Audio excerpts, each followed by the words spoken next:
It looks like we are live. Hello, everybody. December 19th, 2025. So close to Christmas, eh? We're getting there pretty quick.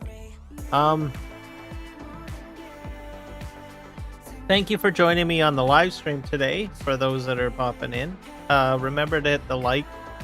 Remember to subscribe if you're new. Share the video out if you can. Get your friends to join. All that good stuff.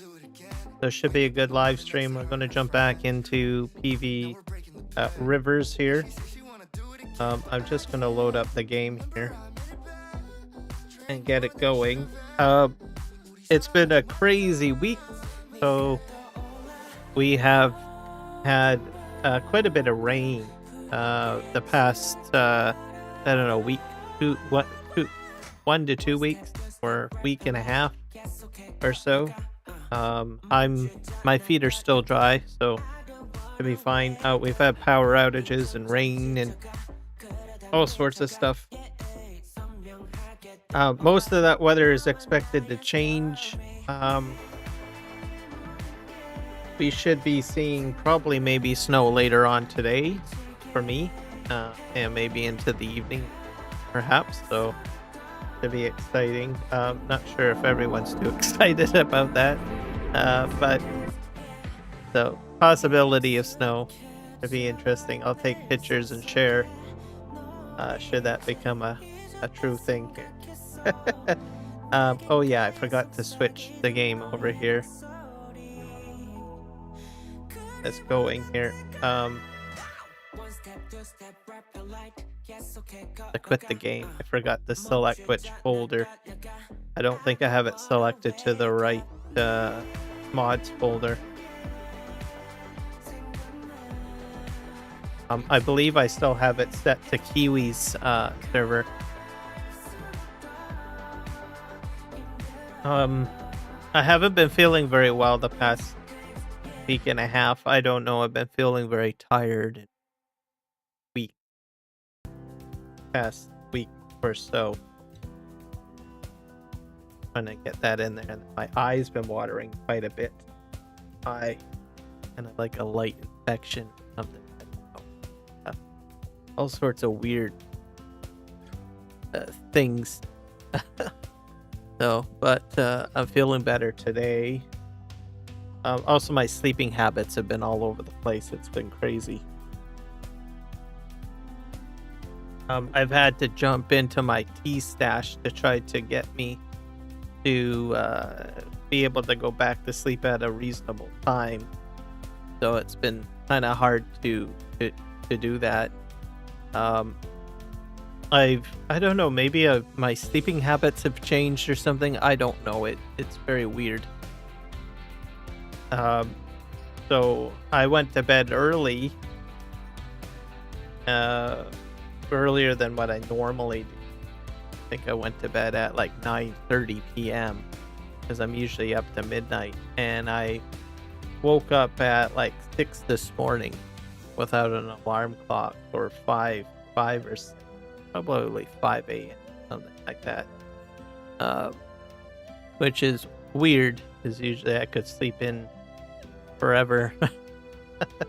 So yeah, that's a little bit weird. Hello, Eric, the crazy Viking, welcome in. So yeah, I don't know where you're going. My sleeping habits is way off. I don't know what it is. So I had to take some tea last night to get myself to sort of want to go to sleep. So I took, what did I take?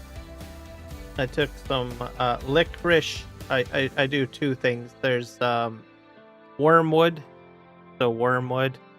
But wormwood is a very bitter tea. Very bitter. Very bitter. So I took also a tea bag of licorice tea because I love licorice tea. So I put that in there and I steeped that last night, which kind of allowed me to go to bed. Oh, so you're having the same problem too? Yeah, it's weird. I don't know what it is, Eric. kind of concerning. Anyways, I did go to bed at like 9:30. Like literally, I was able to go to bed, but then I still woke up way early in the morning. So I don't know. My health, I guess, is all over the place. So, and I'm 43 years of age, so maybe my body's changing or something. That could possibly be the case too. Maybe I don't need as much sleep or something. I don't. 3:30 a.m. I went to sleep. Oh, 3:30 a.m. Oh boy. Yeah, I've been doing that the past couple of weeks before that. And I was like, this is not sustainable. I need to kind of change that. So that's why I took my tea last night. So yeah, you're having the same problems as me, so I'm not the only one. I don't like it. That's all I could say. Archie the Archer 123. Hello. Welcome in. Oh, we're just talking about health. I'm in better spirits today, but it has been a rough week. So very rough couple of weeks, 3 weeks actually. So sleep habits. So I don't know what's going on. It's not only me that I think is messed up. I think even nature's messed up. I've got like we're in winter literally, and our bulbs are growing. Our plants are like flowering in the middle of winter. So maybe all of nature's messed up. I don't know. My MS makes me fall asleep whenever.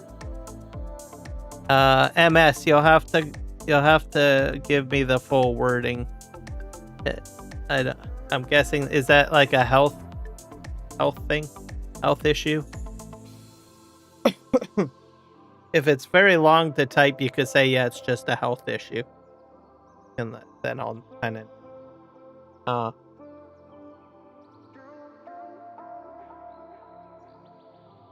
this sim guy, welcome in. Multiple sclerosis. That's the muscle deterioration disease type, right? I can look it up. Multiple sclerosis.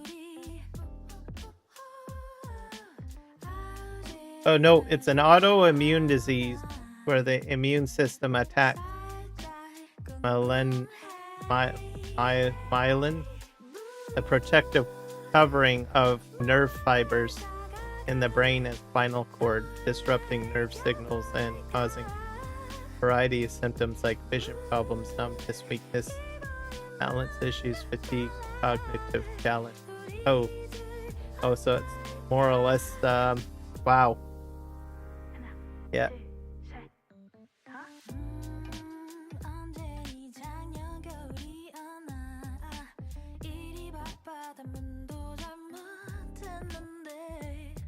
Oh, your admin spanner is gone. Oh. Let me just add that back. 1 sec.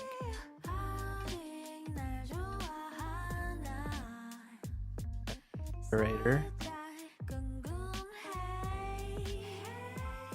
Yeah. There we go. They're back in the... I had to do a clearing because they changed the rules on the... there's a couple of other of my moderators that have been demoderated. But they'll get re-added when they pop into my chat or whatever. They changed the moderation rules. They've got like managing moderators and regular moderators. I had to clean all that up. So there's a few people that are not in moderation mode, but should be in moderation mode.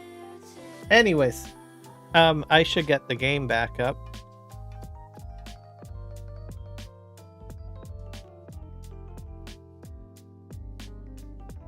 But I'm feeling better today.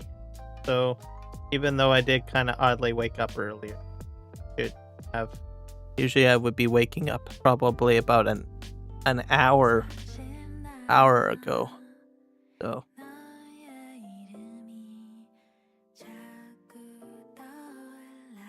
yes, they made some changes 2 weeks ago or 3 weeks ago with how much access managing moderators have. So I decided to clear out my entire managing moderation list, and they don't make it easier to re-add it in. So I said, well, as soon as someone comes back in that's usually one of my regular moderators, I'll just add them back into the regular list. So I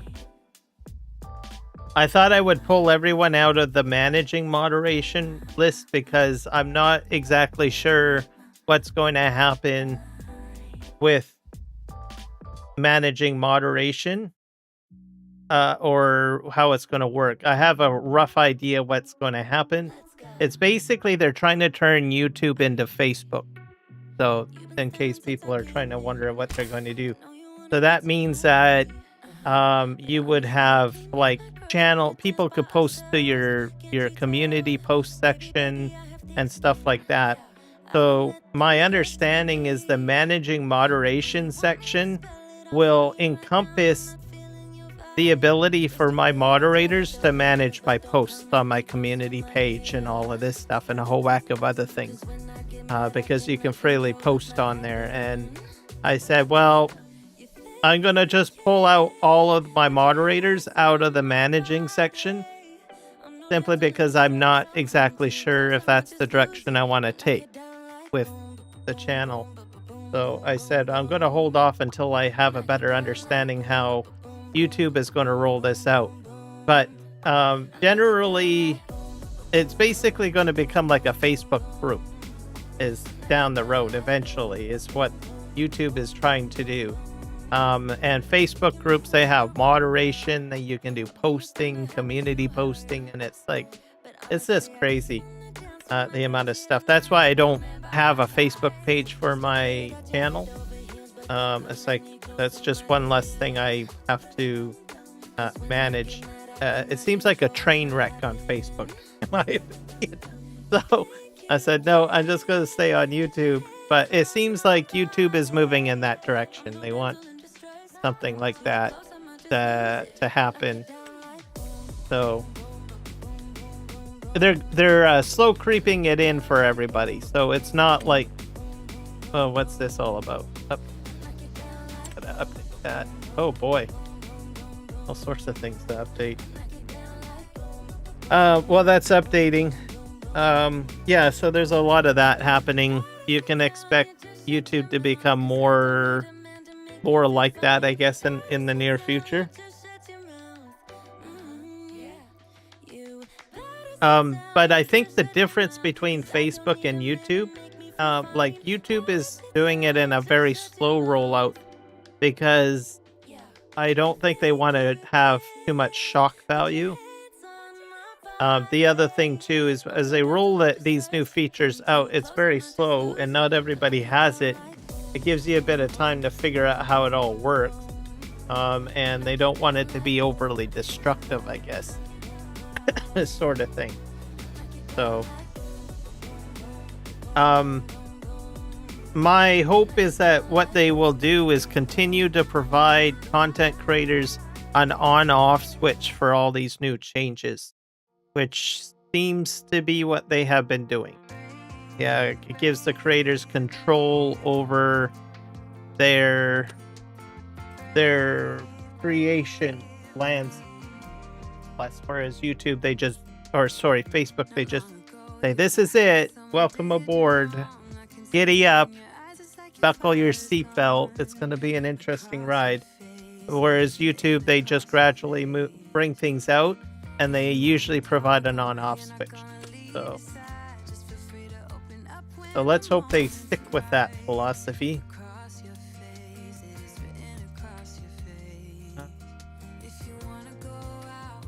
I'm gonna click that.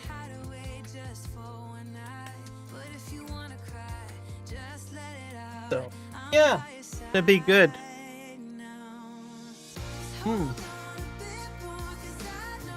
Drinking coffee this morning. A little bit of lavender, cinnamon, and I threw like a peppermint pinwheel into the coffee as well. So spit that out to give me interesting boost. Should be good.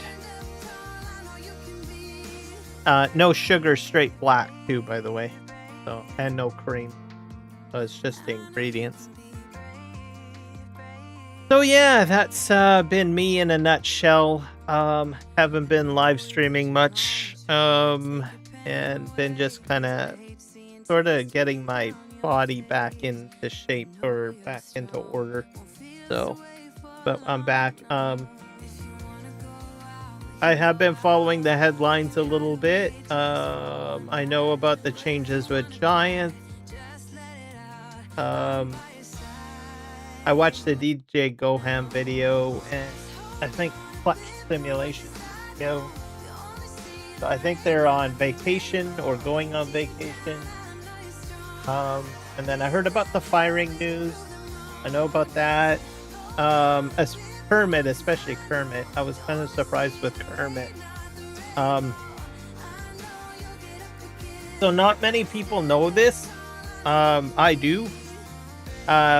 He's actually like he started his career as a content creator.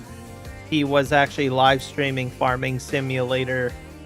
I don't know which version, it's been so long ago, but he was a Twitch streamer and had quite a following. He was with the Sim Game Alliance for quite a while. That's basically the group that makes this map that I'm playing right now.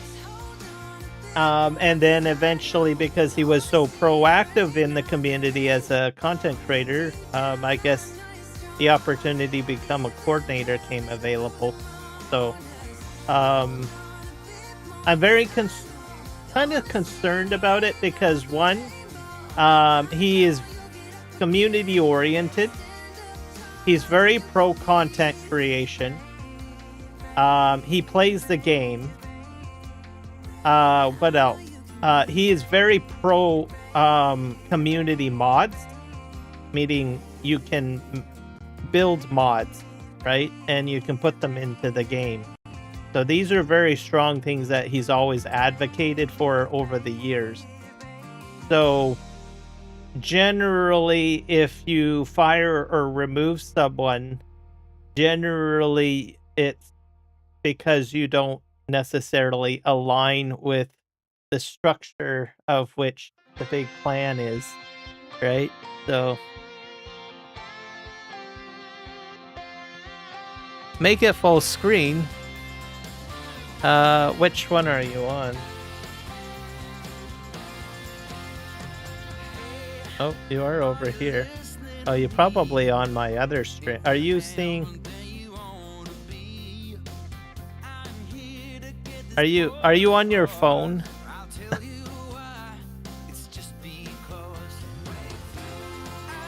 I could probably blow it up further, I guess. Let's see here.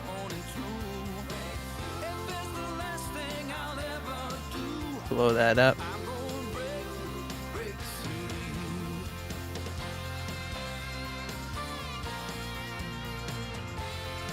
There, is that better? I'll cover it all up. There we go. But anyways, I got it full blown. That should do it. So yeah, it's kind of wondering where the direction will be going with that. Who will be the next community director? Will they appoint a new community director? So these are sort of some of the questions. And then in the video, I guess there was some controversy over Project Motor Racing that was brought up that I guess Giants staff own part of it or something like that. So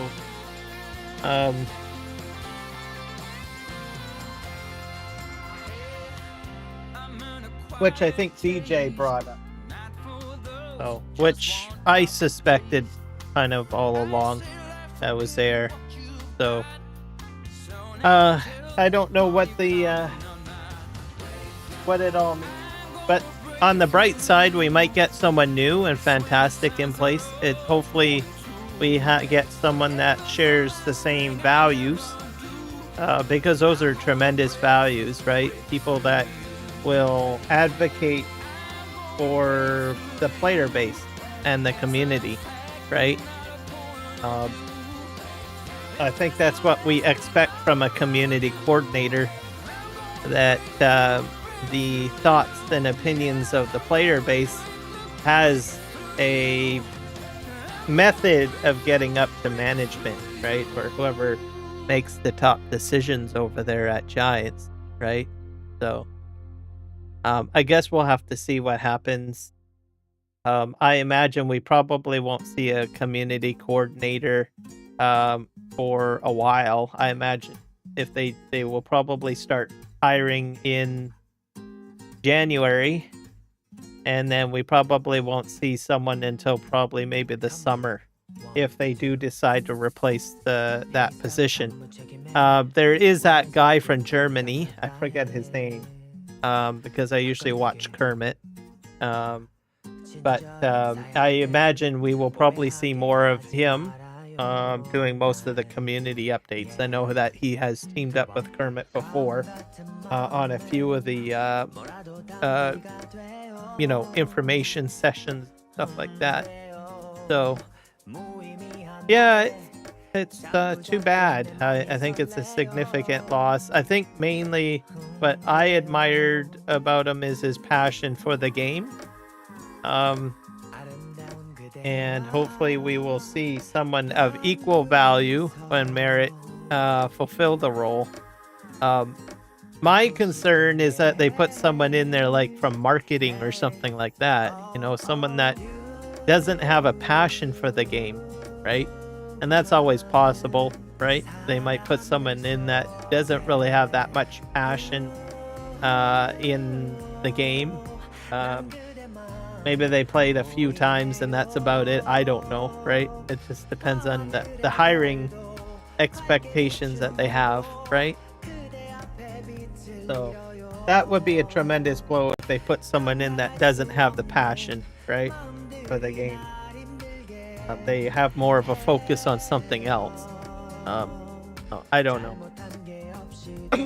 So we'll have to see what happens.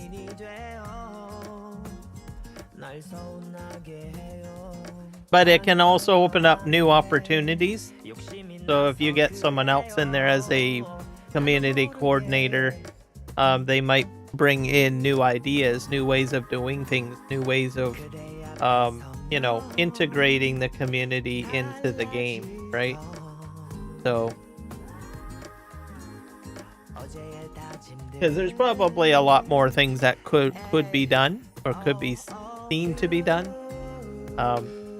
I've always been wanting to see like Twitch drops put on Twitch, to tell you the truth, or other rewards or stuff like that added for content creators. I think more of a I think in the last 6 months we've seen more focus on the YouTube channel from Giants, which has been phenomenal. Like opening up where they start doing short videos for different mods released on the Mod Hub. I thought that was phenomenal. Newsreels and stuff like that. I think seeing more of that would be a welcome sight, I think. All right. We're back in the game. Where the heck are we? Over here. Oh. I don't think I have my eye tracker on. So those are the small things. So we'll have to see what happens. I am concerned about the overlap with Project Motor Racing, which I think everybody is. I think they need to probably not do that. That's all I gotta say. I think they need to have separate teams. Obviously, it sounds like they've got some mix matching going on there.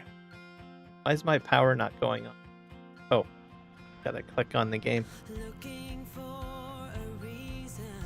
So hopefully that works.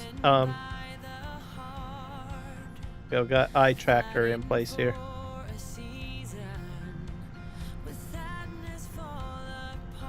I think we all kind of suspected that there was some I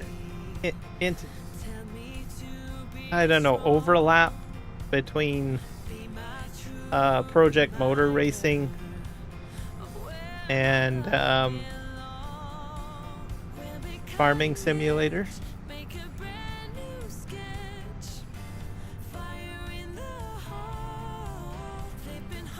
And I honestly think that they should be separated, or else they will have some serious problems. Both games will fail.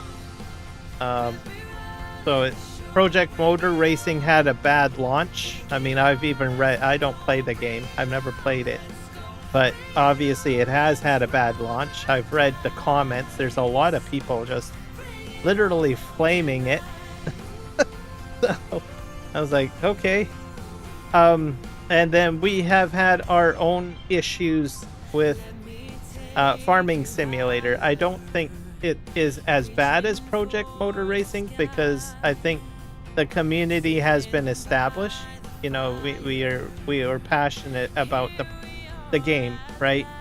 And I think we are a forgivable community when it comes to the game. There has been some people I've read comments from player base, you know, on other channels where they just literally are mad, right? And I've seen Discord conversations, but I honestly think the community has stuck it together through this rough patch, and because they love the game. I mean, I love the game. It's not perfect, but I think at this point we gotta really, you know, ensure that we maintain a good product and it doesn't continue to slip down that hole. And I think that's probably one of the key things, because even though some people are worried, oh well, you shouldn't talk too badly about the game and stuff like that, part of it is when you do discuss these matters, and I know some people are not comfortable talking about it, it engages a conversation and it gets the word out to Giant, right? I'm gonna go this way, actually. I think I got more products to pick up. So it creates the conversation, and I think even Giant's staff has even acknowledged, you know, that there has been issues, right? So you get that open dialogue. So I think it's a move forward. But every gaming company runs into these problems. As an example, you take Dune Awakening, which is another game, and I keep on bringing this up, right? So they have released a new patch. They have had a roadmap for a year, because this game only came out, what was it?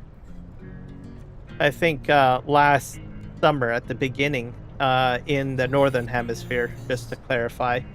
And we hit a roadblock, and a lot of the community were upset because we've hit a situation where we progressed so far. But the team has gone ahead and they have revised their roadmap for the game. So they were actually expecting to send out chapter 3, I think, not until like next summer. But because of the fact that most player base has already gone through most of the content, and people are saying, well, we're bored. What's the point of playing this game, right? And that's literally what's going on. Where's my telehandler? They decided, because of the negative feedback, or constructive feedback, I guess I should say. That's the proper way of saying it. from the community, right? And different channels. And I'll tell you this one thing, the key thing that was brought up, like in the Q&A yesterday, is that it was from content creation channels that were actually, you know, bringing up these criticisms, and that's what they paid attention to the most, which I thought was interesting. Where did my thing go?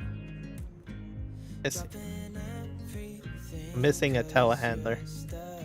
But anyways, because of that, the roadmap was pushed up, right?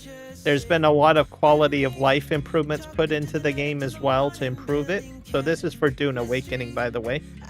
Just going to repeat that in case people think I'm talking about Farming Simulator. I'm just doing the comparison between two companies, right? Between Giants and Funcom, which is another company that makes a game that I like to play. But anyways, they had a successful, huge release, and you know it's grown, and now it's starting to die off for player base because they look at the analytics of how many people sign into to the game via Steam, and as a result, because of that extra criticism brought forward, you know, by content creators, Reddit posts and Discord posts, all of that, Funcom decided, well, we need to rethink our roadmap, so we're going to push things up a little bit. The right one. What about this one? So they've pushed the roadmap up, and they've made some tweaks to some of their approaches to that particular title. They still got a lot to do because there are some aspects of that game that people are still not happy with. There's the balancing between player versus environment versus player, right? So there's a lot of people that want to play the game that want to go into the game and kill other people. And then there's another player base that just wants to play it and be friendly and happy. I fall in that category, by the way. I'm the guy that just wants to go in there and gather resources and sell stuff and enjoy the storyline, right? Player versus environment. So there's a lot of it's a mixed community. But they're trying to find that balance. Get in here. I'm just gonna get out of here and have a telehandler somewhere. Oh, this is probably it. There it is.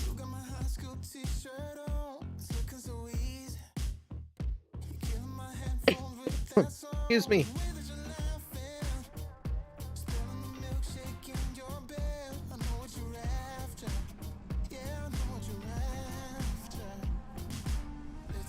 So you have that, right?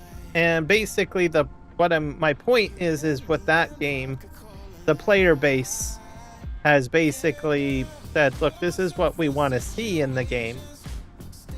And as a result, because of that constructive criticism, the game company has decided to change it. So, and it's not just with that game, even like a game like World of Warcraft. I mean, they have been like raked over the coals. They're probably one of the largest companies in the world because they are owned by Microsoft. And they have been continuously making profits for years. They got raked over the coals by the player base, and they finally have found, you know, they literally took the time to analyze all of the information that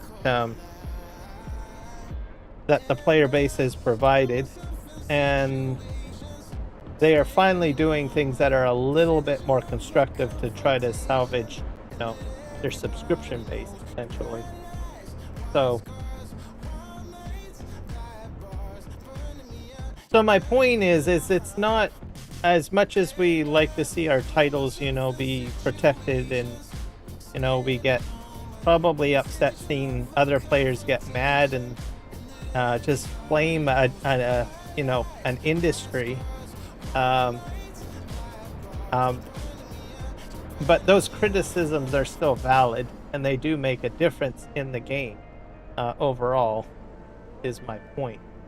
So same with content creators. There's a lot of, especially with World of Warcraft, oh my god, the content creators over there, they will not hold off on blaming Blizzard if they do something wrong. Literally. Like Osmongold, you guys might have heard of him. He's probably the most popular content creator to just go poof. If he sees a royal screw up, he will not hesitate to go ahead and blame the company.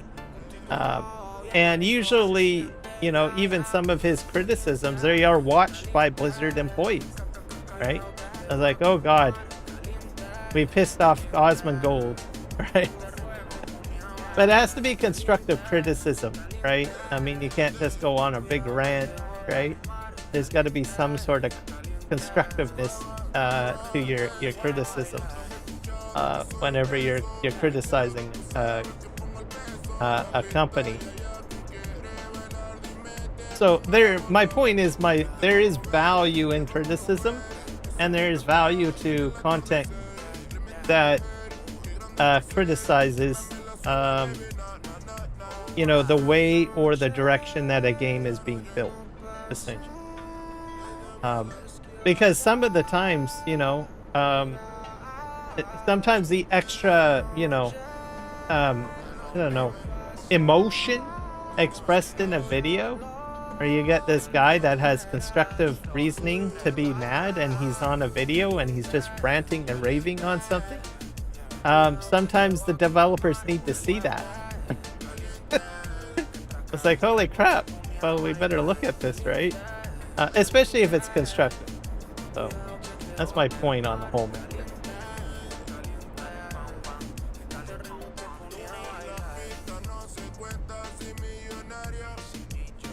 So and my point with regards to Giants, I commend Mr. Sealy P, and also DJ Goham and Clutch Simulation, you know, sort of doing their best to bring out these concerns. It's probably not easy, right? I don't know the constraints of being a Giants partner. I don't know if you have to watch your P's and Q's and follow decorum and all of that. I imagine that there might be something like that, perhaps. I don't.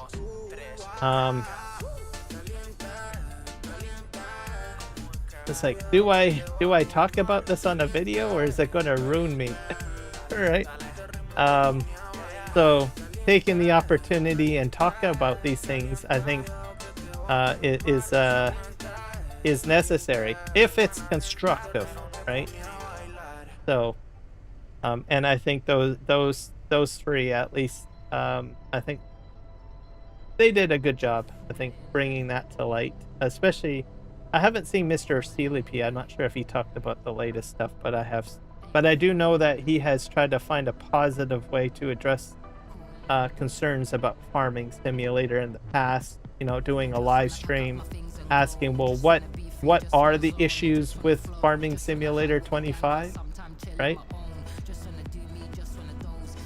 I think that it's a positive way of dealing with, you know, negative criticism and trying to figure out a way to fix things. Hello, Ghost Shop, or Ghost Pet Shop. Welcome in. Thank you for the like, sir. I appreciate you. We're just doing a little Farming Simulator, and I'm kind of talking about, you know, providing negative feedback about video games, because I know that that's usually a hot topic. Probably even now, because I think we're going into the Christmas season and there's a lot of new video games coming out. People are buying all sorts of things, trying out new things. All right. I need to get a sip of my coffee here. Whoops. I still didn't get my straw. Yeah, I gotta get a straw. I'll get that when I refill my coffee. Forgot to do that. So I'm using the tracker, so when I put my hand in front of my face, it disrupts the tracker a bit. So that's why you see, like, I'm going to demonstrate right now. I'm going to take a cup and it's going to go all weird. See? It just went, and that's because the cup got in the way. So it just gets confused and it's like it goes to sleep or something. I don't know.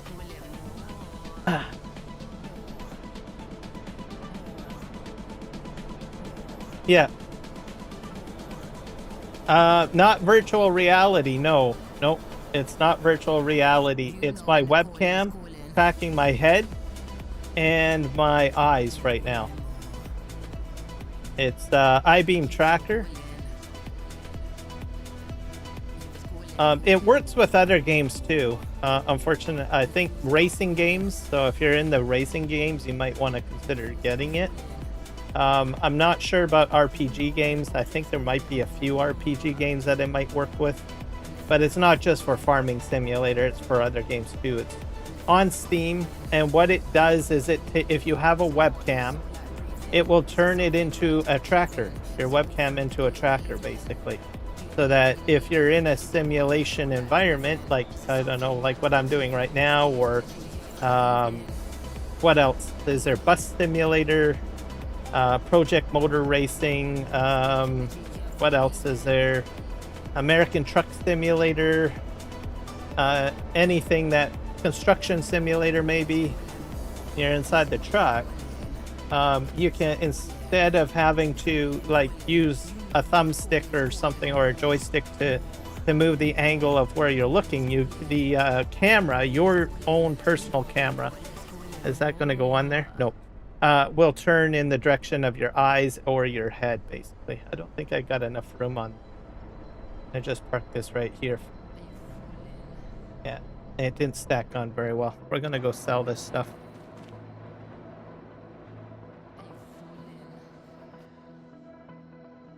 So I'm looking down at my keyboard in case anyone's wondering. All right. It's if you like simulator games, definitely get it. And racing games, I suppose, too. Like, I can look behind me and I don't have to turn my head that much, right? So it feels more natural. So it's I think about 39 bucks on Steam. So it's like iBeam Tracker is what it's called. So you might want to consider getting it. And if you don't play racing games, maybe look it up. Maybe there's a, I don't know, first-person shooter. Maybe it might help with that a little bit. I don't know. You'd have to look at the list of different games that are supported. Okay, I've got a train coming. Or not. Nope. Fine. But I love it. I think it's fantastic. It's like the best purchase that I could ever make, I think. Now there are other like eye trackers too. Like there's the Tobii product. Now my decision was based on the fact that I didn't really need a hard piece of hardware. Like I already have a webcam. I have actually 2 webcams. And I was like, well, I don't need the hardware. I just need software. So iBeam Tracker gave me the ability to, gave me the software to interact with my hardware. Whether Tobii works better, I don't know. Tobii is a different product. It is an iBeam Tracker, but what they do is they provide you a piece of hardware, like their variation of a webcam, I guess. And then they also give you the software. Obviously, the price would be higher. So, but if you don't have neither a webcam, let's take a look here to reduce my straps here. Back up. If you don't have either, then maybe you might want the Tobii instead. that gonna get off there? Nope. It doesn't like sawdust. Back this way. Because then you need the hardware and the software. But in that case, I would be looking at, well, how much is the software and buying a, you know, buying the iBeam camera, iBeam software and a camera versus the Tobii, which is a hardware and software. So I would probably go that far to try to sketch out which of the two I would buy if I didn't have either. So, but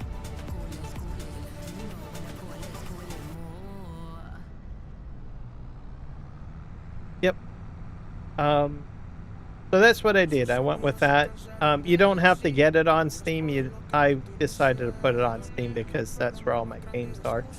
But you can buy it individually. Make simulation fun. Gonna make it to the end here.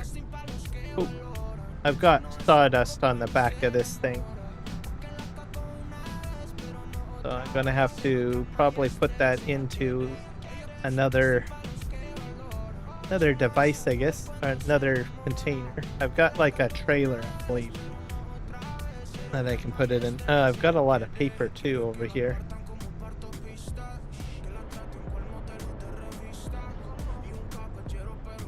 That's my trailer right there that I'll probably use. If I can.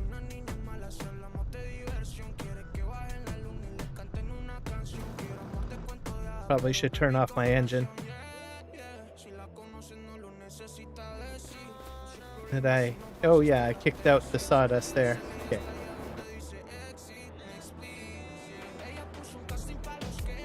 Go back to this. Is this as bright as my... There we go. Actually, that's a little bit too bright. That.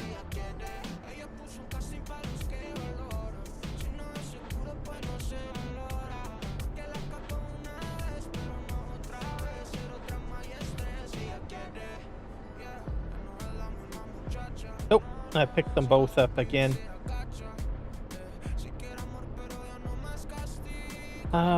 I'm going to be live streaming another new game shortly. And it's free too. Completely free. What is it called again? It caught my eye. What is it? Where Winds Meet. I'm not sure if anyone has ever heard of that game. But I did a bit of the intro, and I've watched some content creators playing it, and I'm kind of like amazed. It's like I'm kind of like I'm just blown away that the game is free. Because I literally had to start researching it. So there's got to be a catch. This game can't be for free, right? The amount, it's a Chinese game. By a Chinese company, I believe, and it's just beautifully done. Not sure if anyone has ever heard of it, but essentially it's in ancient. It's kind of like, I guess, Assassin's Creed, but in China, I guess. So it follows like basically the storyline of Chinese feudalism and stuff like that a little bit. And it probably has a little bit of Crouching Tiger, Hidden Dragon magic where you're like leaping through bamboo and stuff like that. Or water dancing or water skipping. And I don't know, it's kind of interesting. The artwork done in the game is amazing. I thought at first, oh, it's going to be all in Chinese. It's gonna have like subtitles or something like that, but nope, they've got English actors doing the voiceovers and stuff like that for the characters, and I don't know, it's just amazing. I didn't get too far into the start of it. I just sort of did a little bit of the light introduction, but I'll probably re-roll a new character. Character customization is like phenomenal. I'm like, wow, like crazy. So I'm still like shaking my head. Why is this free? They do have they do make money. It's through microtransactions of like customization, stuff like that. But if you are not a person that really cares about wardrobe and fancy looking outfits and stuff like that, which I kind of fall in that category, then you're gonna be like, hot damn, these guys are insane for giving this game away for free. So I'm going to be trying to live stream that at some point, just for something different to do. I will be doing some more World of Warcraft live streams as well, just so people are aware. Like I said, I haven't live streamed for the past few days, so I've kind of, and I haven't played any video games, to tell you the truth. So I've kind of fallen behind. I'm going to be trying to get my item level, or sorry, my infinite power up to 999. I'm like at 940 or 950 or something like that. So probably one more game session, I should probably be up there. And then I'm going to be doing like some alt stuff and trying to get all of the bloody excuse me, the achievements out of the way. I'm so close. It's a time limited event, so that's why I'm putting a lot of focus on it.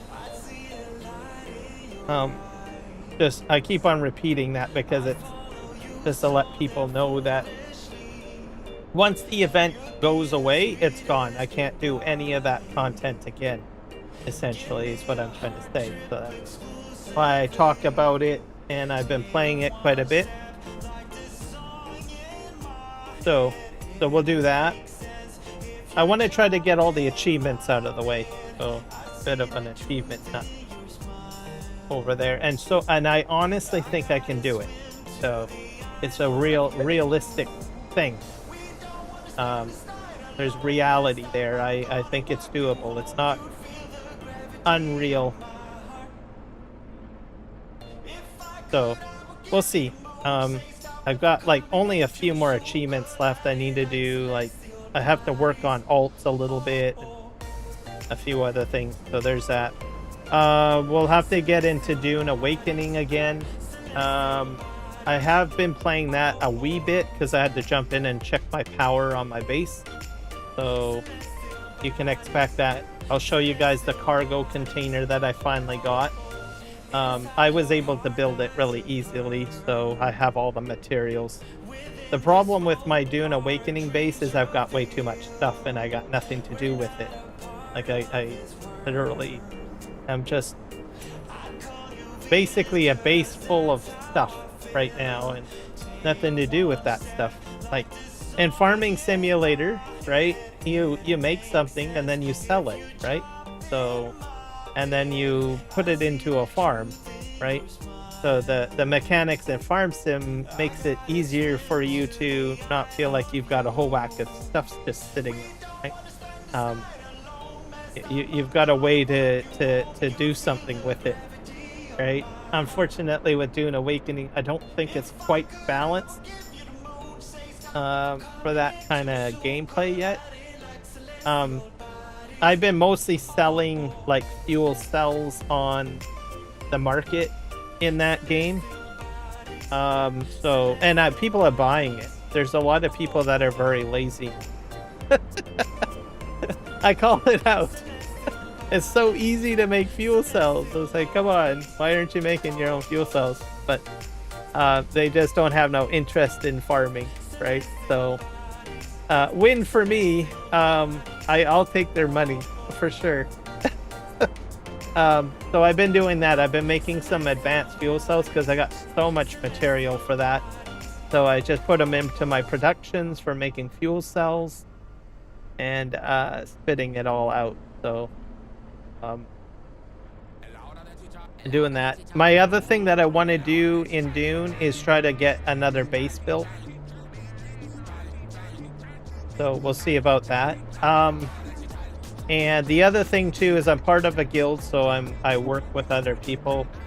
We are looking at there's the Funcom's going to be introducing like, what do you call it, server transfers to solve population problems. So our guild is currently kind of like organizing stuff, like tearing things down, moving stuff around, getting it backed up because we can back up our bases, and then we want to try to move to other servers. It seems like we're going to be moving to a PvE only, player versus environment server only type server. So that will be the plan. Not sure if it's going to work because we're still waiting for Funcom to give us the specifics on how that is supposed to be done. It's like I can't get another row on there because it's a bit weird. Fell off here. So we will be doing that. Some of my guild mates are currently tearing down their bases, but I haven't done that, or organizing things. And then I thought about it because I have been in discussions with, I don't know, people on Facebook about Dune. And I had mentioned, well, our guild is planning on moving, but there was an interesting counter comment that gave me a bit of pause, because it kind of gave me the indication that maybe it might not be possible to transfer our characters to a private server. It might have to be like a Funcom to Funcom server. And I mentioned that to, I think, one of my guildmates, Kenshin. He usually joins our live streams every once in a while. I think he's at work right now. But anyways, I mentioned it to him. Haven't gotten a DM back on that because I started thinking about it. I thought, well, that might be case, but that might be the case. That makes sense, because how are you? Most of the private servers are on like G Portal, and they are on. I don't know. There's a few other server companies too out there that you can create a, just like farming simulator, basically. You got your G Portal, and there's, I think, a few other companies that do I don't know, server hosting, right? So then the question is how do you get your game save or your character save from a public server owned by a company, like the individual files, and how do you get them transferred over to a private server? Right? Like with Giants, they have, I think they have a few of their own servers, but you can't just contact Giants and say, hey, I want to move my farmer and the map over to blank, right? I mean, I suppose they could probably do something to a degree, but my point is that there's a lot of, you know, holes and stuff like that you got to jump through. So I thought about that and I said, well, there's not really a likelihood that Funcom would be able to provide that type of service. They might be able to provide a service for transfer to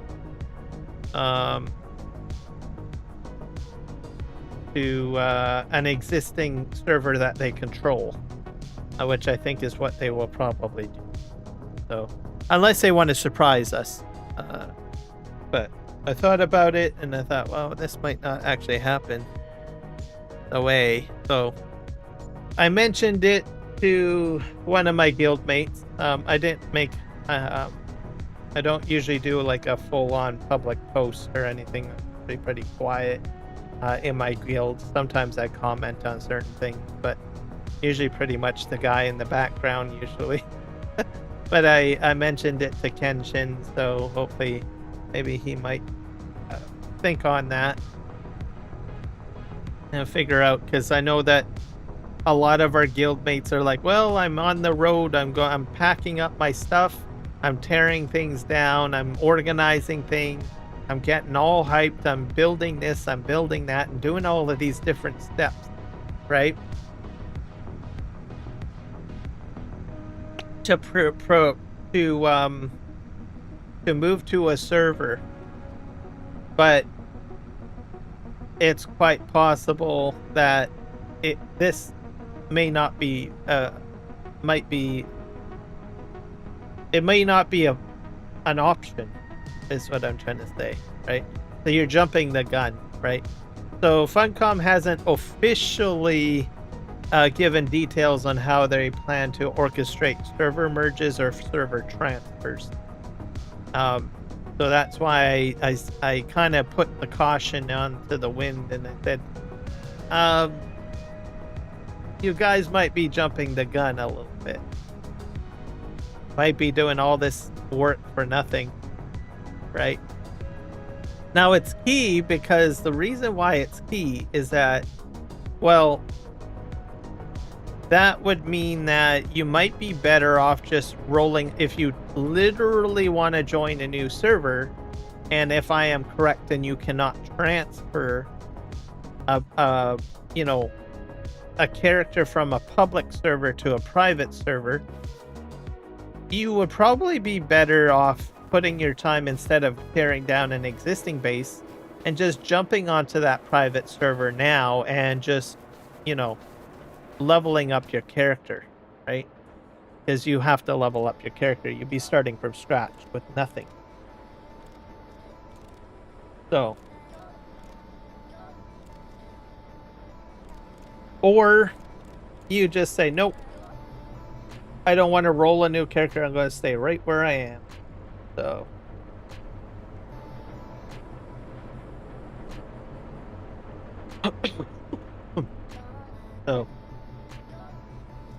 as for the commenter that had given me this slight insight, I don't think he was too happy with the fact that I had stated that I was considering jumping to a PvE server, or mentioning the fact that a lot of people are actually considering jumping to PvP server.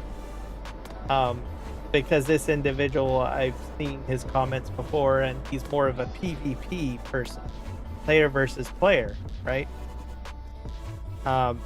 So in his mind, he sees that the game is dead because the gameplay that he wants is not there, right? So I counter-argued, and I said, well, the player versus environment group, which I fall into, right? I said, are making their own community, right? And I countered, and I haven't gotten a reply back from them on this, but I countered, and I said, well, you can do the exact same thing. You can create your own server that's player versus player. And I haven't gotten a response back on that comment. So in my mind, I'm like thinking, okay, now, of course, if you set up a server like that, that means everybody on the server is going to be fighting you. Okay? Meaning that everybody's going to be fighting and stuff like that. That's sort of he wants to fight other people, right? Now, if I wanted to be cheeky, I was hoping he was going to reply back with something that would say, well, no, that it shouldn't be that way. We should have player versus player and player versus environment all on the same server. I was hoping that he might fall into my trap and make his comment like that. And then my counter argument is it would have been on that. So let me get this straight. You want to do PvP, but you only want to take on players that have no interest in fighting you.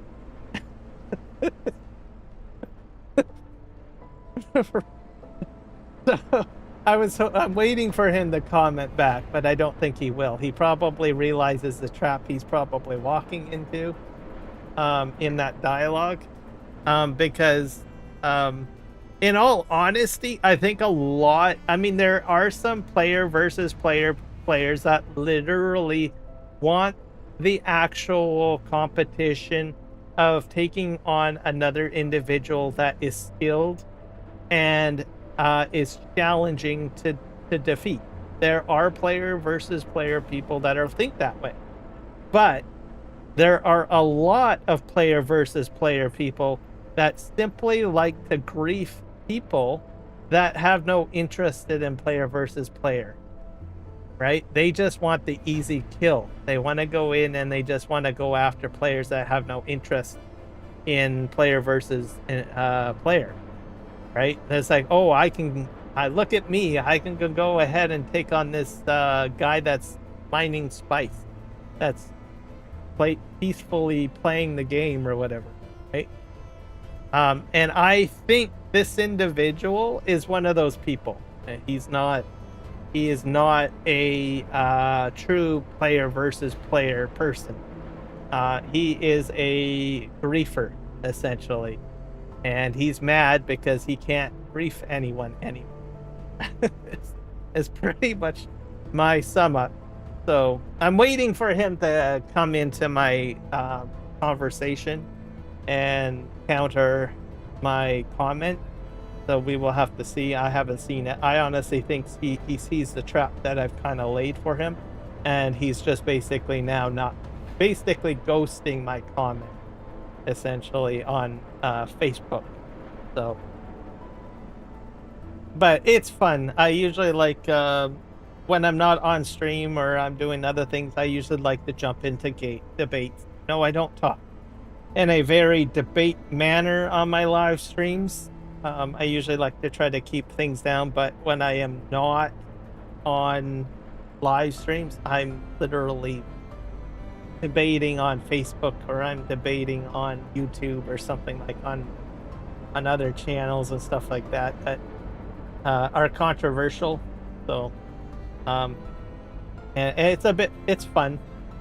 You kind of get in there and you start talking, right? And you set yourself up. I think a lot of the times what I enjoy doing is I go in there, I read the comment on, I say, okay, can I somehow trap this person into a conversation or debate? And it can be fun to see, if you can make someone look like an idiot at the end of the day. I know it's kind of crazy. But anyways, I'm waiting for this guy to reply back and see what happens. I don't think he will. I think he's gotten on to what I'm trying to do with my comments. I might have made it a little bit too evident, and he sees the trap. So I've scared the poor animal away. So he's not going to fall into my trap. Is my guess. Probably haven't. But I had some enjoyment, because it's also a win. If you get the final last word in a comment, right, online, it's pretty much you've won, right? People are going to see your last comment, and then they're going to be like, well, how come he didn't reply back, right? That's literally how people will look at it. At least that's how I look at it. Oh, well, that guy lost that conversation. So, yeah, kind of funny. I don't know how I got onto this topic about debate, but anyways, I'm endless run-on conversation.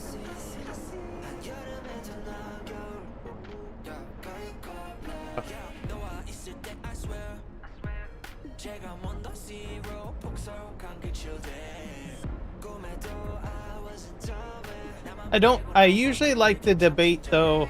If I'm debating, I don't usually like to debate like live. Not much. I mean, I guess I've never tried to really, like where you're like having an active conversation with someone and you're debating. I mean, I have debated, I guess, a few people, but not very many in person. I usually like to debate online. Excuse me.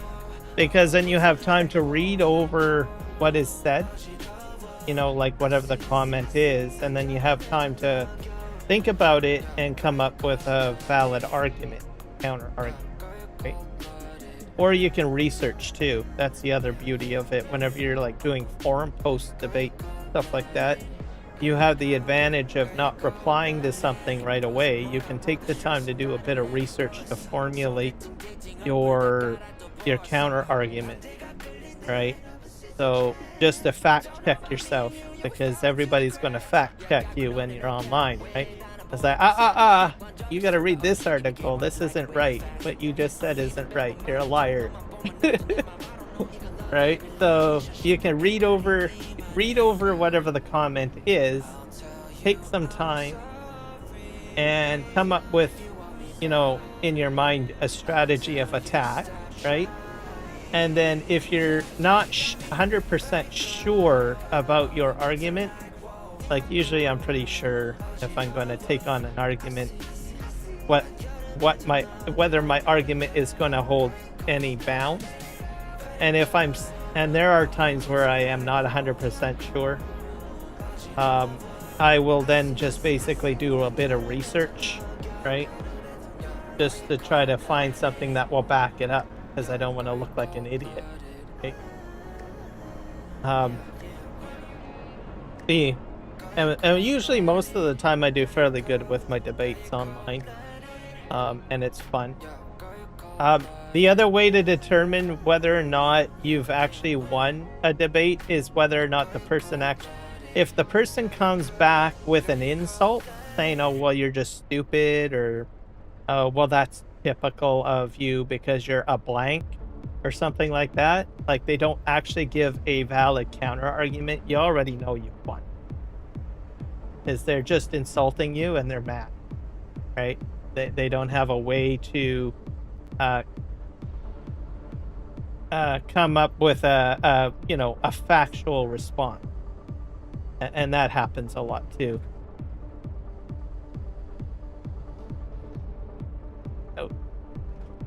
Oh, I think I need to take this load to the store.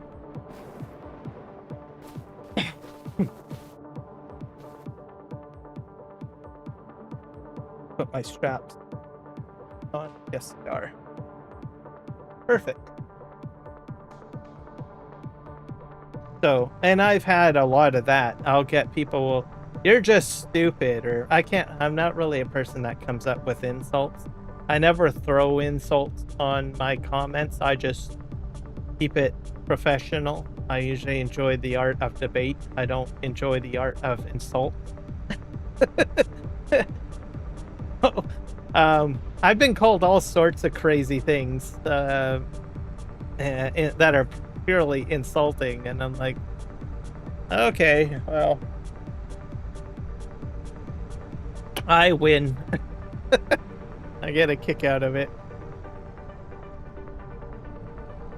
But yeah, I think if you are in a situation where you only think that you can come back with just an insult, like calling a person a name or something like that, without giving like a valid reason, and like if you can't give a factual, counter argument, you're probably best just to walk away.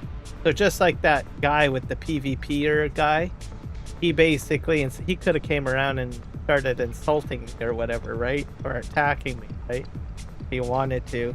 I know, well, you're just a wussy Care Bear or something like that. A wussy PvE player or something like that, right? But instead what he decided to do was just walk away from the argument, right? Or walk away from the conversation, right? And that's usually the best way of doing it, and I've done that too. I've run into a situation where I can't find a counter argument, and I just basically walk away from the conversation. Because if you start throwing negative slurs around and stuff like that, it's just going to make you look like an idiot clown, really. So, on the debate stage.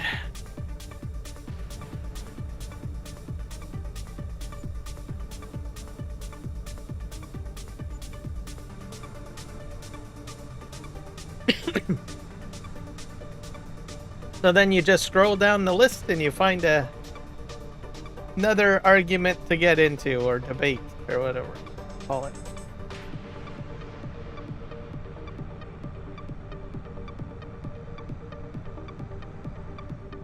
But key thing I think is definitely make sure you have your facts straight, right?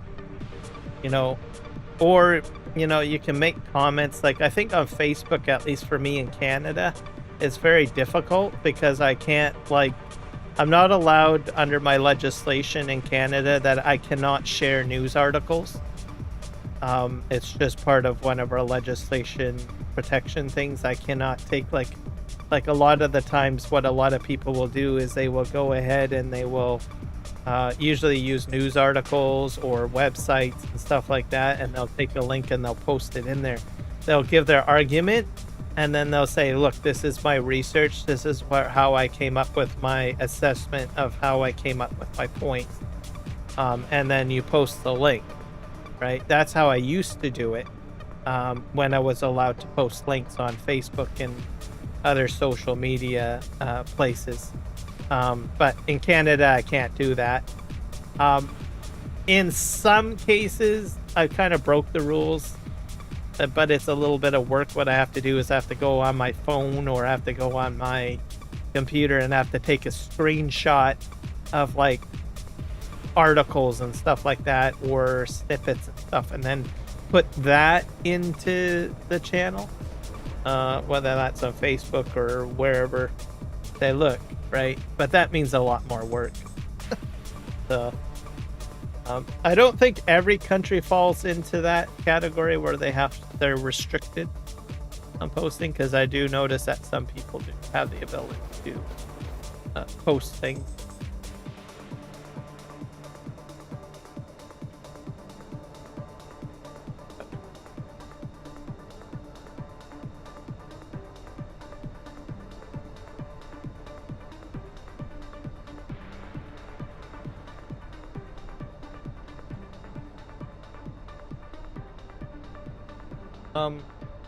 For getting facts and stuff, having an AI tool helps. It doesn't have to be anything fancy. Like, I've gone into Copilot, and I've used Copilot, and if I have an idea, right, I'll usually try to request for articles or information or details regarding a specific topic, right?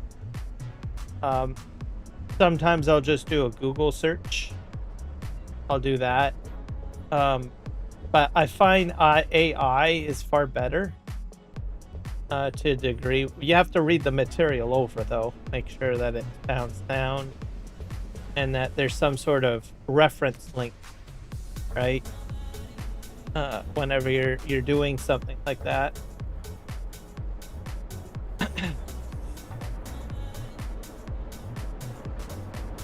But AI, I find it is a little bit quicker at getting the information, right? And point form.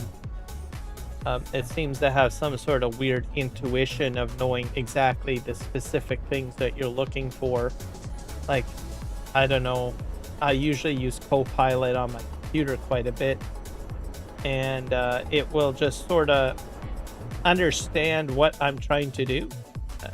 It'll feed me the exact things that I need, right? It'll, like, for some reason it knows, like, I don't tell it, oh, well, I'm running a debate with so-and-so on Facebook, and it's about this, and I need counterpoints of this, this, and this. I don't do that, obviously. I just ask the question of what I'm trying to look for, right? And then poof, it gives me the counterpoint or the points that I'm looking for, right? Just jump in there.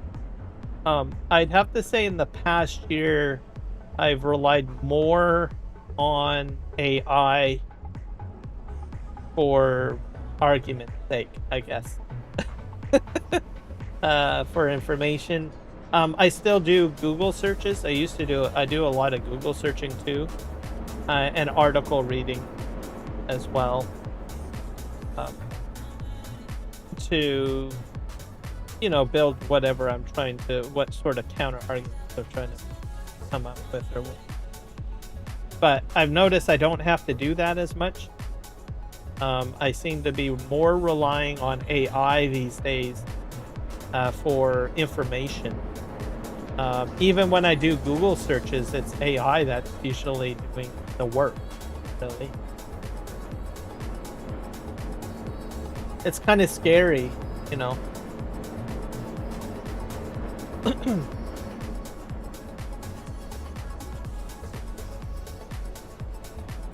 And it ties in what's kind of weird too, like some with my arguments and stuff like that. If I'm doing Google searches or content searches and stuff like that, I will usually sometimes find YouTube videos just out of the blue show up in my life, even though I never used YouTube in the first place for doing my initial searches. I was either using Copilot or something like that. So what, and the reason why I'm mentioning that is that even though, you know, Copilot is Microsoft and, you know, Google is, well, YouTube is Google, those are two separate companies.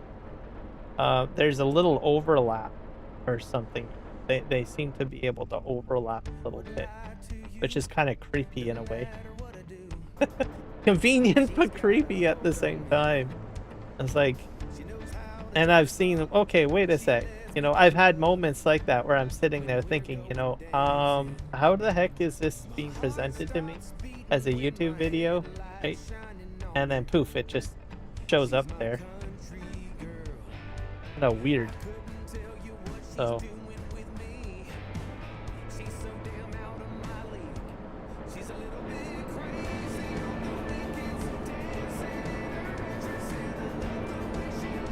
Kind of interesting how content, or I mean all these devices out there interact with each other.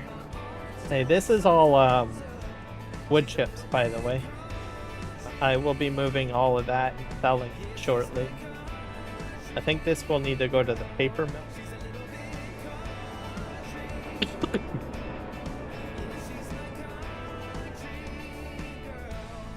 Put this over here.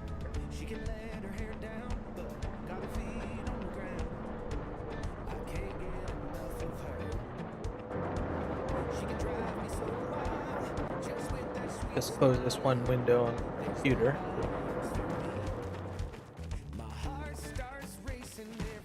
Here. This trailer is not auto load, so I gotta figure that out. This do my straps here. Here we go.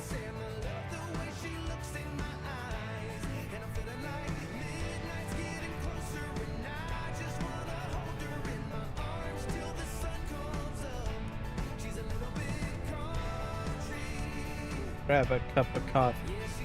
Sip. That time it looked up and I took a sip.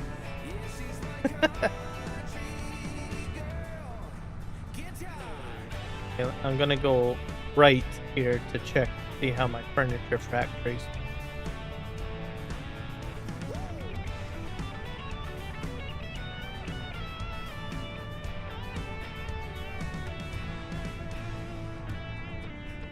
So just my defragmenting problem has been kind of fixed.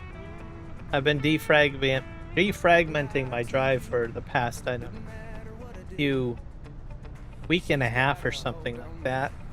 So finally got that sort of done. I had to stop and then restart. I was like, well, am I going to lose progress? And I didn't really lose any progress because the defragmented values, each time I reanalyzed the drive, it did actually reduce. So I was quite happy with that. So I would just start basically downloading, or sorry, defragging again and again whenever I have time. So if I'm like, I don't know, reading articles on my computer or doing different things, I would just bring it up and start defragging it. I'll try to get into a routine of doing that a little bit more often, because I think I neglected it for about a year or so.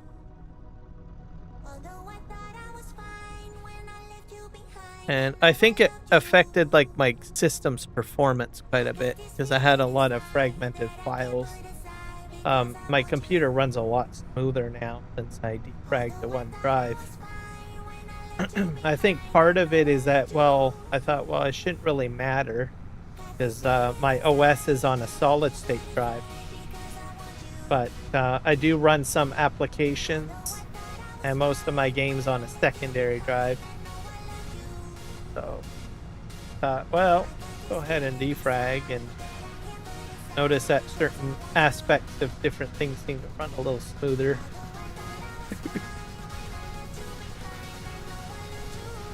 My next system, I'm going to go straight solid state, I think. I think that's probably where the industry's going anyways. It's more effective. The games run a lot smoother on solid state drives. And they just use a trim command, right, for defragging, which is way quicker.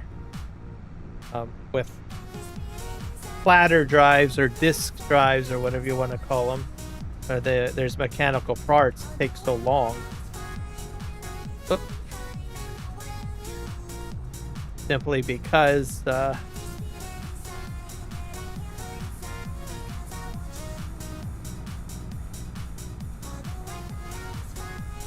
so probably do that when I get my next system.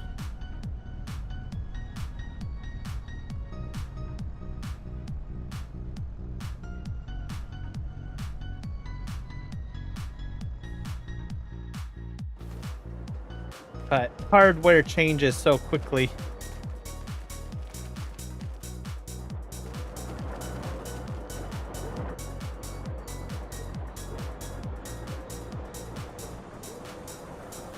And then I'll have to, at that point, by the time I do get a new drive, we'll probably have a whack of other things having to do with AI and all of that. Because I think they've got, what, AI PCs now? Something like that. Yeah, nah. Like, I still have the old systems where you don't have, like, a AI button keyboard. I've read articles that suggest that there's like a button that you can press on your keyboard and it brings up like Copilot or something.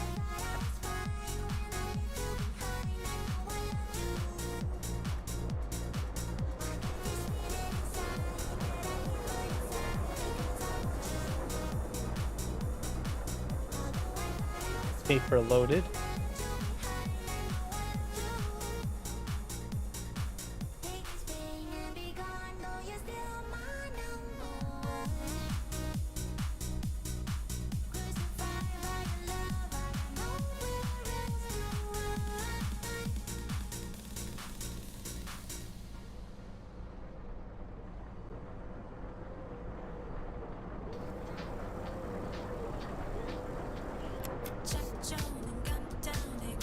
The other topic I was going to talk about is, I guess, a bit about Canada.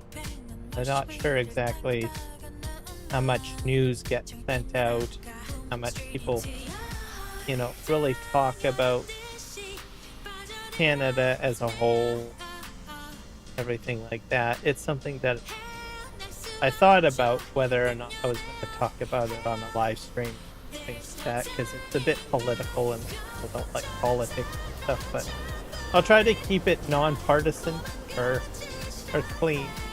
But there's some interesting things about Canada I think that people should probably be aware of that may not be Canadian, and sort of some interesting things that are developing in Canada that we probably wouldn't have considered doing in quite some time. So, or, you know, things just seem to like set a fire on some of these ideas and concepts, stuff like that. So, I guess the number one thing is that we've got like something in our constitution that people may not be aware of, and I don't think you'll see too much of it in international news. So if you're in the United States, or maybe some of our US friends might know about this or may not know about it, I don't know. But people from Europe, they may or may not know how much, depends on how much they pay attention to Canadian politics. But in our constitution, we do have the ability to do independent movement. So what that means is like a part of the country can decide to be its own country and stuff like that. So we do have some of those movements going on. We'll probably hear more about it. Maybe, well, there's a lot of discussions now, but I think it'll become more mainstream in 2026, I guess. So Alberta is my neighboring province. They are moving to do a referendum vote on going for independence, which means that Alberta could potentially become their own country. So how the process generally works is that you would need, if a group wants to do this, right, they would have to gather a certain number of signatures. So they would go door to door. I think it's about 125 or 150,000 signatures. So what that does is once they gather those signatures, they can take that to the legislature, which is basically a provincial parliament.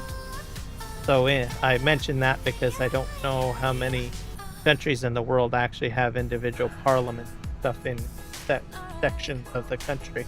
The United States will know, because I think there's like, in each state you've got like a legislature in each state.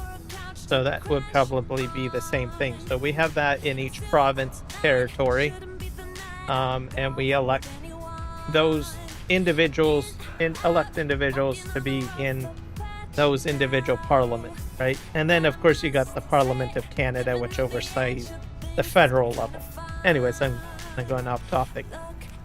But anyway, so the process is that you get your signatures of 150,000. It depends on the province or the territory to decide how many signatures you need.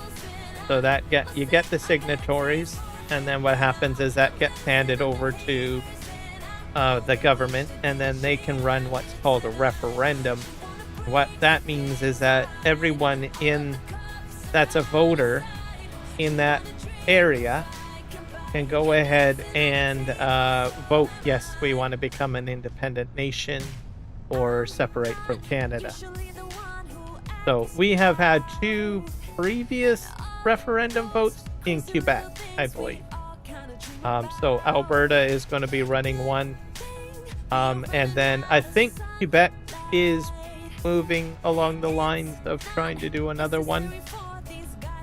Saskatchewan might do one as well. It's hard to say. So anyways, in order for you get your signatures and then you run a referendum vote. It needs to be legally binding. And that referendum vote, if let's say 51% say yes, then you would have the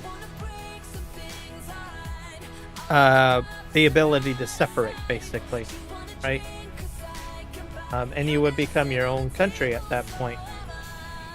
So if Alberta or Quebec or Saskatchewan or whichever province decides to do that,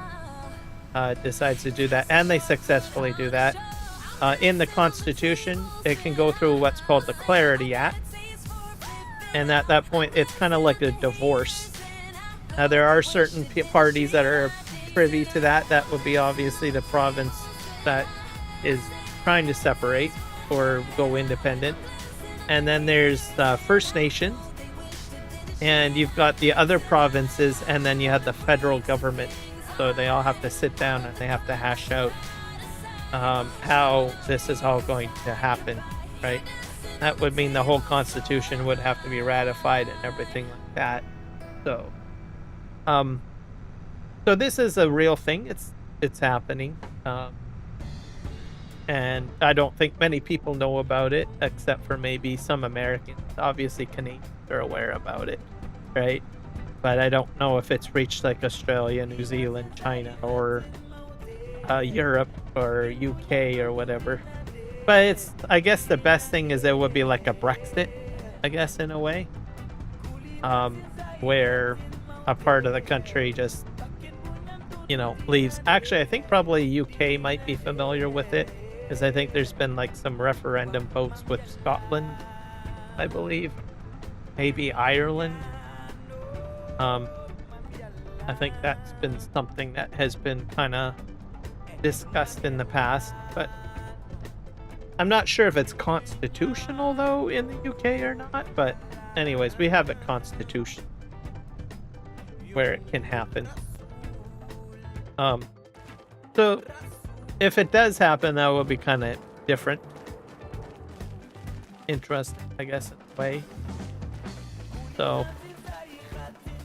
we got that going on. We'll probably hear more, like, I think it might hit more international, like in other countries, I think probably in 2026. It's like too early because they're still trying to do the signature portion of it, and then they still have to do the vote. I think once it gets authorized for a vote, that's where it's going to go like breaking news everywhere, right? So it'll be interesting to see what happens, if that happens or if it doesn't happen, or what happens, right? So so I thought we'd mention that, because most people probably don't know that these types of things are happening. Myself, I'm in BC.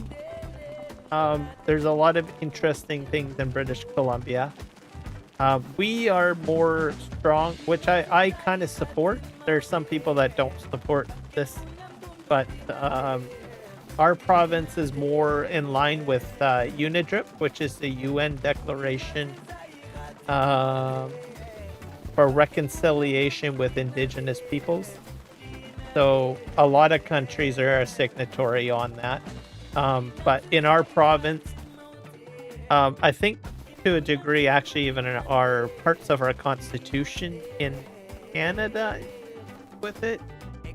But the core of it is really based at the, how do you say it?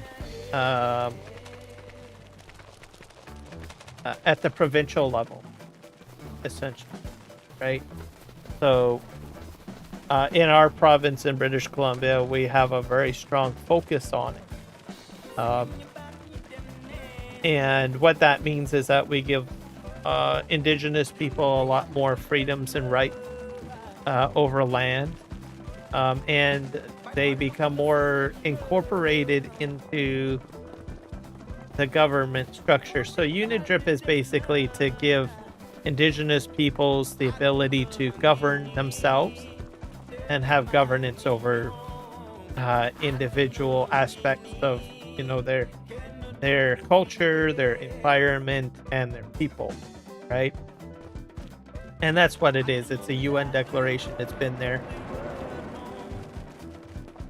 And so in Canada, or in British Columbia anyways, I think it's really getting fast-tracked quite a bit. I find it interesting. There's some issues, of course. We have had some like court challenges over land and stuff like that, because there's like the question of, over private land ownership and stuff like that, which has kind of caused a bit of a headache with regards to that. Land ownership, I should say, for private ownership is not a constitutional right in Canada. So I just want to point that out. Like I know in the United States, I think it's constitutional right. I will try not to crash the sim guy. It's not a constitutional, I think it's a constitutional right in the United States and probably in other countries, that the land that you own as a private citizen is yours, right? But in Canada, that's not the case. I think it's land lease system is how we do it in Canada. You get a title and stuff like that, but you pay taxes, and there's limitation on what you can do with the land, essentially, right? So that's how it works here. So there's some court hearings with regards to that, but the framework is very different because, like where I live in Chilliwack, I think the whole concept is to give them indigenous people to govern, which is happening, probably in a rapid succession, I think, in Canada, which is crazy. So, as an example, British Columbia has handed the Queen Charlotte Islands over to the Haida people, which is a large chunk of land. I mean, it could be a province or even a country on its own, right? And they renamed it to Haida Gwaii. They got that, I think, probably in 2014, I think. So not too long ago. So as a result, they start to create their own, they already have like a government system through tribal stuff and everything like that. But I think there's more integration going there, which I think is interesting. I gotta get this up here. Crash counter is not up because you told me to go full screen. You told me to go full screen, the sim guy. So it's covered. I'll show you. You told me to go full screen. See? Crash counter. But you said, oh, no. We want full screen, so we're full screen now.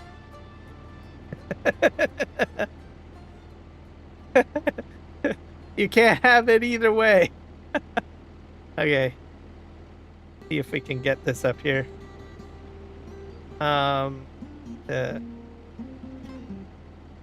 Oh, I gotta click back on here. That's the problem.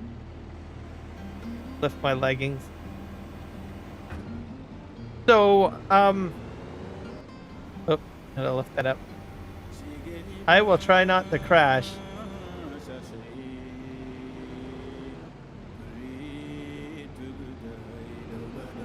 I'll drive forward here. But, anyways, I'm trying to get my point through here because it's probably not a huge topic that most people are interested in, but I like mentioning it. Myself, I am actually Métis, so it actually matters to me. So, which means I am indigenous. So that's why I am talking about it, because it has interest to me. And I do have indigenous heritage in my background. So that's why I'm talking about it. And it's become particularly interesting to me because of the changes that we are actually seeing in Canada. Well, at least in British Columbia. I think also across the country. I mean, there's other provinces too seeing a lot of indigenous stuff happening. But anyways, I can't really speak too much about the other parts of the country, other than what I do know is that there are like a lot of different land claim disputes happening. But I'm not really well versed in each province and how they are doing things. So I'm only focusing on British Columbia and the changes that I've seen with regards to how Aboriginal people are treated and stuff like that, right? I think it's interesting, to tell you the truth. Like in Chilliwack, this past week, they are, for the first time, opening a court system for First Nations people, following Aboriginal law, which is kind of interesting. And I've never heard of anything like that ever happening anywhere else in Canada, or maybe any other place, right? But There's also partnerships with municipalities.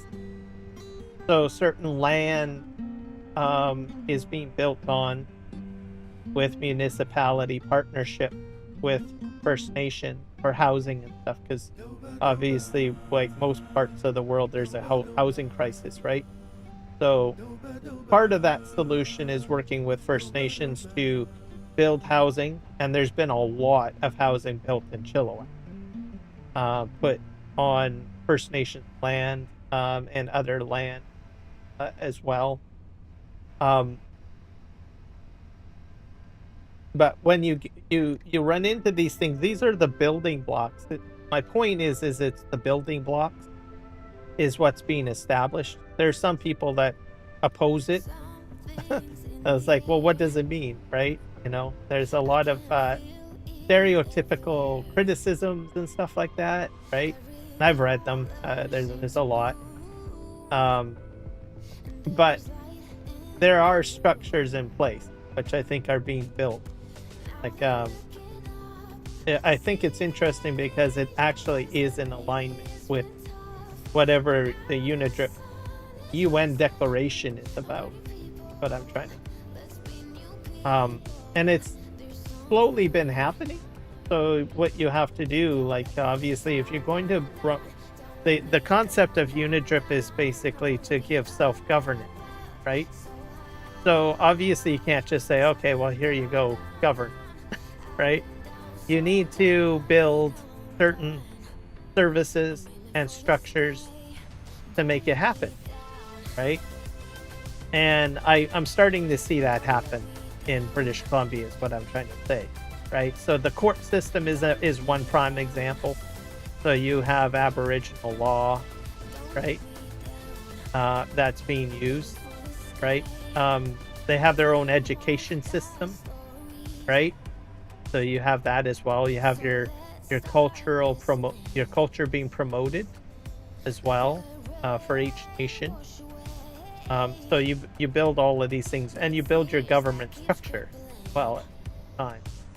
So, and this is all happening in BC. I think other parts of the country are probably doing some things, like Manitoba, probably another one to watch.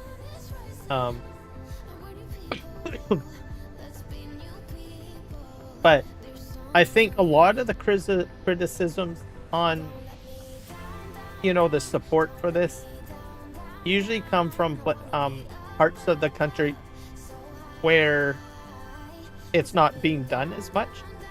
There's not a lot of investment in it, whereas the BC government has been really invested in doing it, right? Obviously, there's going to be some headaches along the way and stuff like that. But, you got, just like they say, in order to, make an omelet, you got to break a few eggs, right? So, I honestly think it'll happen. I honestly think it'll be a good thing. Not everyone will be happy about it and there's some people probably scared because they don't understand, right? But it's not countrywide though, right? So it's like I think how it works, like with anything, right? You start in one part of the world and you test it out and see, well, will this actually work or not, right? For different policies and things like that. Then you roll it out, see how it turns out.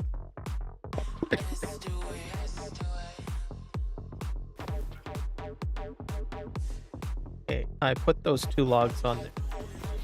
I think I got more logs down there to grab. I'm gonna get out. This machine I don't like operating very much in cab. I'm just gonna do this because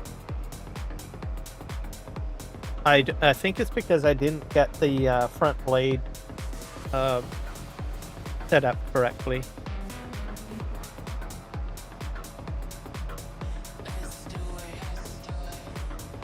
But I think the main dilemma right now with UNIDRIP in Canada, which is probably is over the land ownership stuff, Um,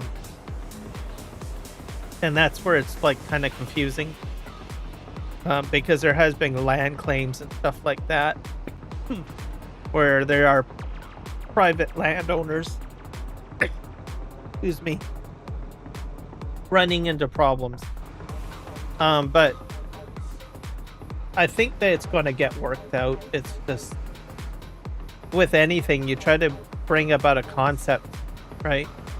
It doesn't always work the way you intend it to, so you need to reassess the problem and figure out a new solution to stick with the problem. Because I honestly think it's a good idea.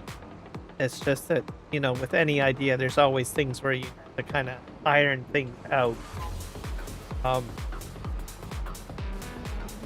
A lot of private landowners, you know, have the concerns, well, I can't pay my mortgage now, the value of my property, these sorts of things, right? Who do I pay taxes to?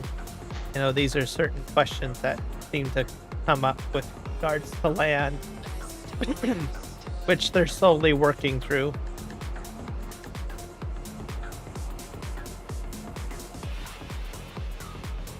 At the end of the day, I think, ideally for me, you know, the idea is that, well, if indigenous people are to become, how do you say it, government, right, within their own territory,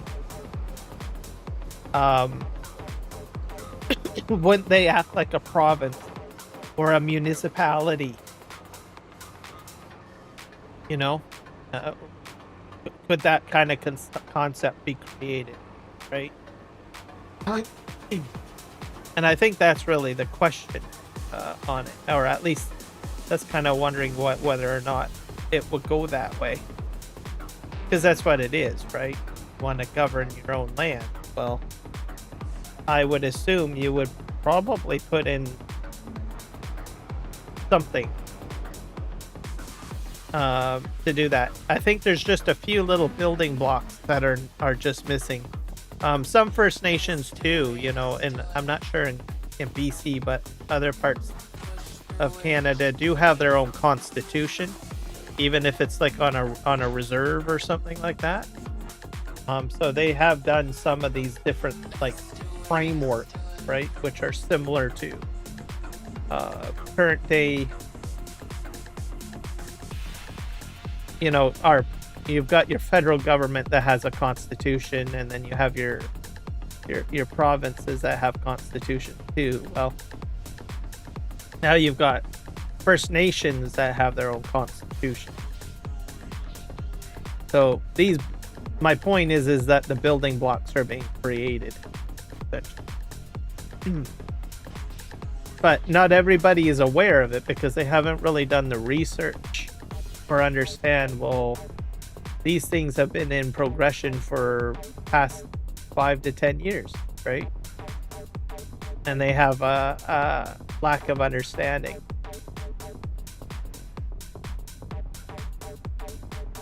So, well, I'm not sure how it'll all turn out, but it's kind of interesting.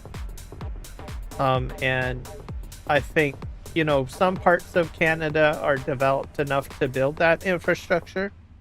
And then there's some parts of the country that isn't really, you know, kind of have delinquent or fallen behind on building the services and structures that you need to push this forward, right?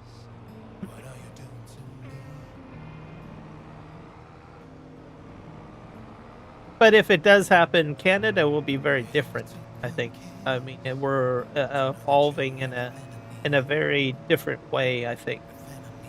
So, like, for, you know, like I said, there's the independence movements, there's First Nations, you know.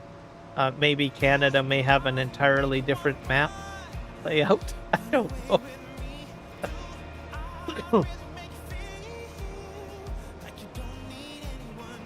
But a lot of big changes are happening like really quickly.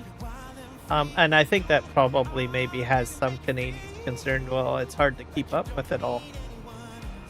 I don't have the time to do all the research, right? and understand what it really truly always means. But the thing is most of these ideas and concepts have been, in the works for years. It's just now it seems to be, happening.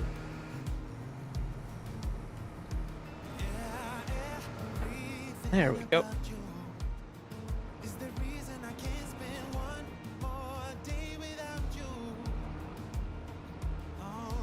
But I think one thing that Canadians will have is probably a stress out from way too much change. Way too much change. Because there is a lot of change that we have to face as Canadians. I'm telling you. Everything from, tariffs to the world trade changing and everything like that. World conflict, there's that. And then also our own domestic related matters as well, as I had mentioned. But I didn't want to go too much into, hopefully I've been able to explain it without seeming too partisan on matters, because I know that these types of conversations kind of really just stress people out and get them pissed off, right? Especially if you get a little bit too partisan on certain things, right? Leaning one way or another. So I think probably I've explained some of it. Some of it is exciting. That's why I wanted to talk about it mainly. I didn't want to get people upset or anything like that. I just wanted to share some of the things that are happening in Canada that I think are interesting and may not be covered in your local news, whether you're in, I don't know, New Zealand, the UK, other parts of Europe, right? Because usually, most of the time, you hear your own private news, right? But I think it's interesting to me, anyways, and it's changing, and I think it's fascinating. It's exciting.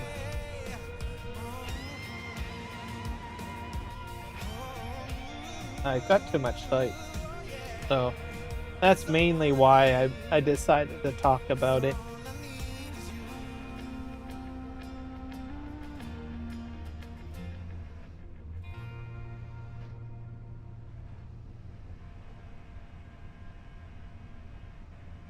But I think other countries probably have a lot of different interesting things happen too. There's positive. You just have to look for the positive stuff.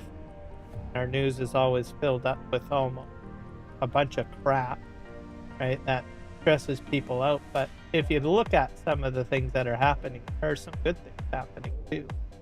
So you just have to take the time to find it, and then look at it and say, well, that is kind of cool.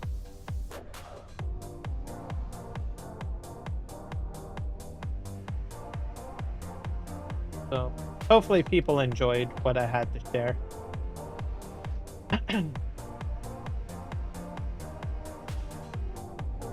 But I was debating on even mentioning it or anything like that, because it is a bit political, but I was like, I had to think about it. Well, how do I talk about it in a way that isn't,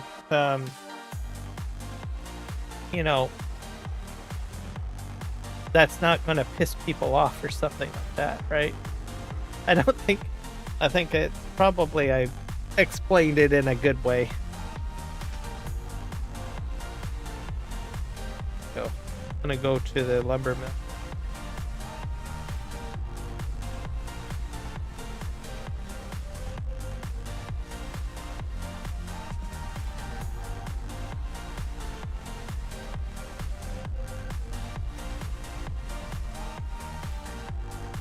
Our logs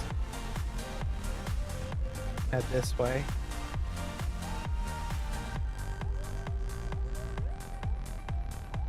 To the mill. So I decided to go this way because this is like a really steep hill. Try to make it up it.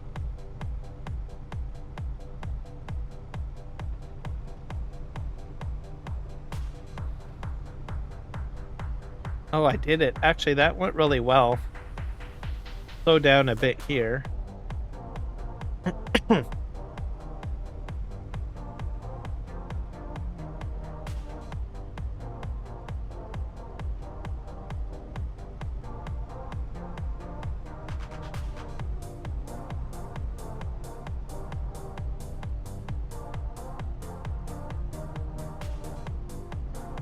Yeah, so my crash counter is covered, so that's why I have it usually smaller. I might have to redesign my Christmas layout a little bit. I might do that after Christmas or something, like shrink down a few things so that I can make my gameplay box a little larger. It looks great on a TV, by the way, a 55-inch television.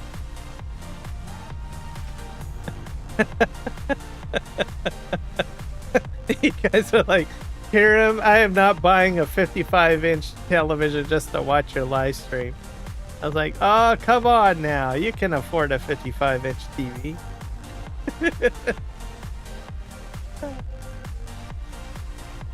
Okay, how do I'm gonna bring this load here, I guess.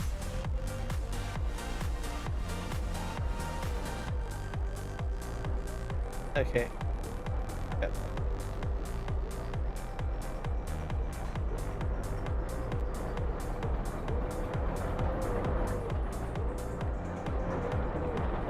Hopefully I can make it in.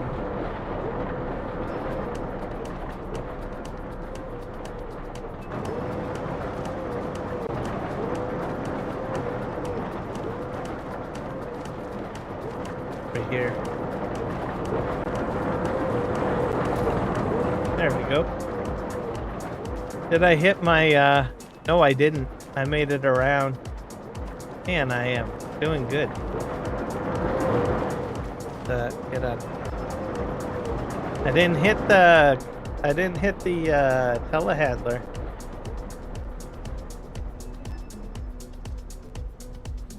Go back down.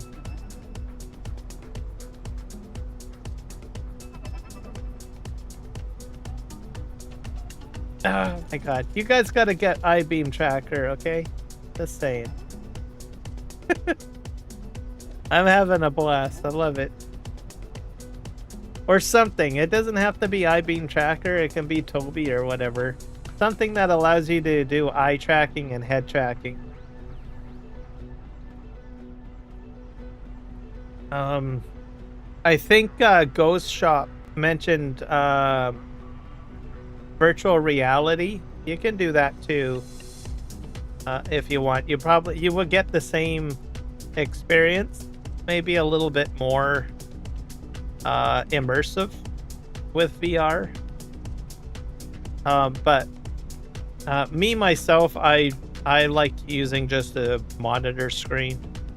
I've used VR before, and I don't do for long-term sessions. I don't do very well.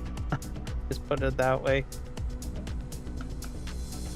I usually get like a bit of a headache, or I get really tired, or something like that. So I usually prefer to use a computer monitor instead, like what I'm doing right now. Large monitor. Good.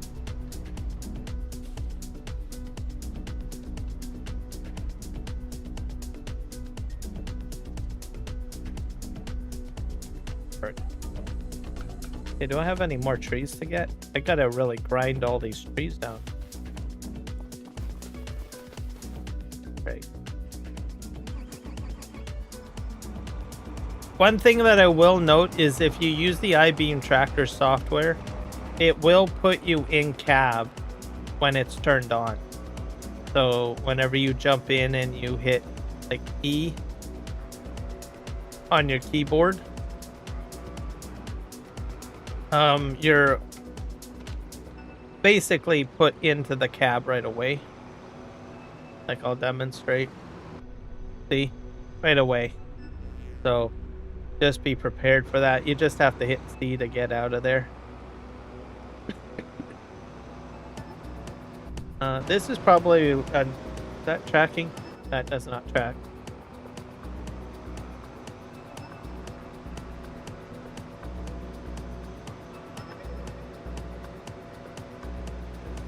So everybody that's watching the live stream, if you can do me a solid, hit the like button. Heck, even hype my video or my live stream if you can. That's an ability.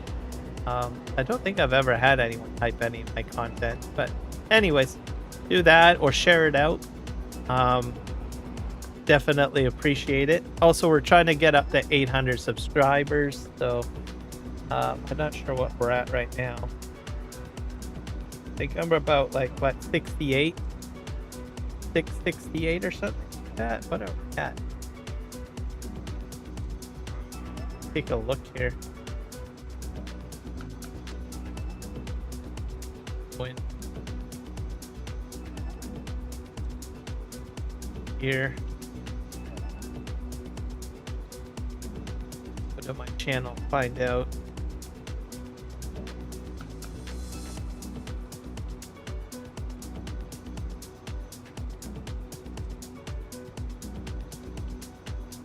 We're at 768. So we're trying to climb our way up to 800 at least. That's what the goal is. Eventually we'll hit probably 1,000 at some but yeah, subscribe if you can, share out.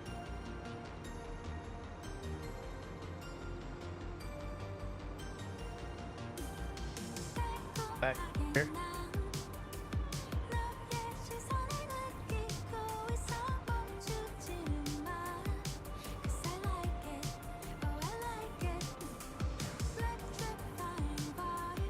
Fresh. Oh, it actually expands all the way. Wow.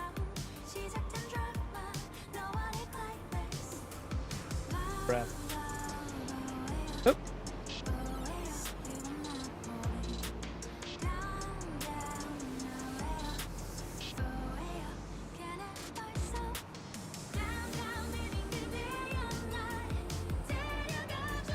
Back up here.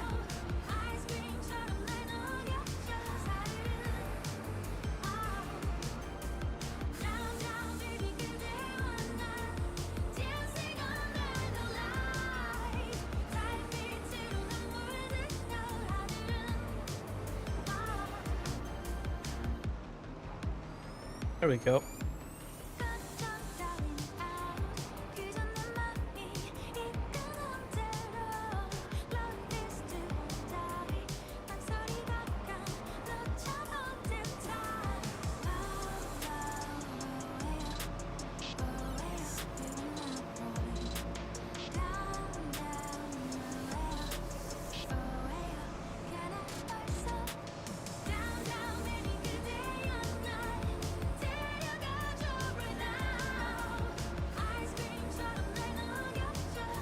Got these logs.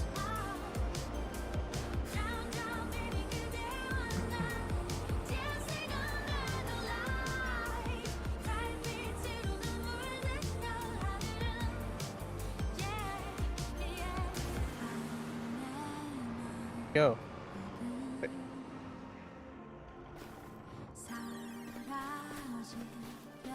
I think I got a new variation of the combine from, did I add it in?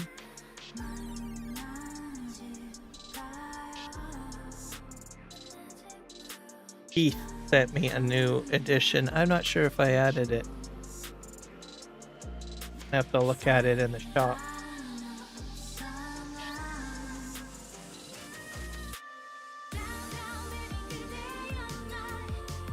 Is it under harvesters? Yeah.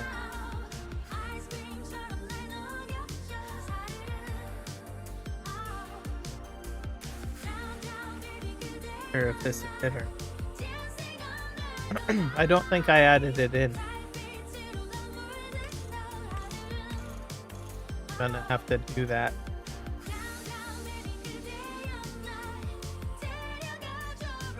Let me do that right. Hit save. go into, have to download it first. It's like a YouTube version of the tri-bind. Did the down, bring up the folder. If I can find the folder.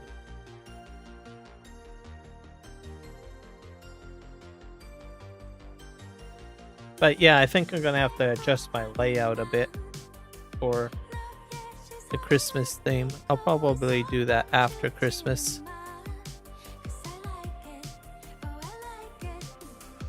So for the gameplay, I have to have it like about this size. So I could reduce the crash box a bit, and also the happy holidays to a different size. And that would give me more screen real estate, I think. Essentially. And maybe move that Christmas ball a little bit. The blue one in the upper left-hand corner. So, to reorganize the size of different things. My vertical live stream's not too bad. Probably make that a little larger. That over there. I don't have to change that layout at all. But this is the same layouts that I had like from last year, so. And I thought, well, they look pretty good, and then decided to put them in, and then I realized, oh, maybe I should have them a little larger or something. I don't know. All right, what was I doing? Oh yeah, I was gonna go and add the new tri-bind to the map. Dump that in there. Put it in.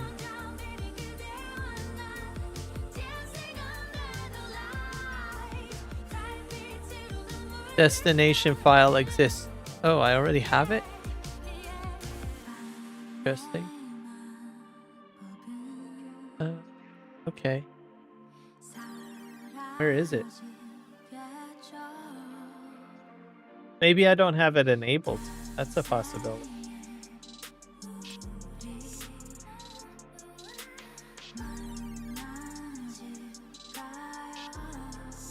Have to save and exit to do that. Come on. Save game.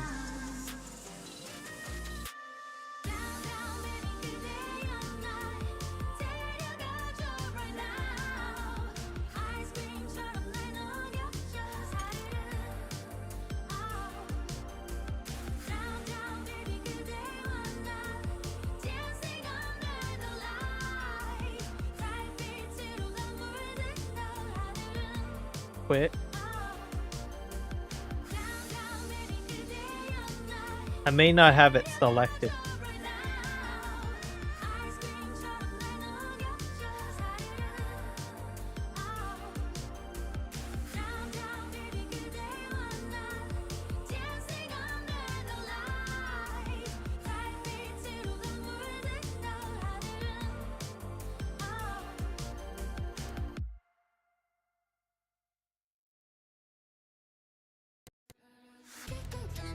Go to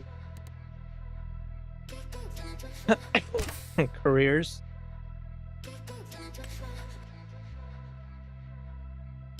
So yeah, I've got like 2 that are not selected. The bottom. So I have a couple of different tri-binds. Here's the YouTube Twitch tri-bind.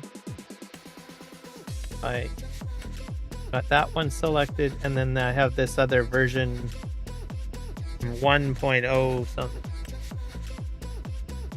Select that.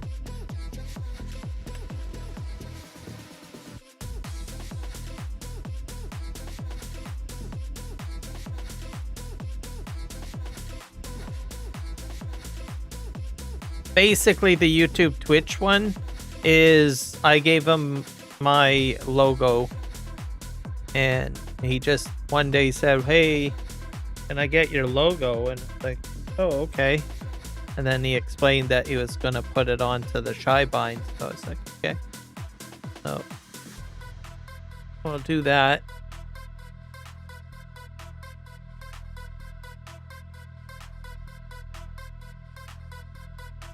So he's with to get his tri-bind, it's at redneckmods.itch.io. So I'll put that into the chat, I guess, for you guys. There's a few other YouTubers or content. I'll just say content creators. It's easier to just say that. That have been using it. Tri-bind.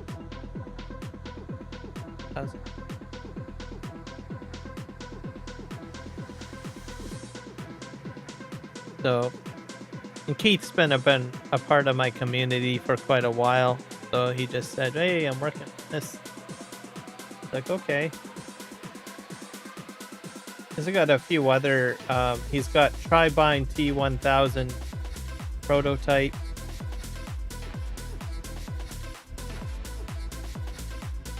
So eventually it's going to be on the mod hub, from what I understand, which should be pretty cool.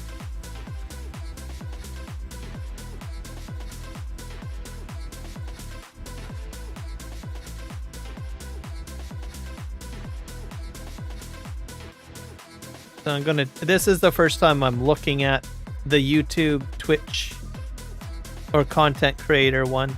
So we'll look at it. Get it in there. I'll have to take out the other variation, I guess.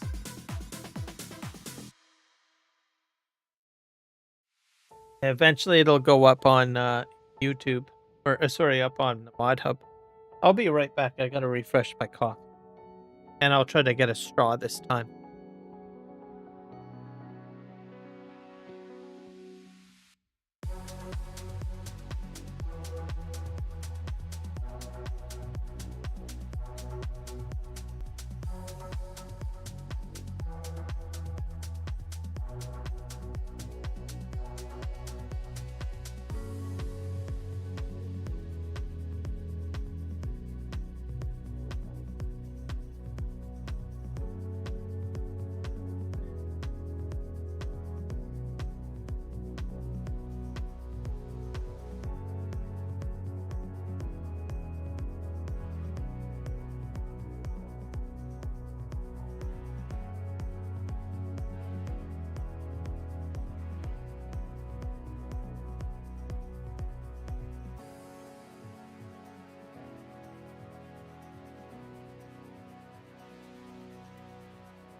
about to break. You're riding shotgun. The feeling we chase. I'm wide awake. Take me away now. 'Cause I won't go down the same old path again now. No, I've been running out of air, so let me catch my breath. Feeling I've got's making me crazy. If I'm having a good time, don't you blame me. Yeah, this feeling I've got's making me crazy. Making me crazy. So I'm just gonna drive.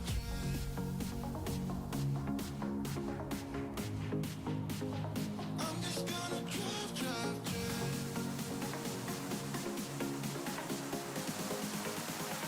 I'm just gonna drive.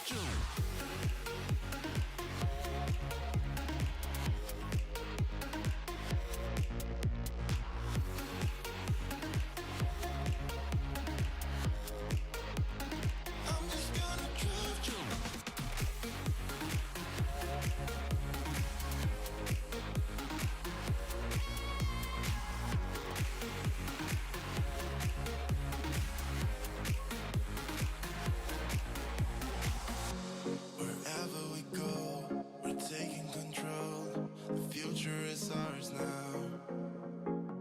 The road never ends. It's me and my friends. These are the good times. And I'm feeling like I could go on forever. And I've been running out of air, so let me catch my breath. Feeling I've got's making me crazy. If I'm having a good time, don't you blame me. Yeah, this feeling I've got's making me crazy. Making me crazy. So I'm just gonna drive.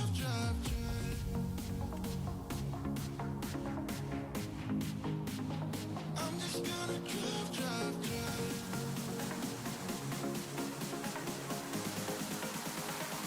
just gonna drive. I'm just gonna drive.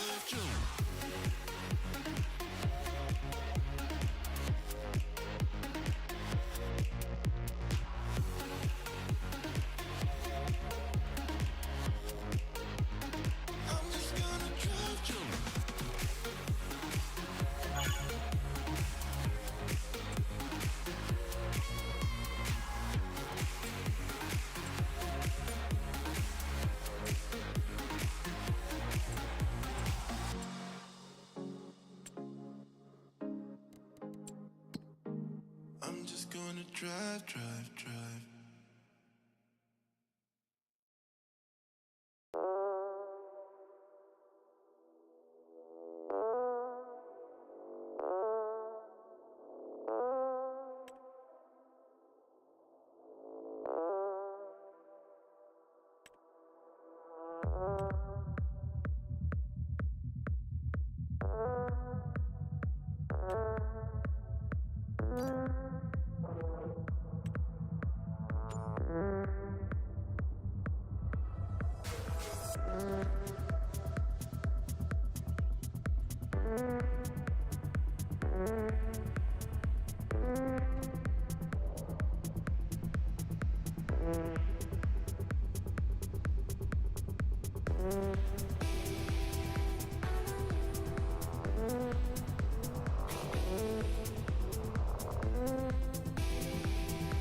Oh, I'm muted. There we go. I'm back. I've been muted the whole time. I'm downloading looking at the FDR website. Downloading stuff.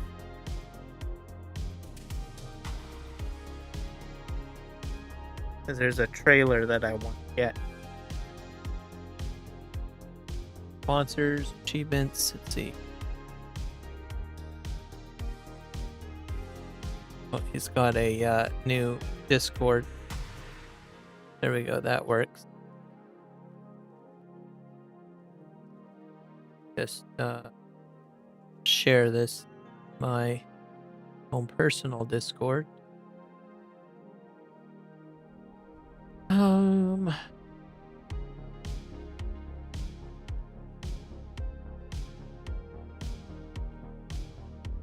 Site server. Server invitations on Discord are a little confusing because most of them are temporary. So you have to actually go in and do a few things to add this to my Discord invite section.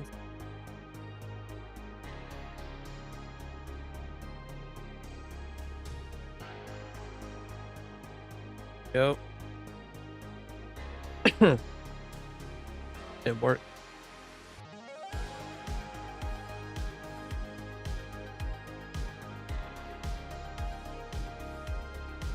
I'm gonna send him a thumbs up.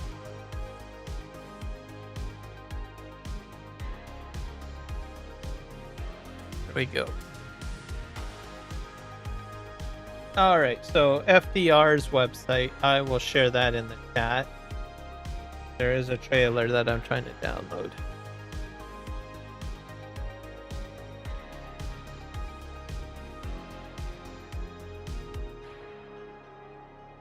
Oh.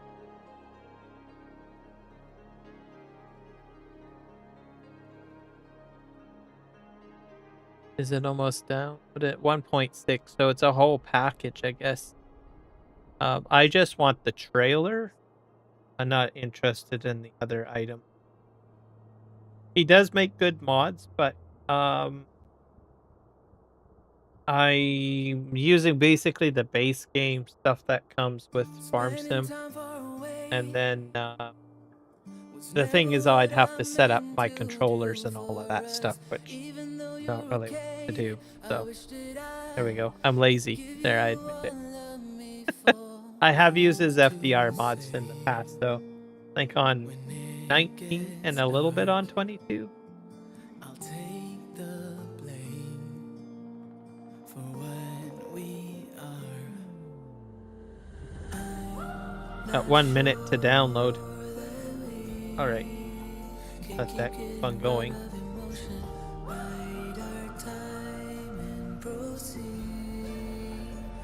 Edit. It's a bit bright.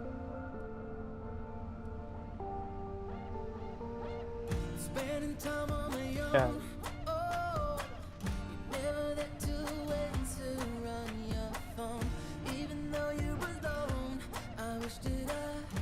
Could hear the words for me to carry on my own, to get me home to where I belong.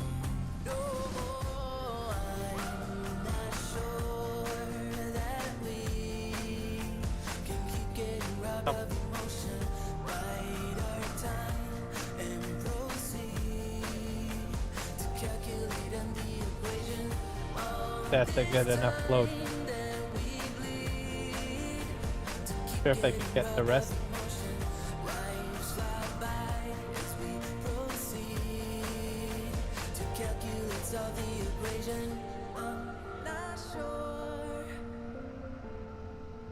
I'm not sure. Spending time far away. It's never what I meant to do for us. Even though you're okay,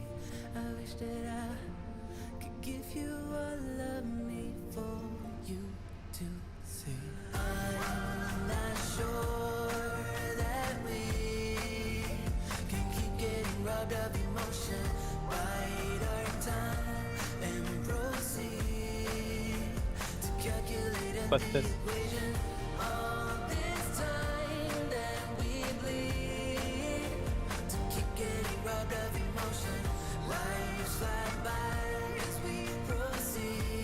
But yeah, FDR modding. You really want to get like heavy to log, I would probably go with his mods. From what I understand, he works in the industry. Most of the equipment, I believe he's operated personally or has a good understanding of the equipment.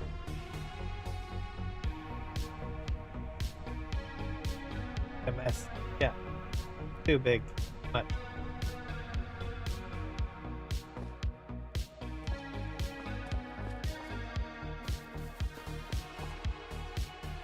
so that's why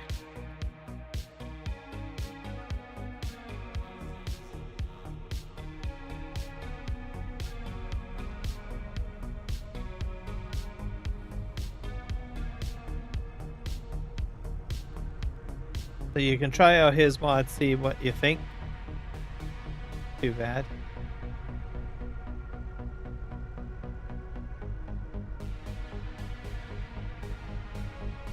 This batch I'm gonna just take them to the mill.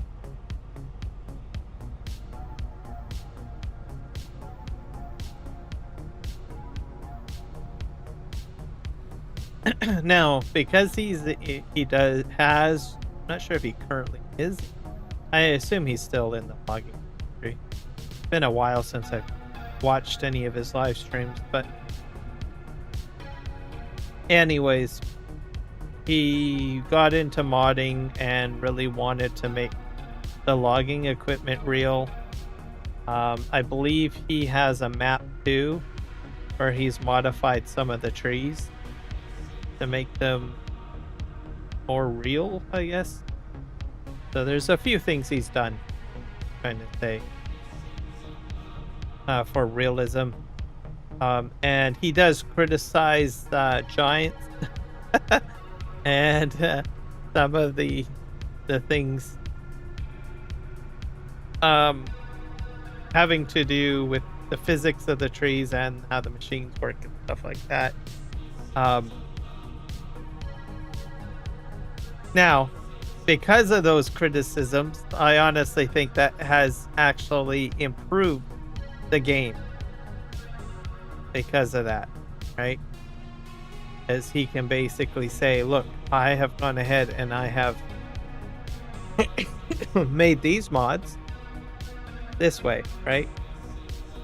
So, means that those people that make the giant work with the Giants engine and build, you know, the machine for the game, it means, hey, you got to step up your game here a little bit, right? So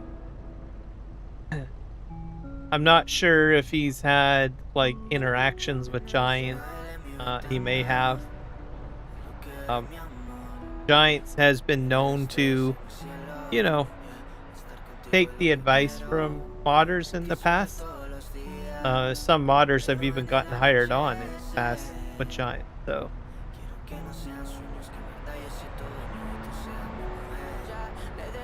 that's why criticisms aren't that bad, right? It can make a product better. But anyways, I thought I would mention that.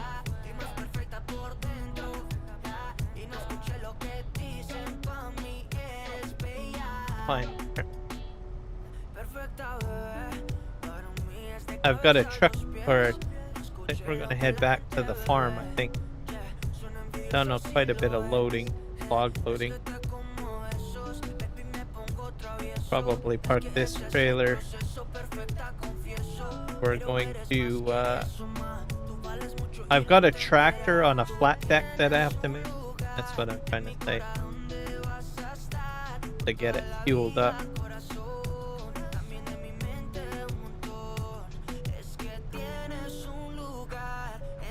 I'm gonna take this trailer to the loading zone. Let it sit.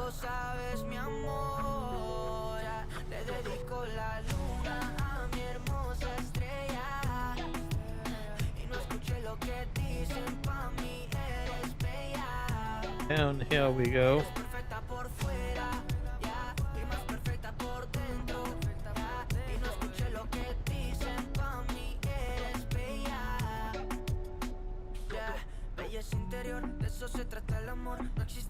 Probably park this like right here.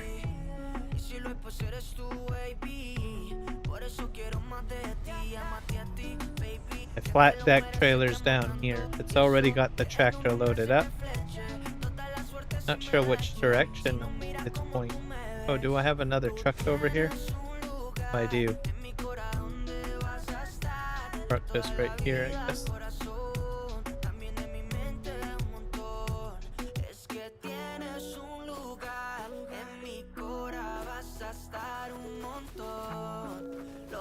PLX.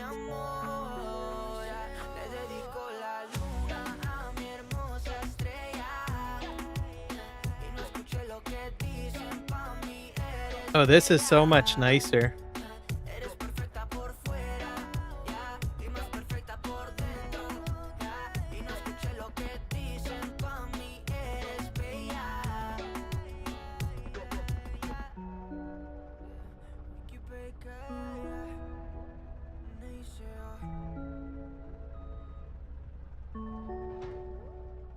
There we go.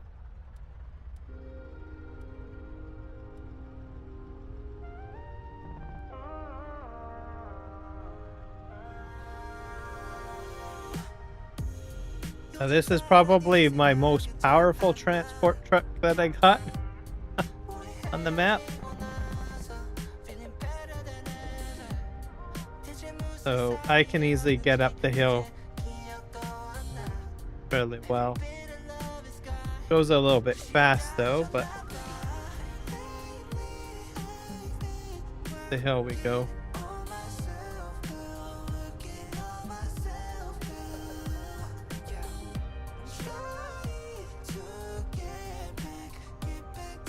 Not sure if I have the tractor strapped down. Yeah, I do. I can see it in the side. So we'll fill this up with fuel. I'm gonna take it back to the farm so that I've got it available to do tasks.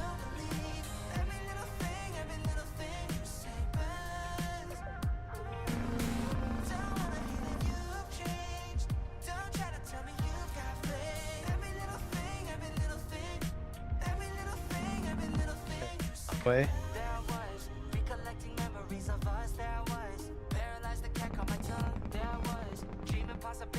Oh.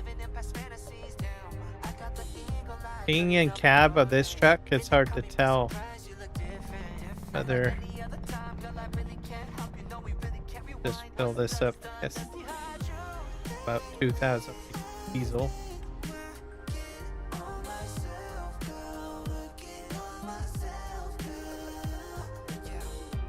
Not sure if I can fill that up.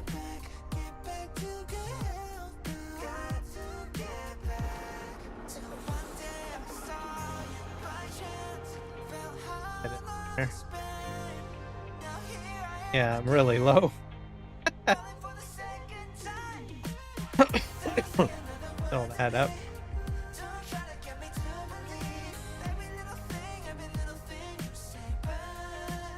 Okay, let's try my straw now. Seems to be doing fine. There was a little bit of a head tilt, but that's fine.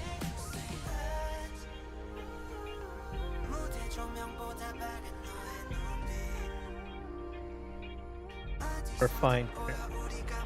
Oh, stuck in. Crazy. Okay, let's my flaps down.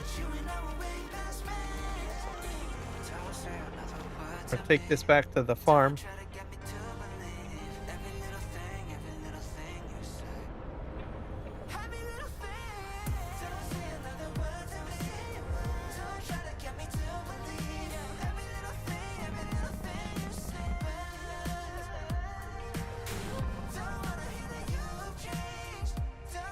Way back here, I don't like that.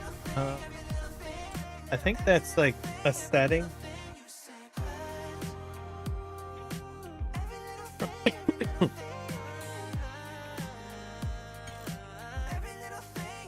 setting.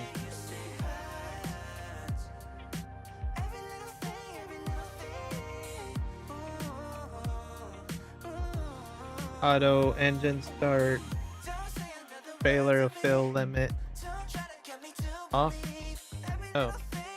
Trailers can only be filled until the max allowed weight reach. I always have that.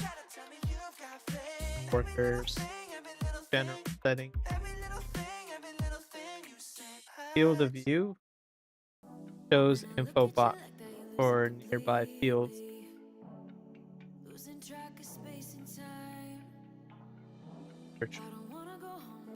Radio. Preset vehicle set for the position for each vehicle.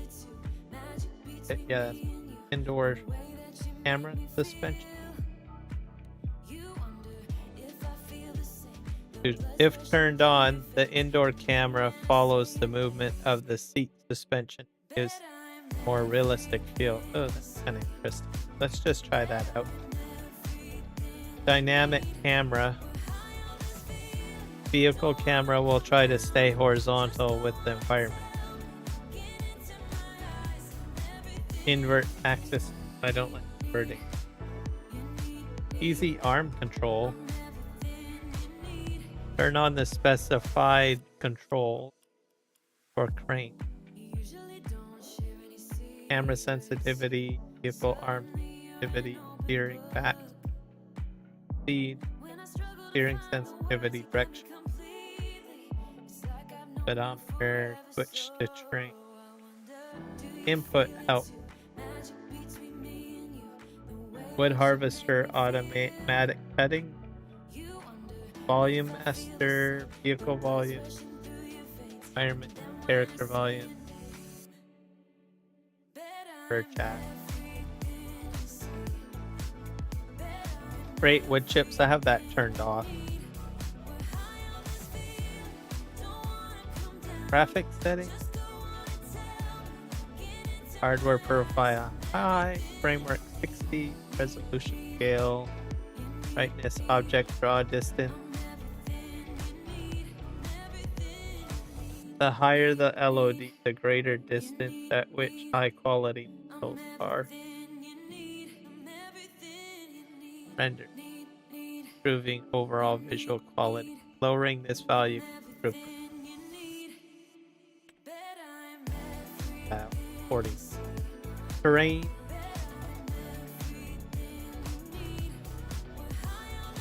Resolution scaling. Data quality. Very high. Dating. Cloud shadow. Lighting quality. Lens flare. Foliage shadows. Realistic field of view. Decrease or increase the maximum area that increase first.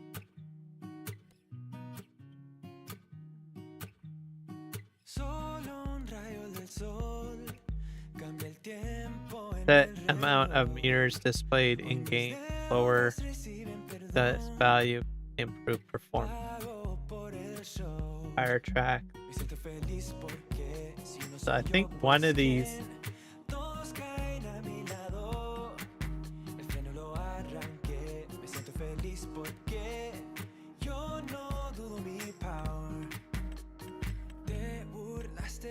set that to 7.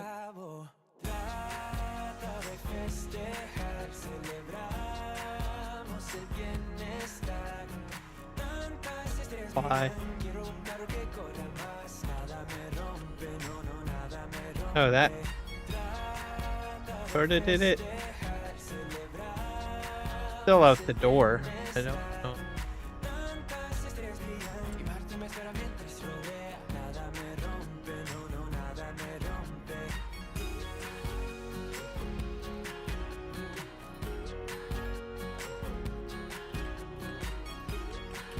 Put that at 50.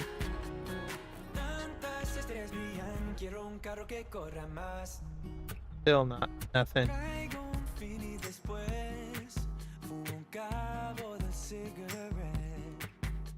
Me pierdo en la ciudad, ha llegado mi tiempo ya. Voy a vivir porque si yo no soy This at 80? quien, todos caen a mi lado. Los frenos los arranqué, me siento feliz porque vivo mi vida. Still in the back. I don't like that. Te burlaste de mí, se hace acá. I want to be in the seat. I'm pretty sure it's a field of view setting. But this to 7. Why? Still nothing.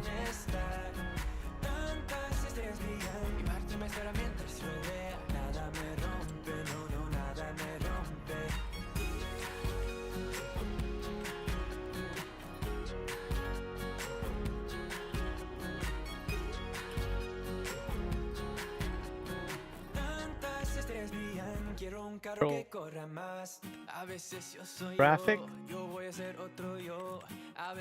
Put this at 6. Los frenos los arranqué, el riesgo me cae bien. Los frenos los arranqué, el riesgo me cae bien. I think that's just making the cab of the vehicle smaller. It's really not moving me forward in the seat. Los frenos los arranqué, el riesgo me cae bien. Los frenos los arranqué, el riesgo me cae bien. Put this back to 70. 80.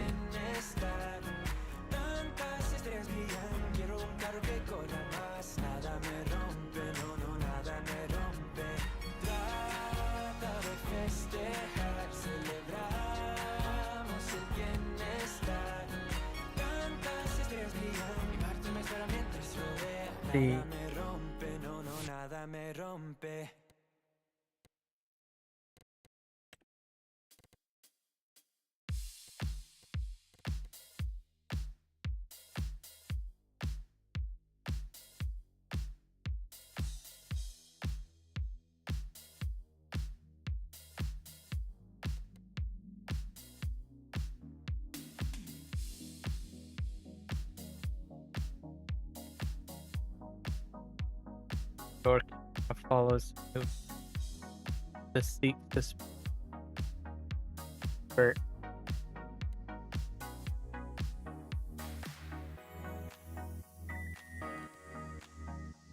Camera. Steering. Direction. Not sure.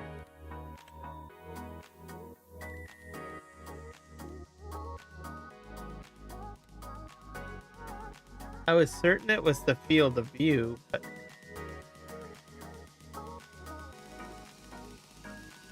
at 80%, 70%, shadows, light.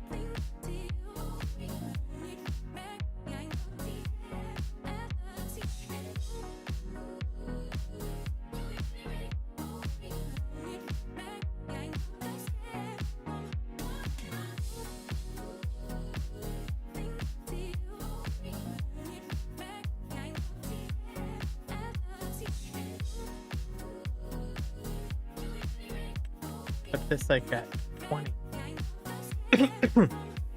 7, 40.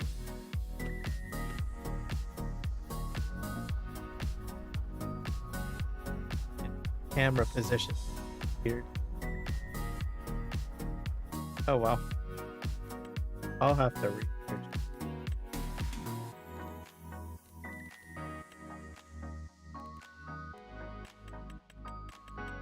Seven.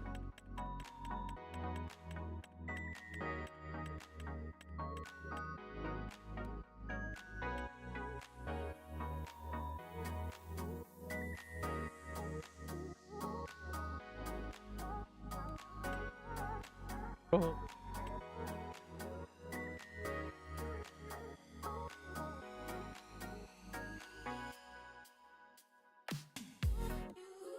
I think that'll do it, I guess.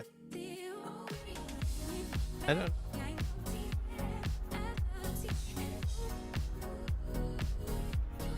But yeah, I am way too back. Cab.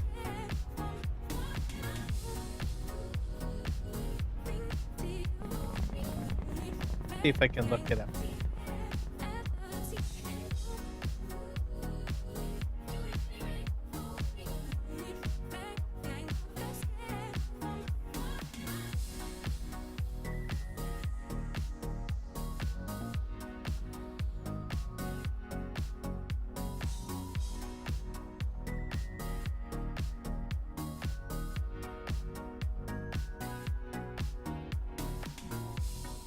What Microsoft Cockpit says. Realistic cab view mods setting or by tweak the view. Oh, FS25 camera placement. Some vehicles may have their interior camera set further back. Visibility. Feel natural. Odd conflict. Field of view. A wide field of view. Have it.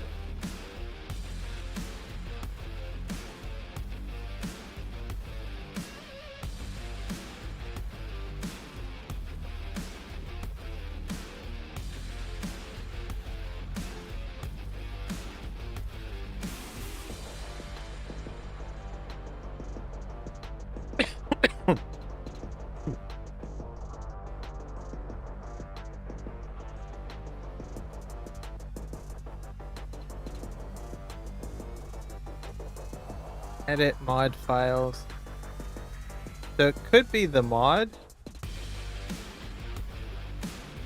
Quick camera.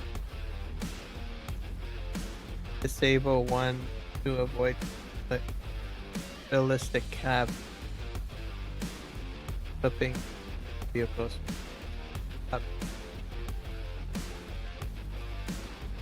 I might have a few of those mods. Alright.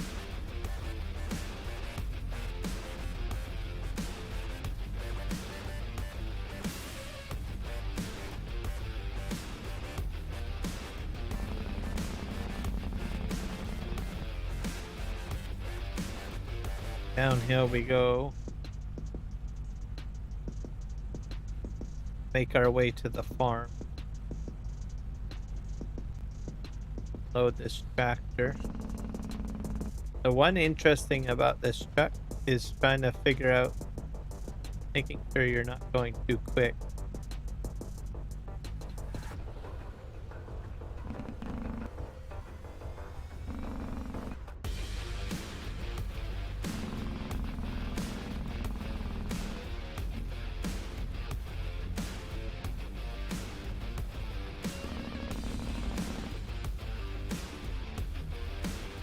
I'm also gonna have to clear out my manure.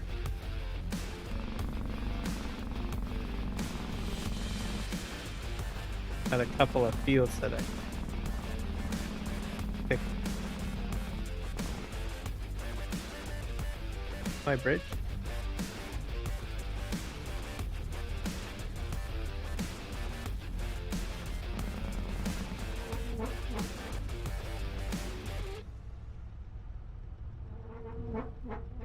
Most of that. Alright, uphill we go.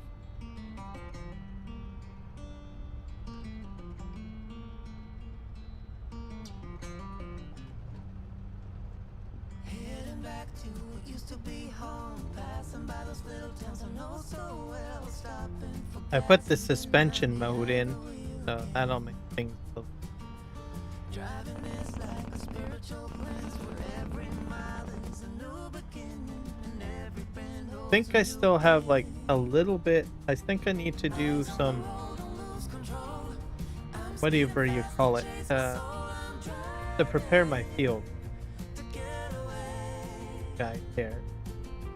running through emotions high and low, holding on or letting go, I'm fighting Unload this. another day.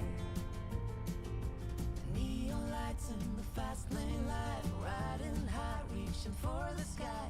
I had it all but lost and fell back down again.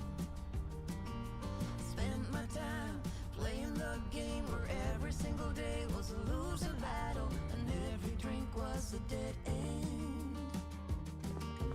Eyes on the goal, don't lose control. I'm living fast, I've lost my soul. I'm driving to get away. I don't think I had this strapped down. That's crazy. Yeah, need a fertilizer spreader.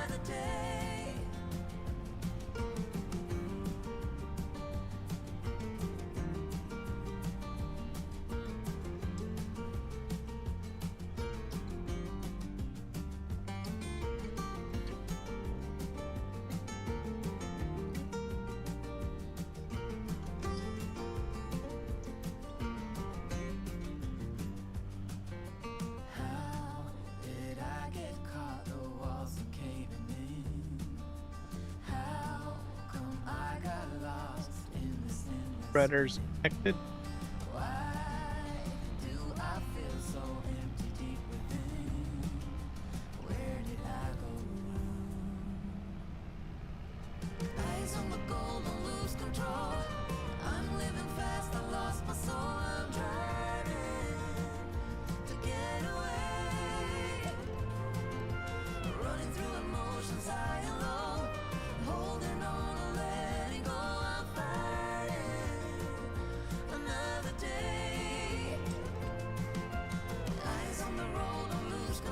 I probably want it on one headline.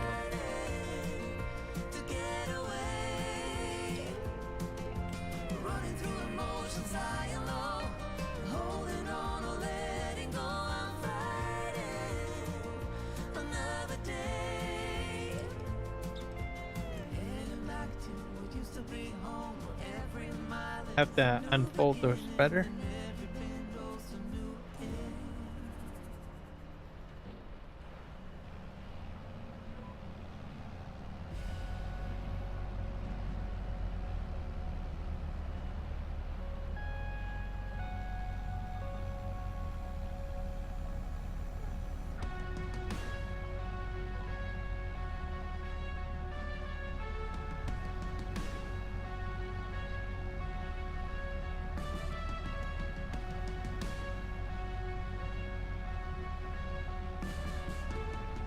There you go. Spread.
Gonna do the headland up here.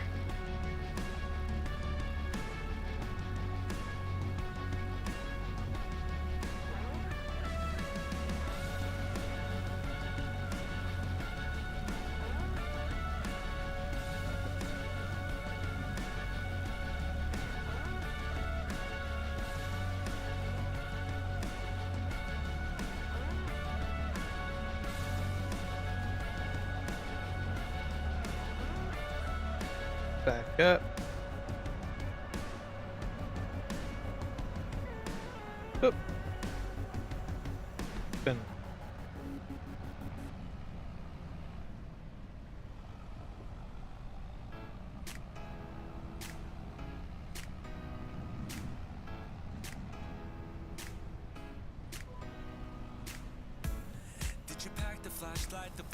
There we go.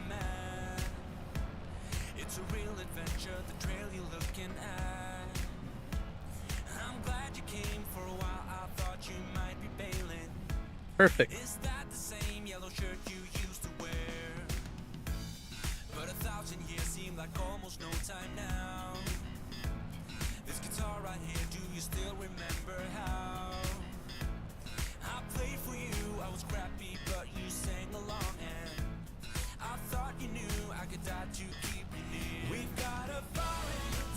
Great. Go.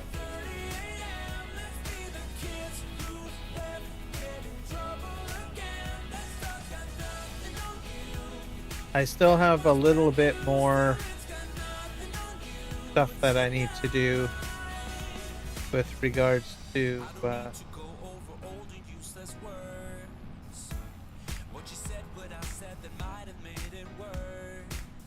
still got more mulching to field.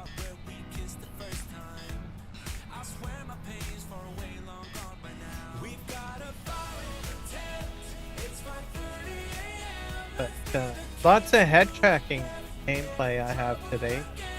Good. Good stuff. Really happy about that.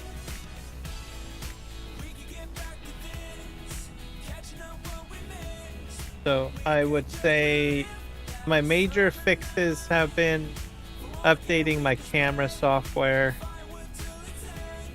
So that was a big problem. We have that upgraded, which is a good thing. What is the other thing that I did? Also, I defragged my hard drive. So I feel that has helped quite a bit too. So PC maintenance, gotta keep on top of that, I guess. Thing goes.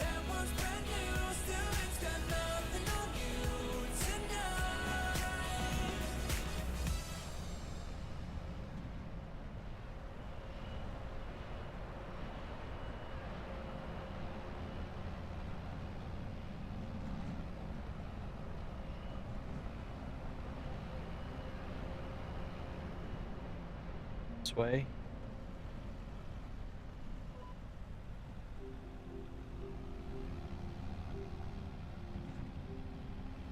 Headland.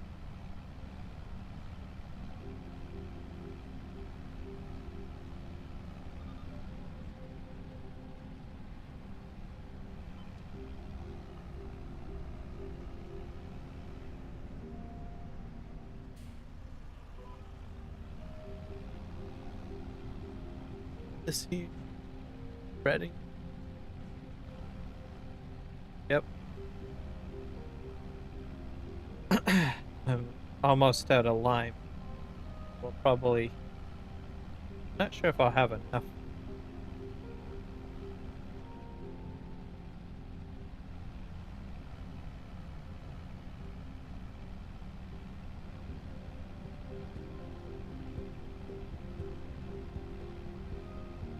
What if I can make it all the way to the other end again?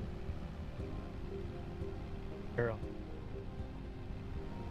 Would work out great if I can just fill up. Guess we'll find out, won't we? At 20.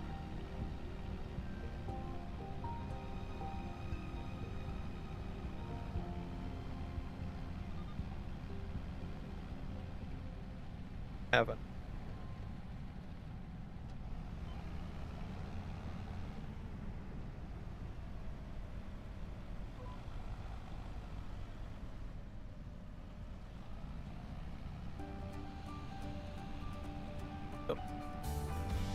We'll see. I'm going once I get to the end, I'm gonna go fill up, add more lime into the tank. So I make my own lime on the farm. Well, not on the farm. I have some mining area where it makes lime for me. 9%.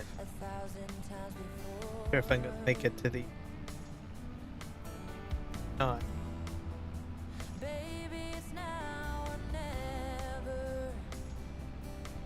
5%. I think I'm gonna run it before I get fine. 3%, 2%. Or maybe I might do it.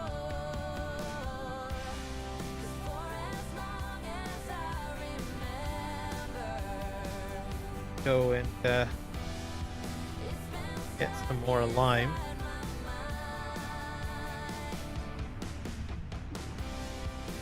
Oh. Lime stock is right over here.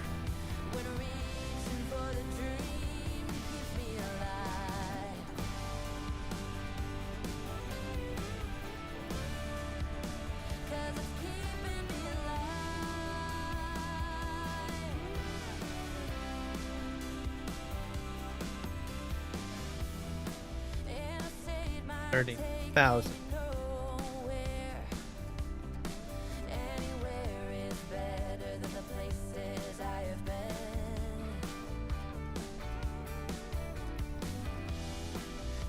I'll have to get my mulcher going. About that. I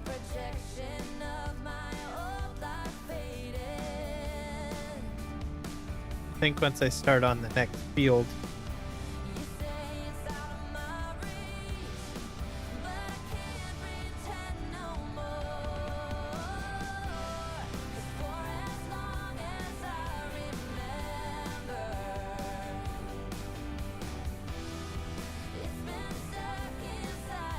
Potato trailers there. So when I start on this field, I'll get the mulcher going. Probably with horseplay.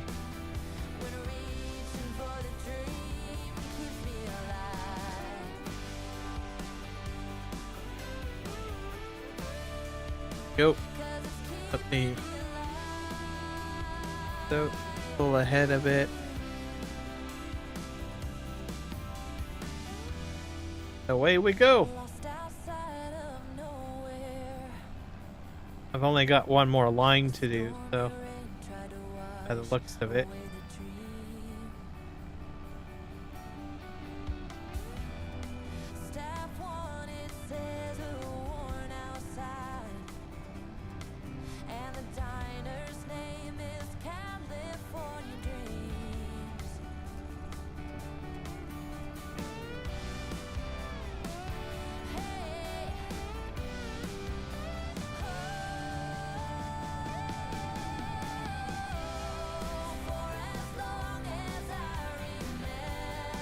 Out the rear.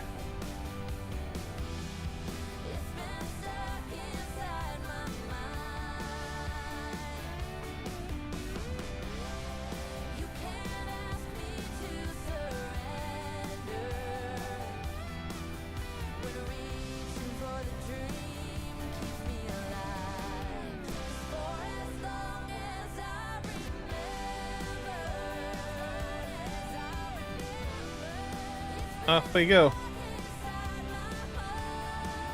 I think we're planning canola. Will be next, I guess. I did corn, so that's all put into fuel. I'll have more than enough fuel. Do canola. I also want to put a field of sugar cane down, I think. Somewhere.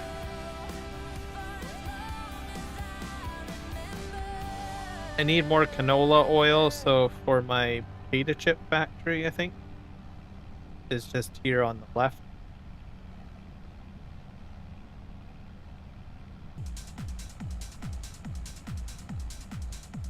Or when my potato chips start popping out.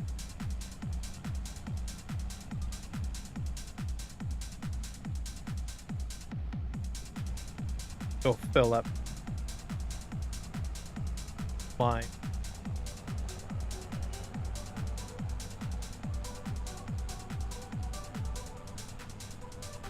And then we'll get the mulcher on courseplay in a moment. Catching up on fields. Stuff.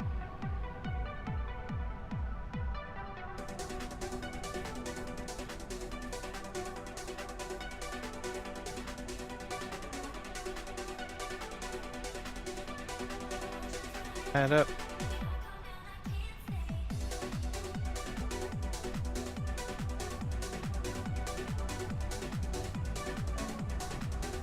To the next field. Right over here.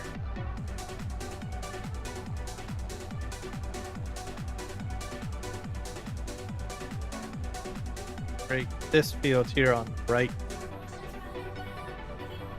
They get self stitched here. Park for a bit. Get into the other tractor and set it up for course play. Mulching.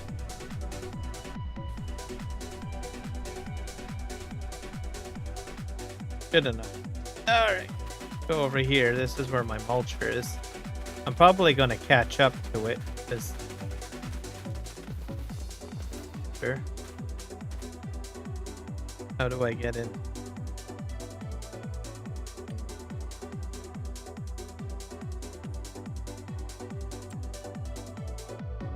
To hit him, I'm hitting the wrong button.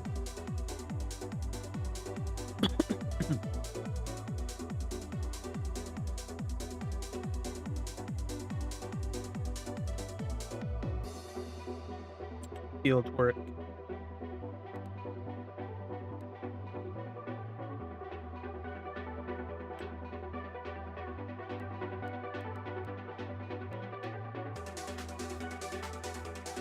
Multiple tools, field margin,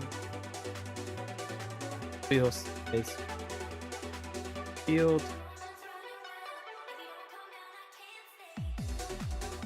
for headland,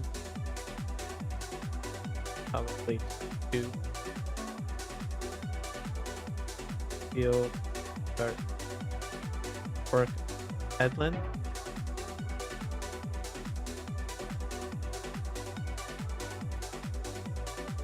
Generator. Start work.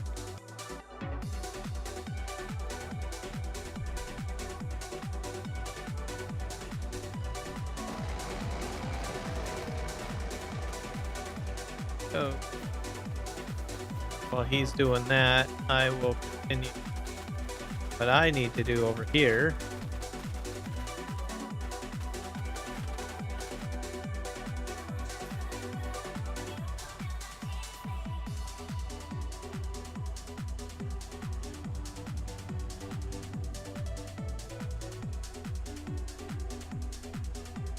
Unfolding.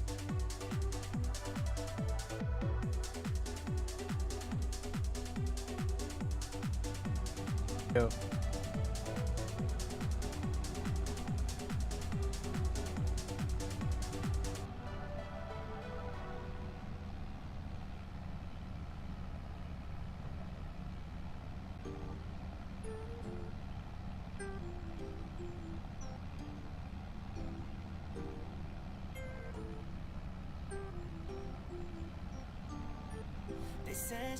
So probably have better performance too with course play.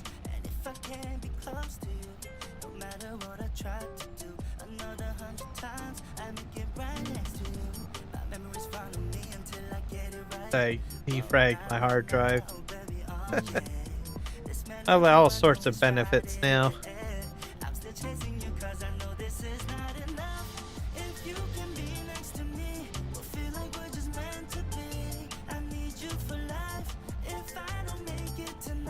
Probably same with video editing too, especially with video editing. Those are large files.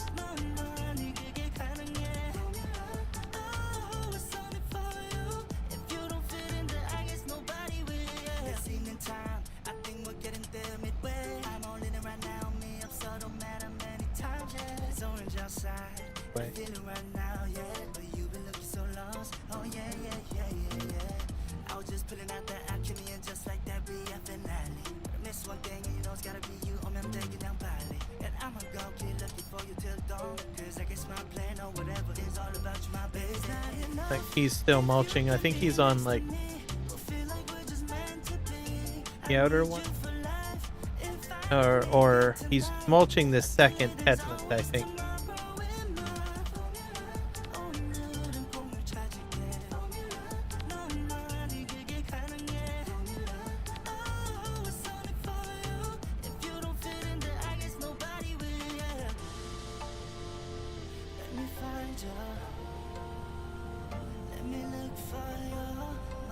Go.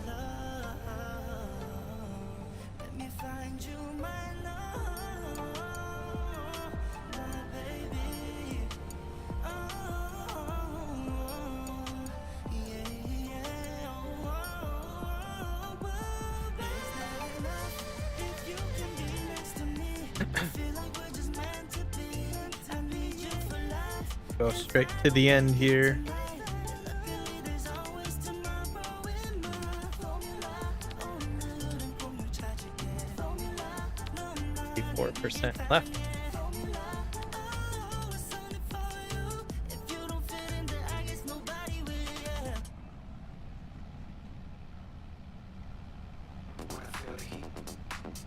We go. Let's grab a sip of my coffee.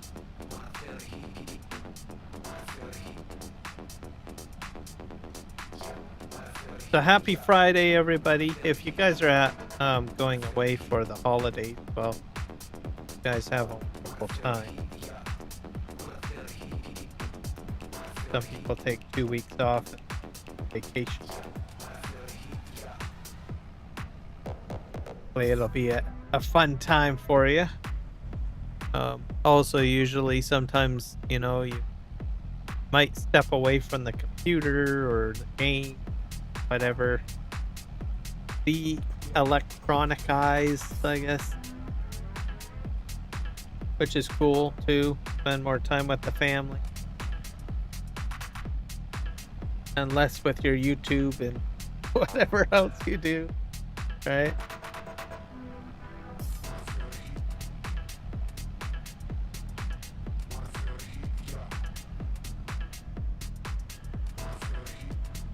%.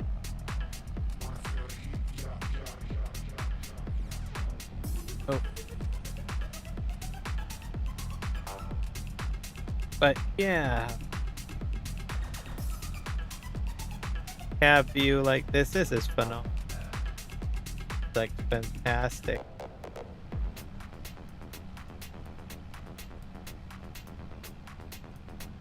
Love it.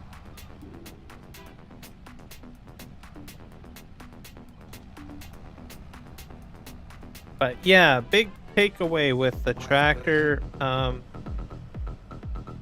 Make sure your hard drives are, you know, functioning properly. Make sure your computer is top notch. Well, I guess you probably don't get too top notch. Because right now, with me, I'm live streaming. I'm using a lot of system resources. So that's the difference between maybe you and I. So you probably may have to necessarily defrag your system, but depends on your, like, if you've got solid state drives, obviously you don't have to, but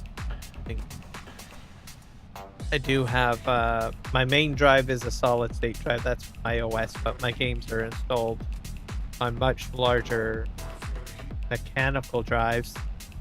So defragging is the big thing with that.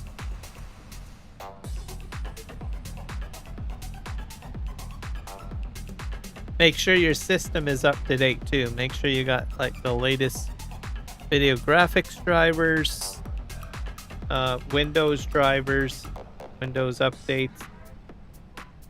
Make sure your webcam is up to date. That can be a big part of it as well. So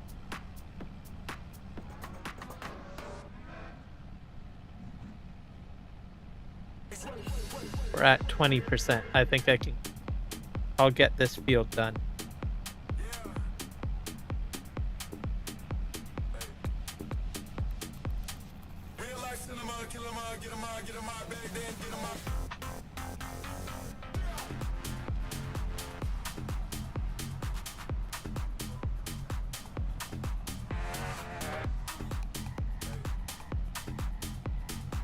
Go to again, and we're gonna fill this up.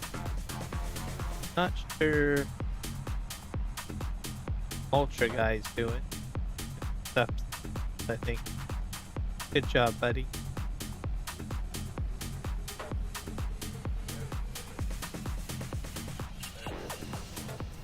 While he's doing that, I'm gonna have to figure out. I'm obviously catching up to him, so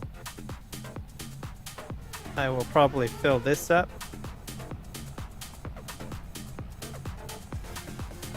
We will have to look at what we're going to do with regards to these fields here.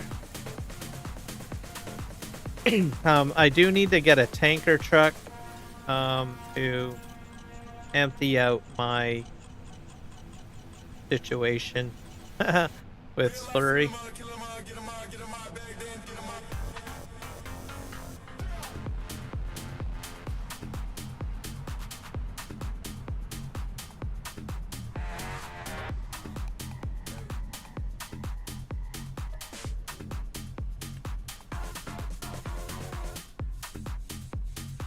I filling up.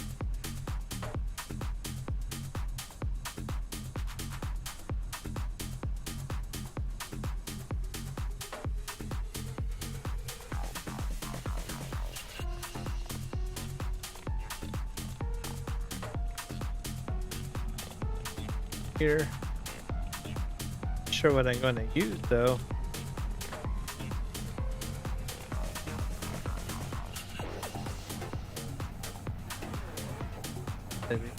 Have to buy a tanker.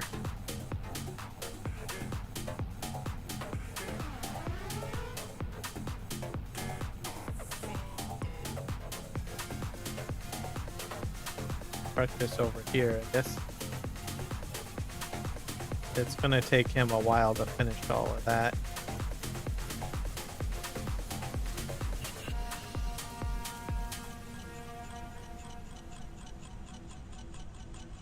Just park on this field over here. Now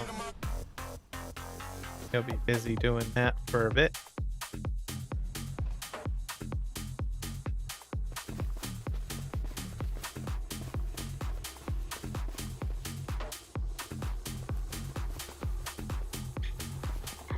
So my problem is that I've got slurry. Not sure how slurry works here.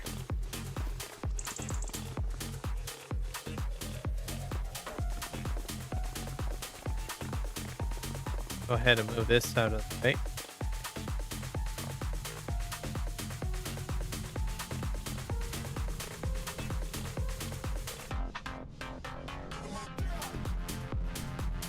Combine.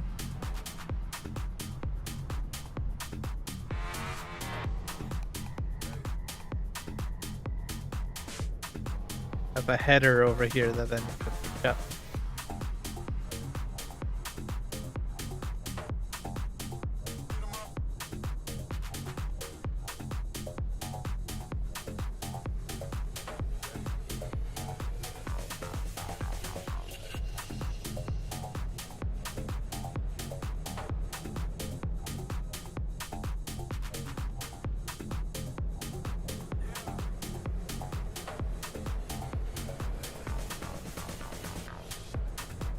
That's there to clean up.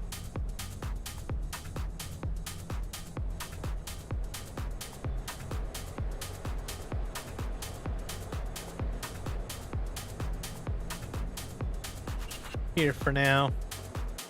All right. Next that pack. Okay, what the heck is this thing?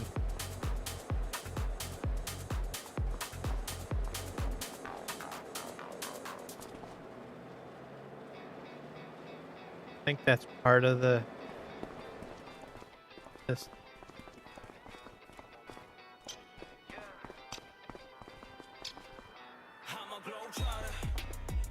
Other apparatuses, seeds.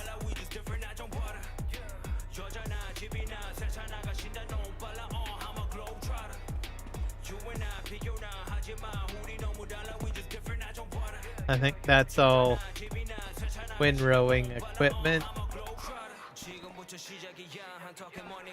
Theater.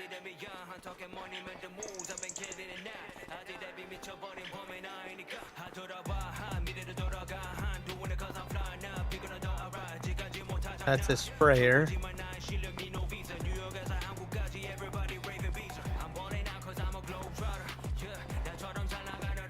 Another cedar.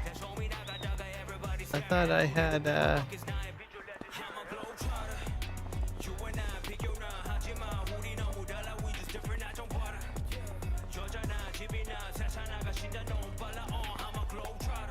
confused.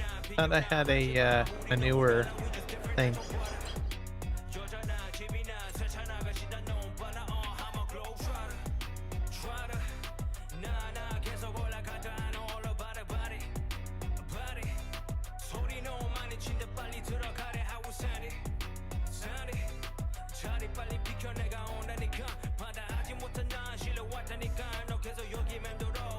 Got this. This cultivator prepares the fields. Slurry distributor can be attached to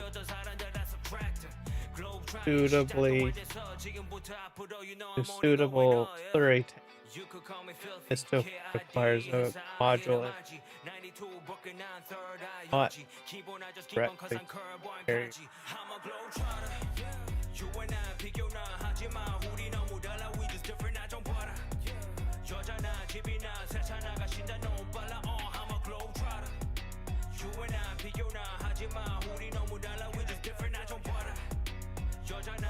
These two go together.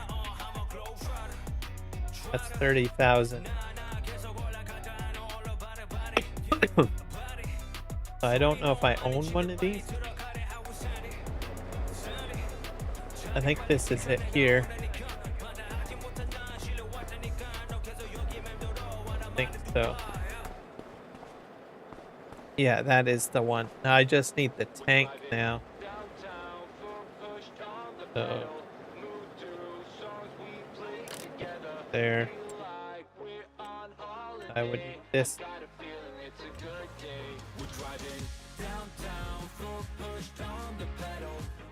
Buy that.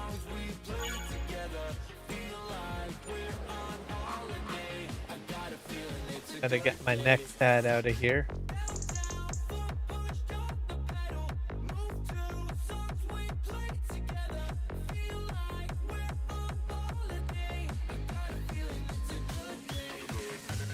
I think I'm gonna reverse this out.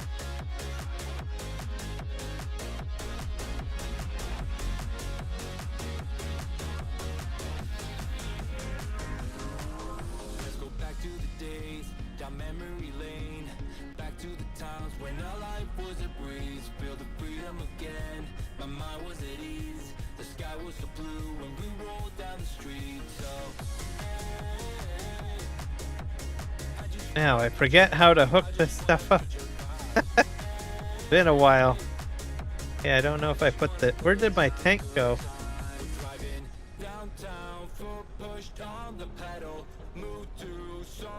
I think my tank is over here.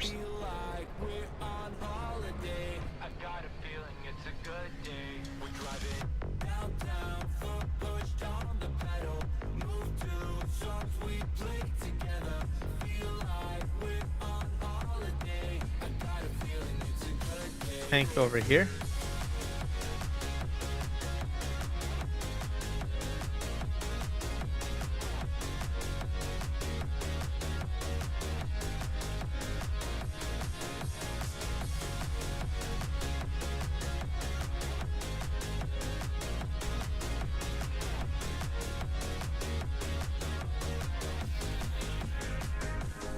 Don't know where my slurry tank is. Where did it go?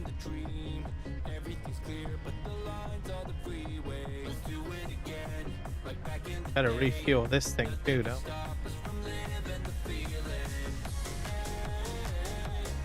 Well,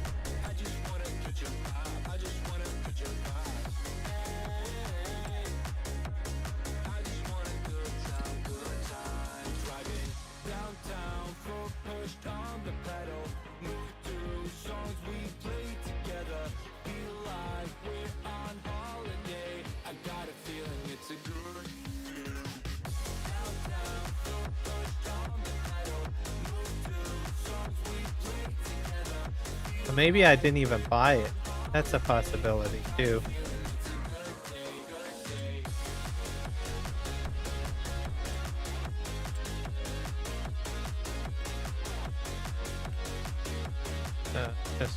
buy that. I thought I bought it though.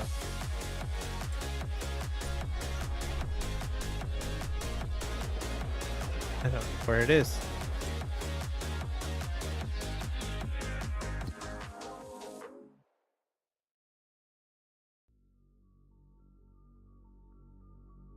Is it at the shop? Could be at the shop. And it just freaked out and said, nope. Oh yeah, here it is. I gotta go ahead and fill up anyway, so.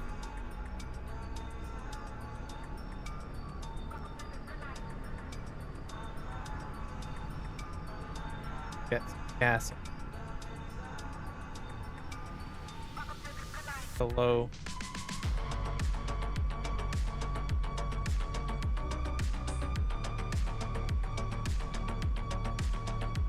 I'll have to sell one of those tanks too because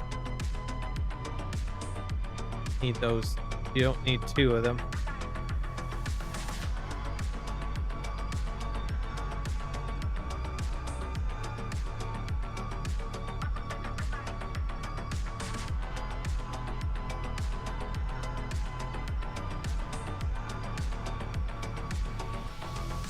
Making good work on that.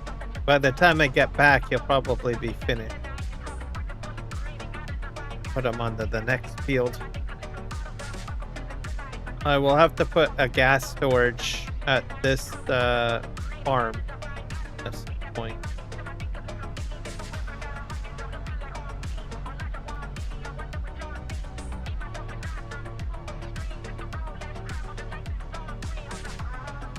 Meanwhile, we'll go down to the shop and we will sell one of the tank.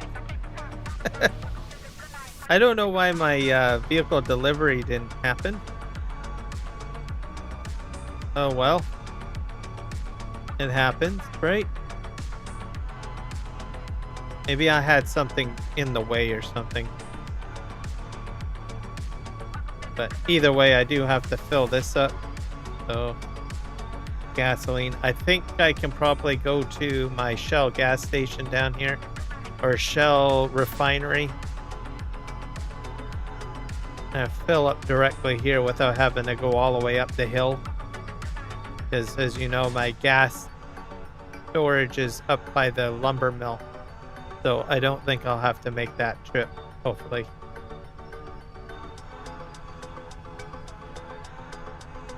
My Shell refinery is just over here. It should have quite a bit of fuel made by now. Because I did the corn harvest a couple of live streams ago. So got all the corn in there to make the fuel that I need. So we're coming up the Shell here.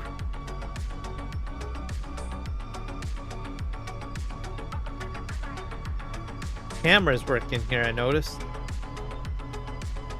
Sorta.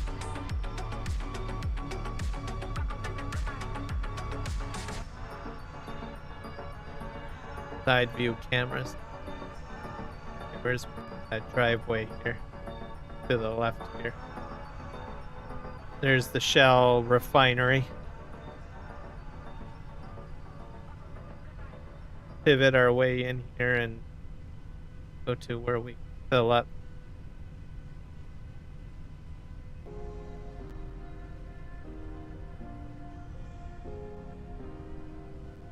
So that was full, so we've gone through about a quarter of a tank of corn. So you'll see the corn on the left here, or right.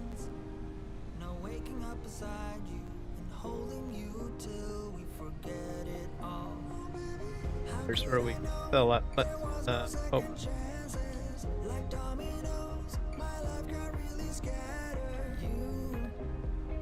20,000.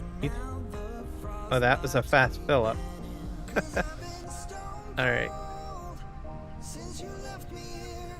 And we're gonna go across the bridge to get sorry. I wonder if I can distribute the fuel to my storages. I'll have to check on that. Didn't think about that till now.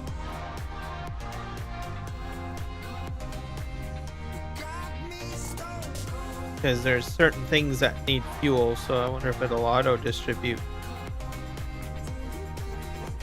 Go across the bridge here.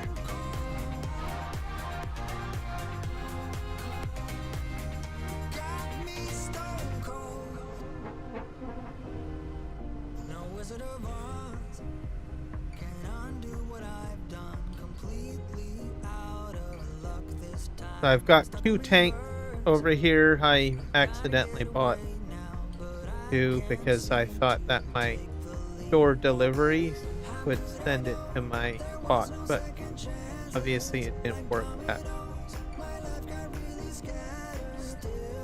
Have to align ourselves over here. Think I've got it lined up right. Unfold how this all works here.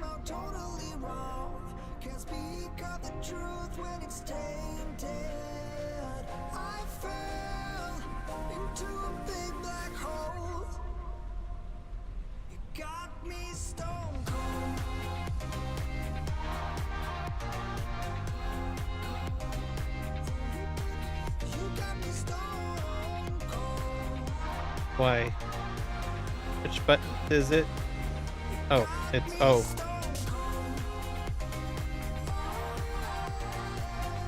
Am I the right way? I don't think so. Yeah, I'm on the wrong side.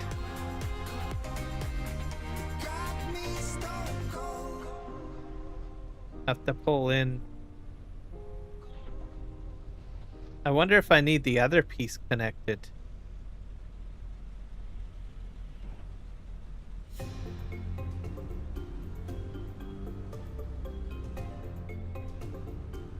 Back up.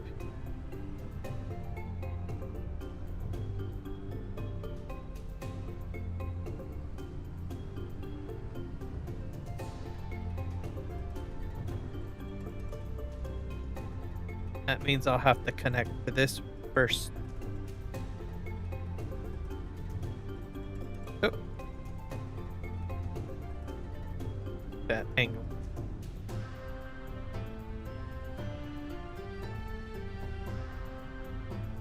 Here.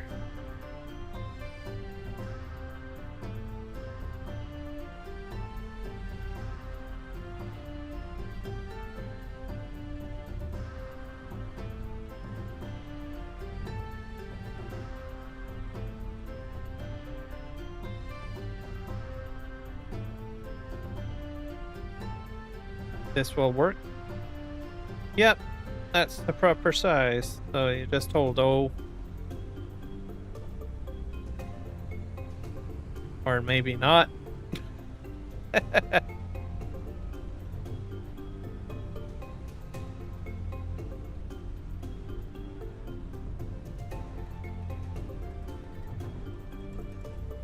There we go. Fine now. That's all it works here. I don't know if it's working very well. Is it because I'm inside? Yeah. Oop. Burst this out.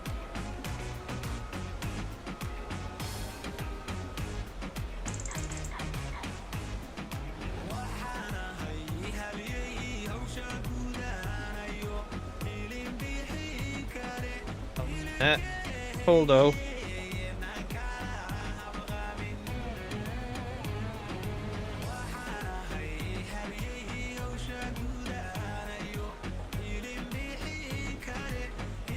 That one connected. Now, gotta dump this off over here. I purchased too many.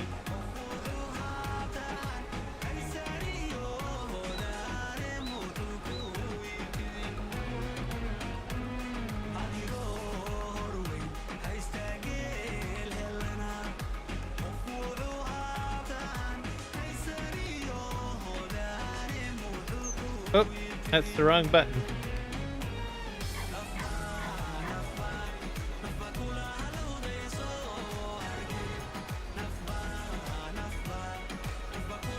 I can do a complete turn. Oh.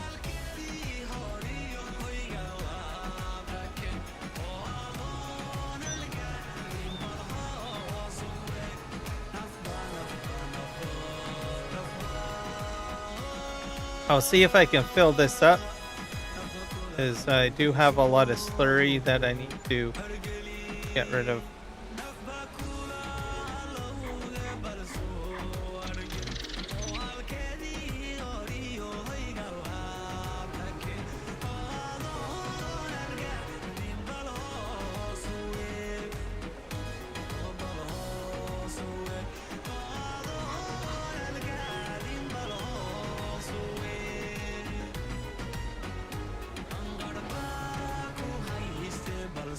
Hoping to do this all in cab, but that didn't quite work out very well.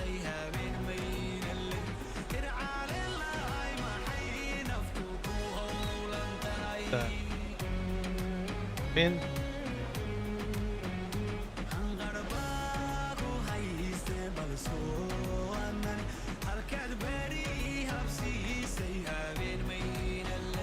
Okay. Oh, I guess that's the boom to fill up, I guess.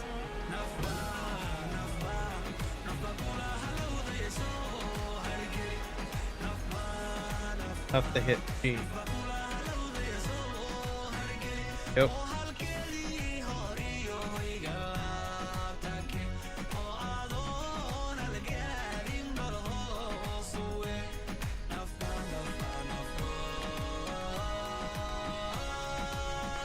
So I've got my buffalo farm, which is up here. 30 is like really full. So that's why I'm running my way up here to get into doing slurry.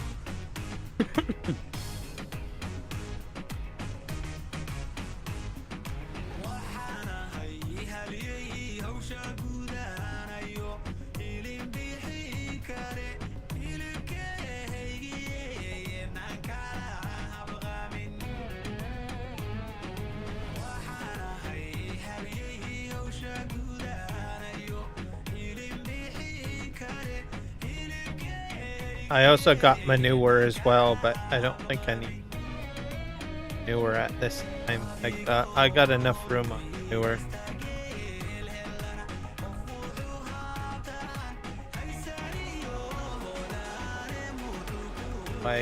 Where's my slurry? Is this where my slurry spout is? I'll have to take a look here. Sure where the slurry spout is. That's milk.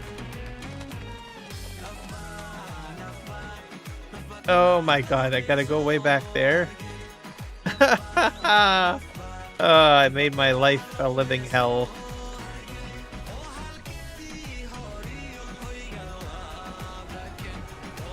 I don't think I can get this in there.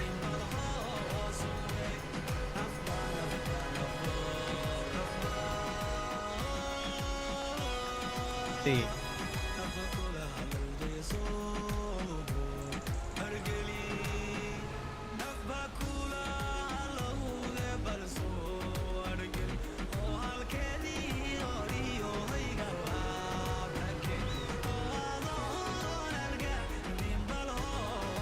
Yeah, I really didn't do a very good job with the fencing on this farm. Well, at least I could get in. So, got about 100,000 slurry.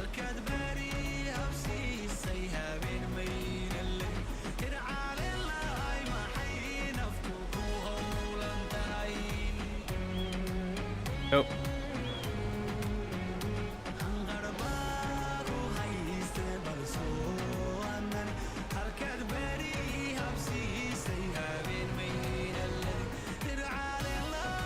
Back up.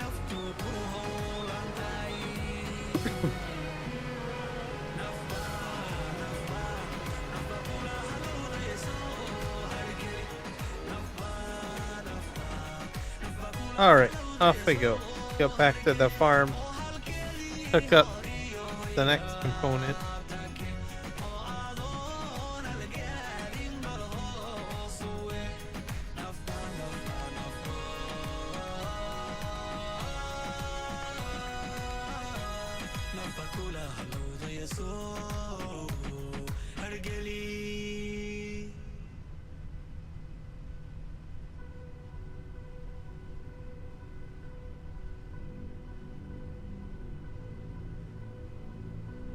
I gotta cross the bridge here and farm, hook up the other piece. I think you have to do a cultivator, so I'm trying to think here. So I don't think I can do a second application of slurry with this. It's like the first application, because I don't think you can't put slurry into the sprayer.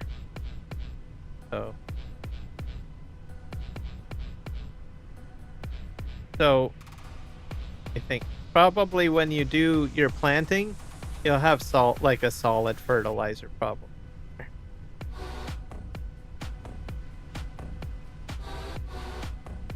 Is how I think it'll work out. Because you wouldn't cultivate over your seed bed, right? Then you're just ruining all of you're undoing all of the work that you've already planted, right? So keep that in mind. So I'll be hooking up a cultivator on this and happen. I'm kind of confused because I think I have to use a cultivator on the seed bed too. So I don't know. Just kind of winging right now with the next at, because I haven't done slurry before, so I wouldn't know. Not sure this step-by-step process. Slurry application, because I can't spray with this.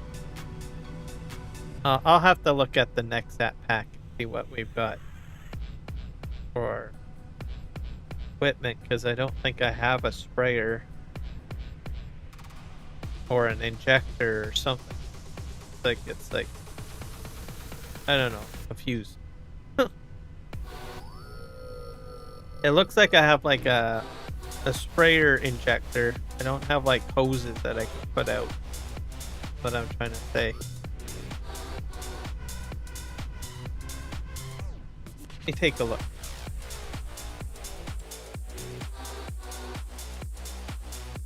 So this is what I have right now. I have this hooked up. I have this. This is a cultivator, prepares fields for the next sowing. So that's what you do before sowing. But I don't have... What's this thing? The planter. That's another planter. What about this thing? Yeah, that's liquid fertilizer.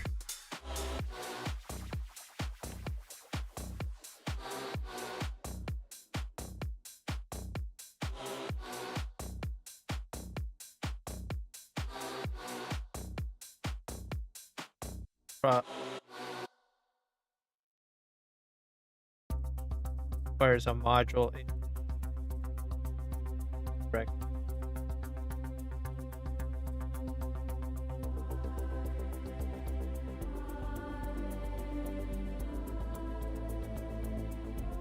So this would go in, and then you can hook up that next. So I probably would have this and one attached. So I wouldn't add the cultivator, I guess.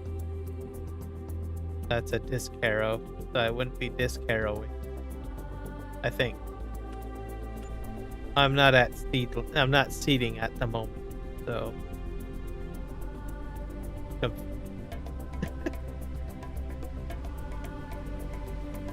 that right there. This guy almost done? Oh, he's done already.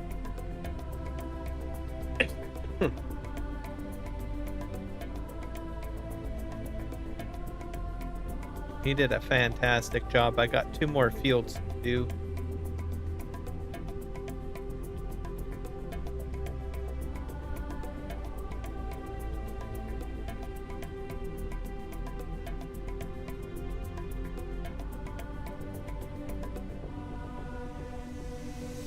This hooked up.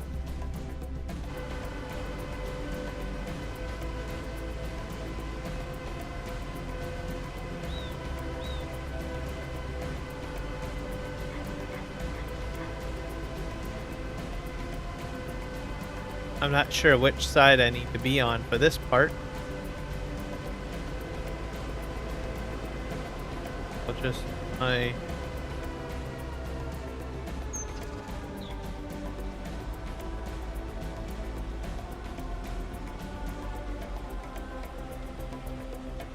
think I'm on the wrong side, maybe.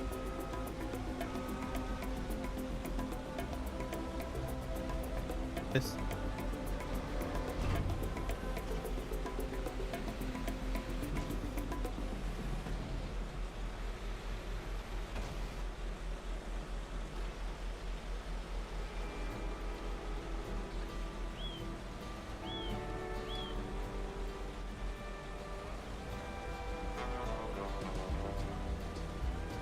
Happened here.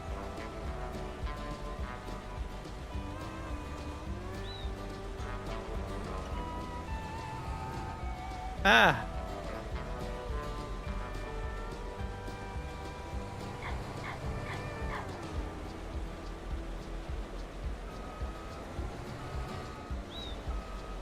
That's crazy.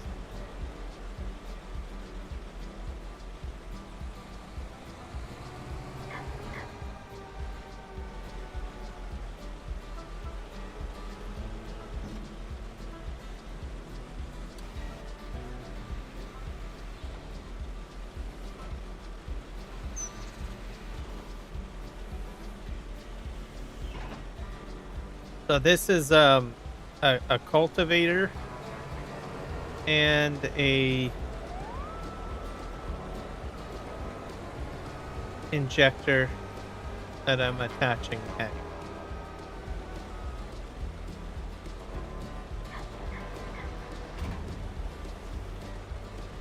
Holding O to this part far back.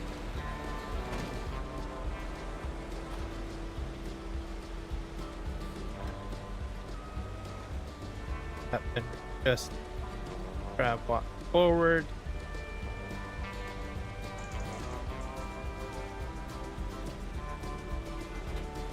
So cultivator and slurry tank.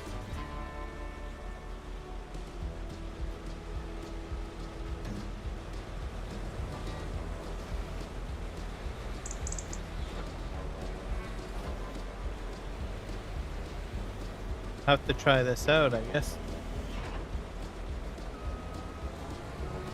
And so what you would probably do is a seed hopper and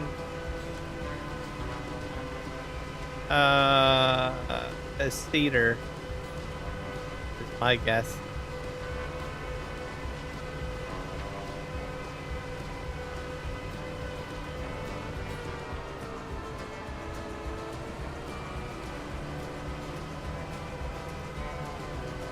Something to be aware of, I guess.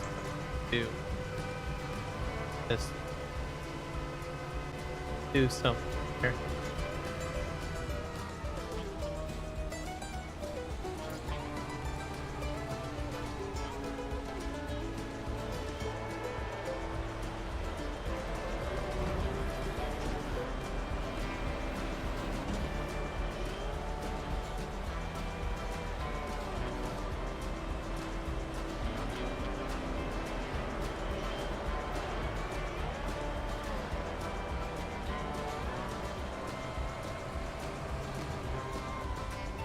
Back up.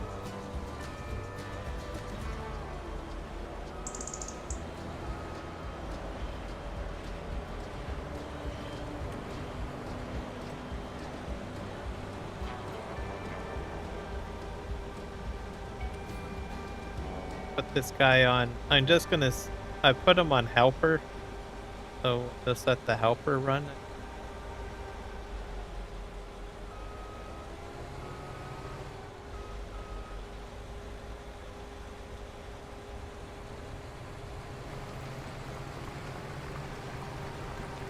Okay, go.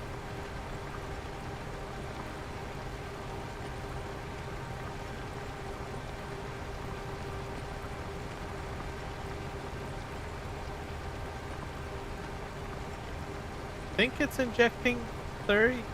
Sure. Doesn't seem to be depleting thing.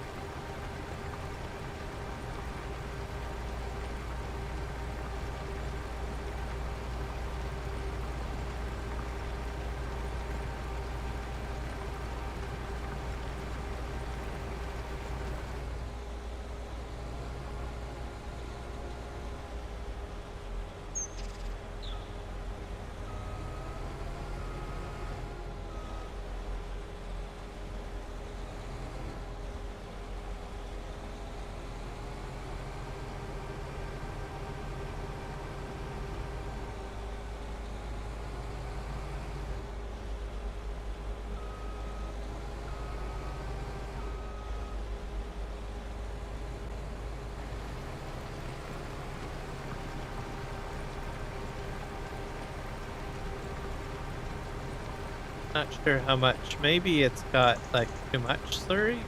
Sure.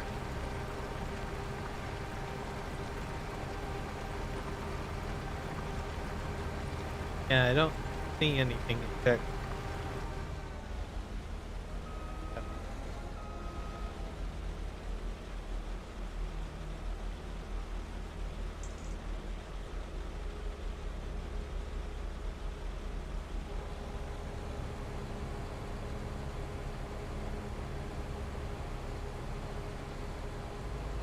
There we go.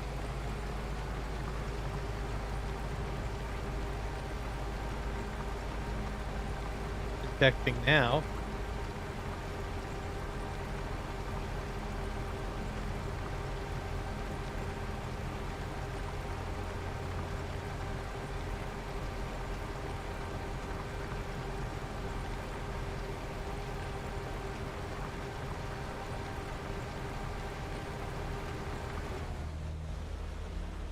Lift that up, that works fine.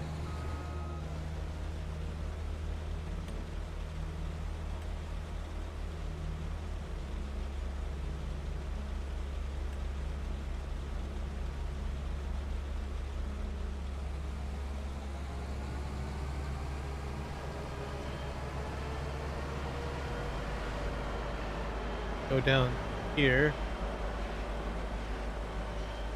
Goes through quite a bit of slurry, so I probably would want a tank. Possible.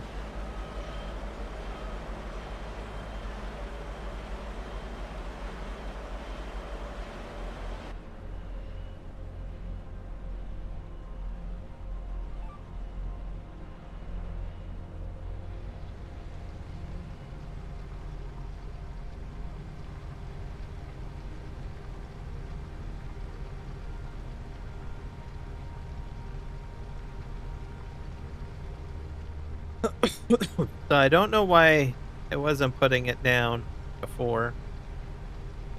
Say.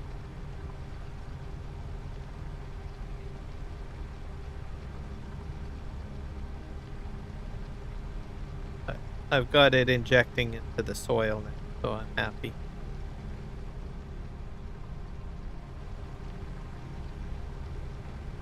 Goes through quite a bit of slurry pretty quick.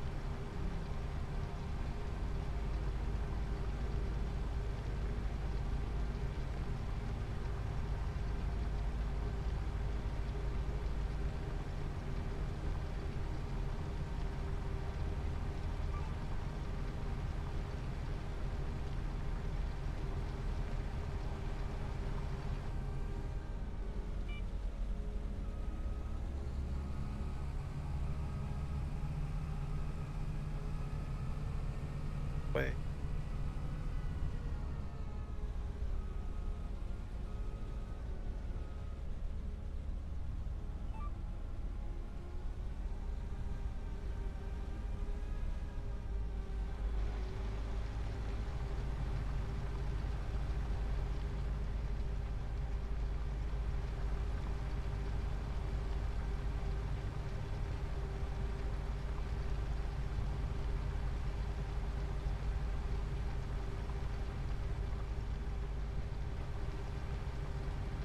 So yeah, so this would be one set of kit, and then I would also need a the other kit would be a setup of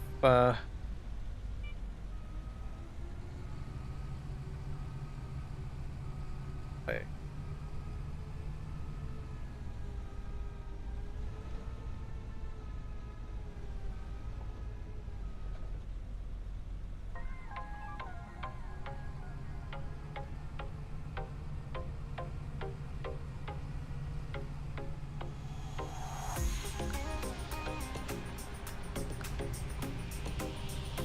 So it would be probably the seeder and the seed hopper with fertilizer put in, like solid fertilizer. Less. That's how you would probably do this slurry and solid fertilizer. Sorry, slurry and seeding. So right now I'm doing slurry and cultivating as one unit, and then the other unit would be seeding and seed hopper. That seed hopper would probably have fertilizer in, I guess.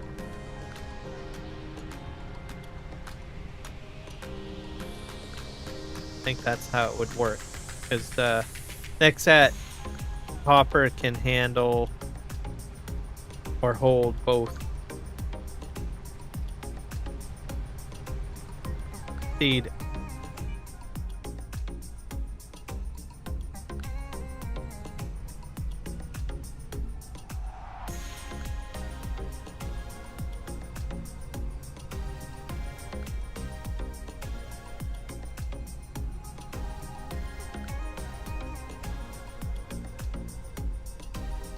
I think I should probably go and headlight. I think it would be a little bit easier.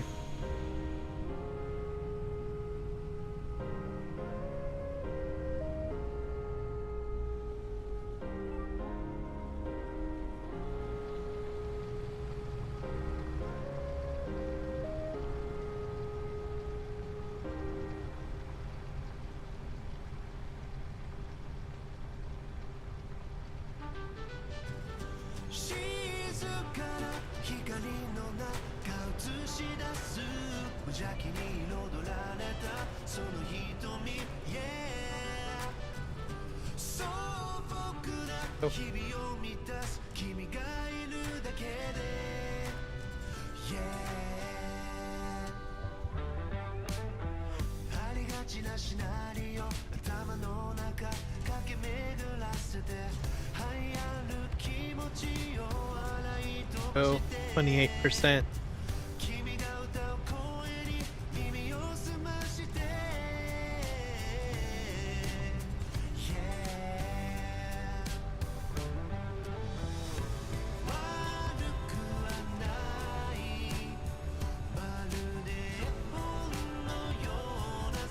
%. Hopefully I can get to the end. And I'll have to head back and fill up once more, I think.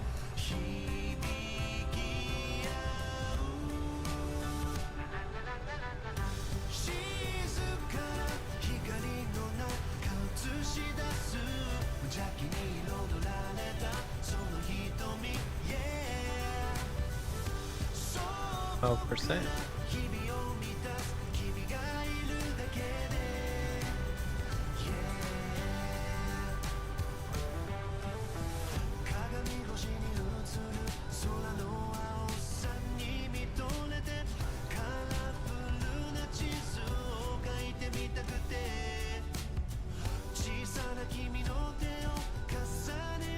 I think I'm gonna go fill up.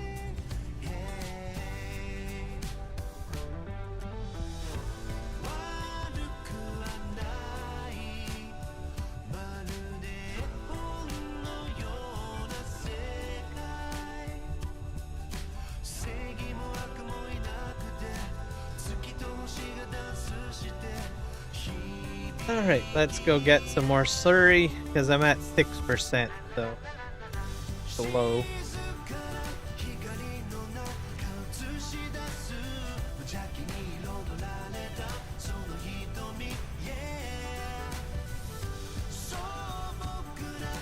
So I'm gonna finish off this field and then for slurry, and then I'll probably call it a live stream. I think.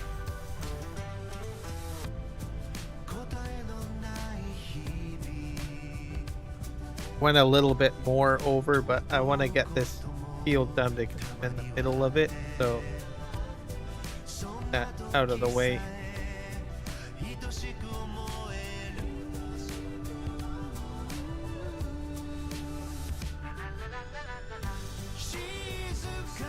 And I will not remember the headlands that I did and all of the structure that I've done, so.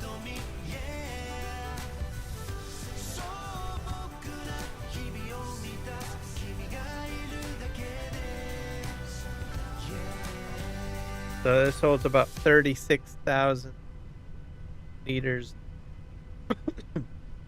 of slurry.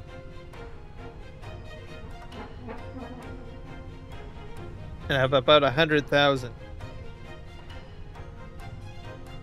or maybe 60,000 left. So not a lot of slurry to play with. So I probably will get the one field done, and that'll be about it, I guess, for slurry application. So what I probably will end up having to do is trying to get some sort of storage tank system set up. Or so slurry silos. Put slurry into that, basically.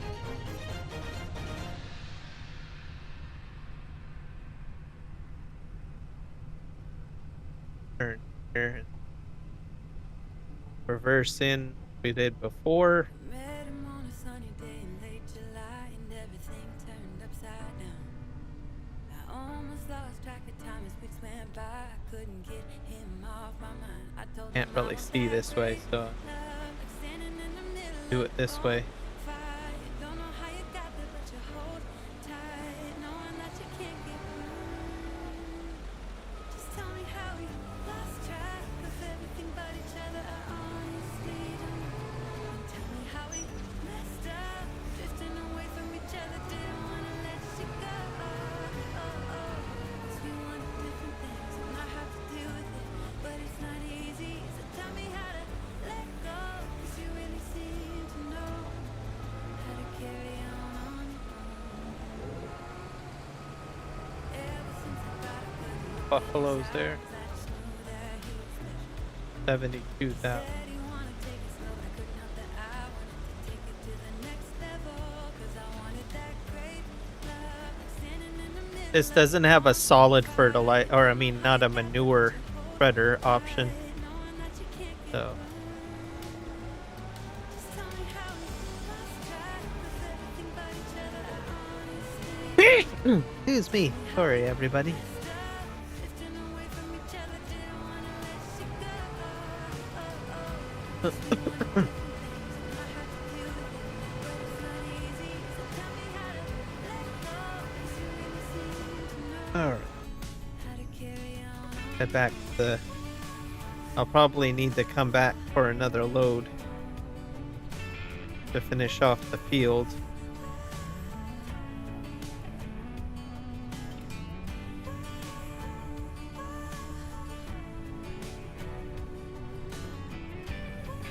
Met him on a sunny day in late July, and everything turned upside down. I almost lost track of time as weeks went by. I couldn't get him off my mind. I couldn't get him off my mind.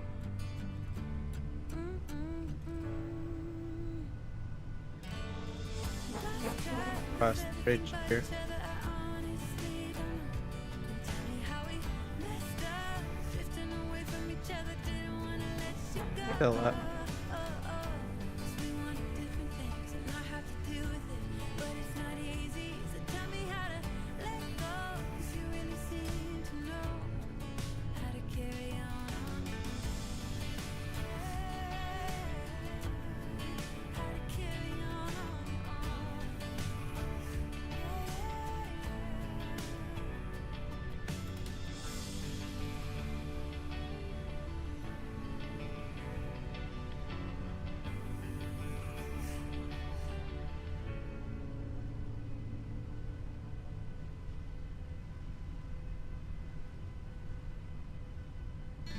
Up the few. Here we go. We'll finish off the field. I call it a live stream. Get the field done. This hill is probably the second nastiest hill. And probably, actually, maybe this might be worse than the other one. Potentially.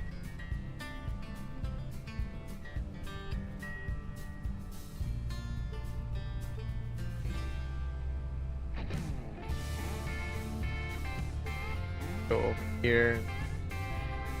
What we're dealing with here. That.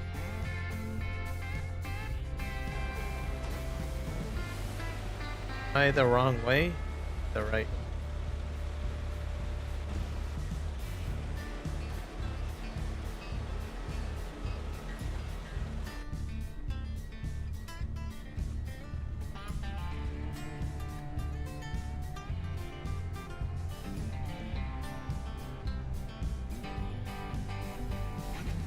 Yep.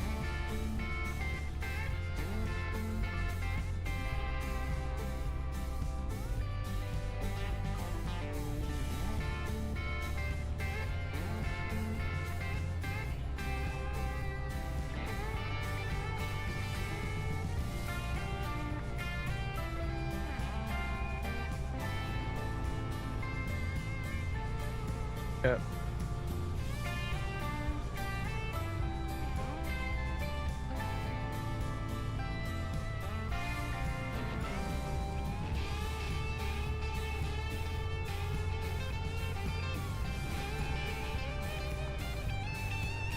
Yep.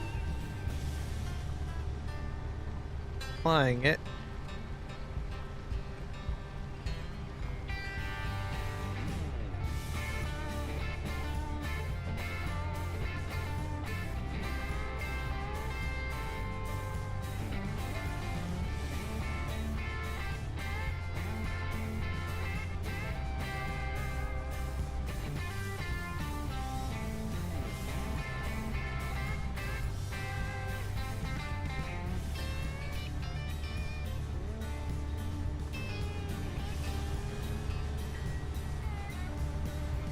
We'll go down that other row over to the right.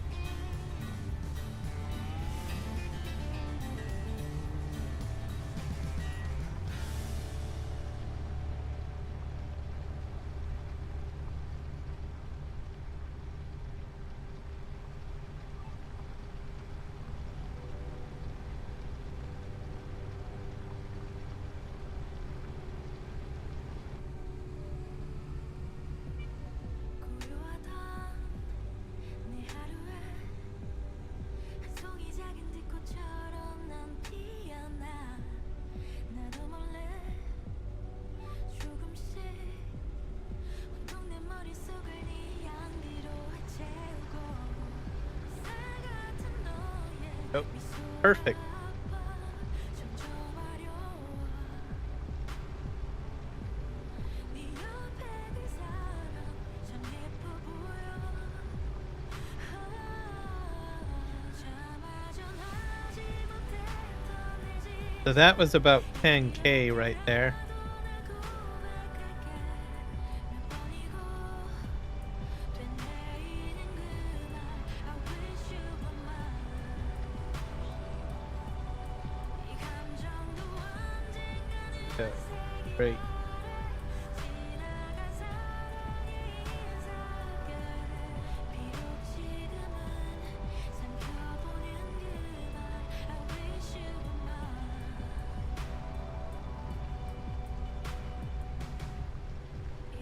Here. 이제서야 깨달았어 인연이란 이미 정해져 있다는 걸 체념하려 돌아서 봐도 파도처럼 또 밀려와 쌀 같은 너의 미소가 This way. 점점 마려워 네 옆에 그 사람 참 예뻐 보여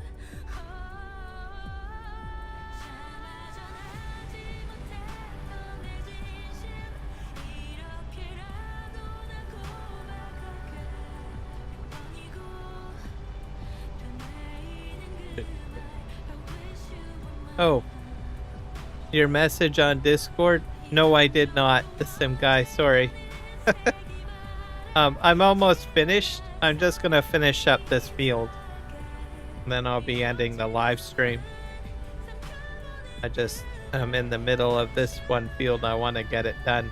I've just got this row and the next row over. So I got this row, the row that I'm on, and the row over to do. The middle of slurry spreading. So it shouldn't be too long now. At about 36%. I got too distracted with my slurry spreading. This right here. There.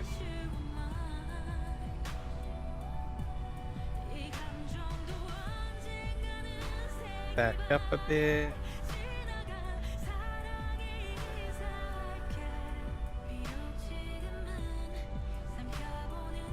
Oop.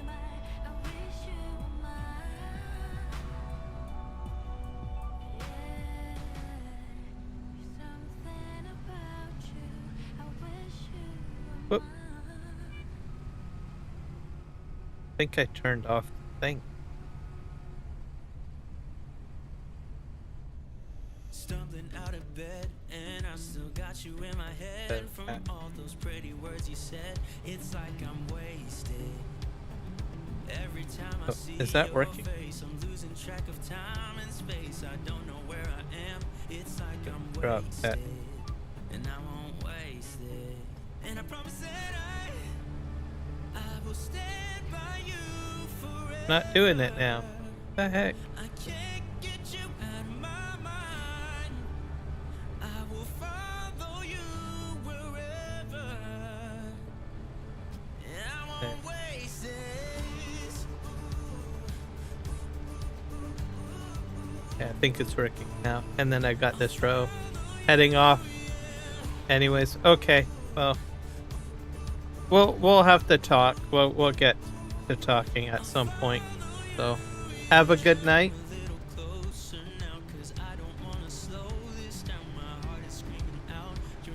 And then we can plan out however we're going to do the New Year's thing. I'm missing this one row here.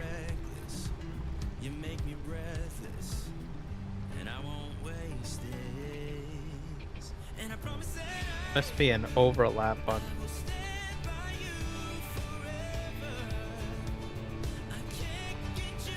I always keep on forgetting about the time zone.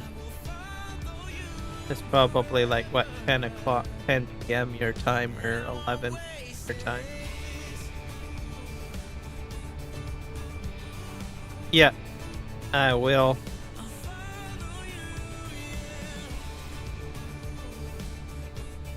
I mentioned it on my live stream today, so, and then I'll mention it more. So I'm fine with whatever map. I think we were going to do Kin Lane, unless you changed your mind on that.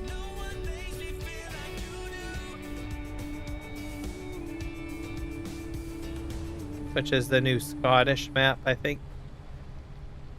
So I'm fine with that, and just set up with any mods you want to go with. I will stand by you forever.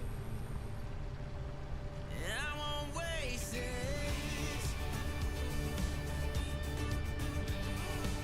All right, sounds good.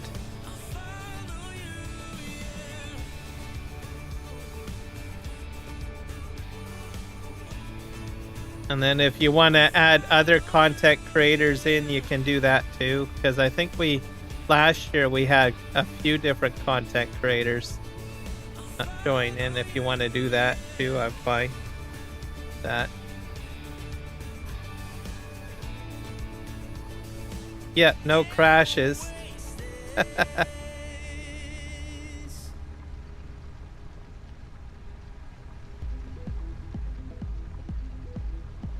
Oh, and I'm out of slurry now.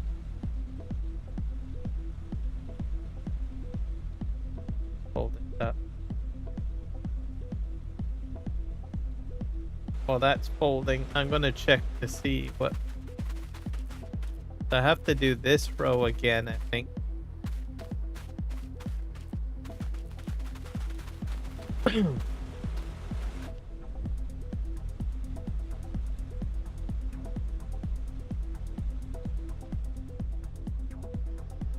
Hold this up. I'm gonna get myself a slurry truck.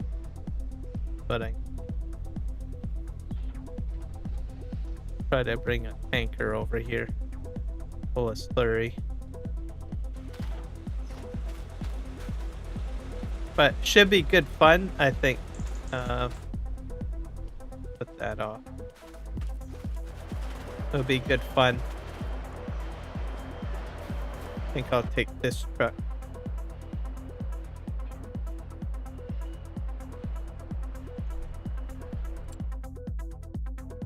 Slurry truck or tanker.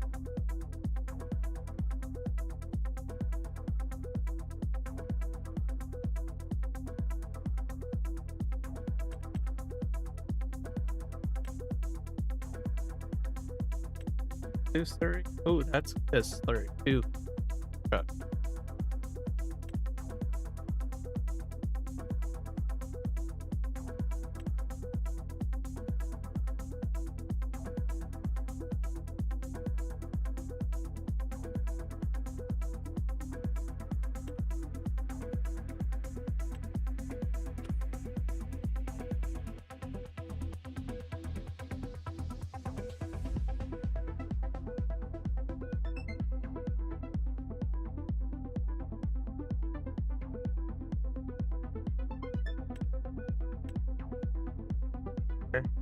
Oh, what the heck is that? That's a huge tanker there. Oh my god. That's 21,000. That's 30,000.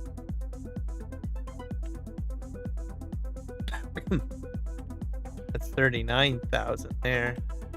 That's 65,000. Maybe I should do that. Can I pull this with a truck, or do I need a... I think I'll get this.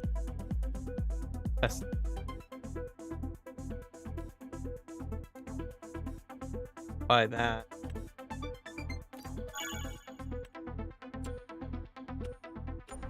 Not sure if I can pick that up.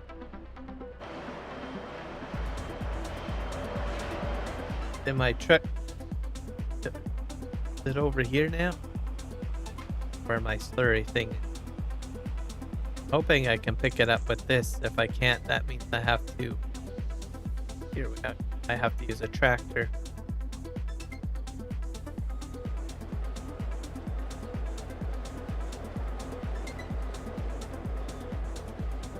Do this.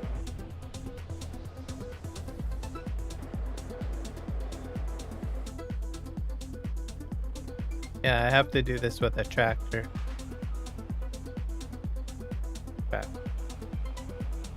Very well. That there. So yeah, in about 2 weeks, we'll be doing a multiplayer stream, probably on Kinlane. The same guy and myself, and we'll probably have some other content creators join us as well. So should be good fun.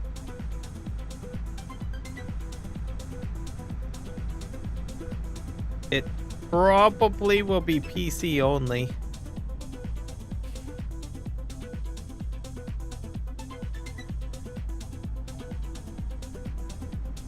Depending on where the mods are, but generally we have like PC mods really, so probably will be PC only.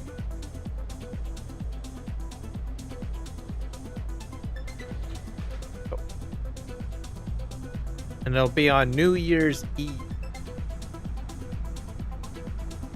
as we count down the new year.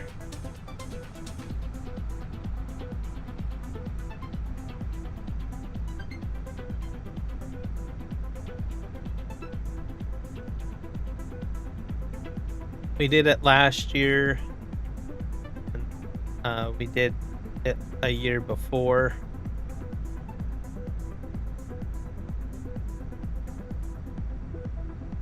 just in FS22. It'll be the first, I think, first time for 25. I don't. Did we? I think we did FS25 last year too.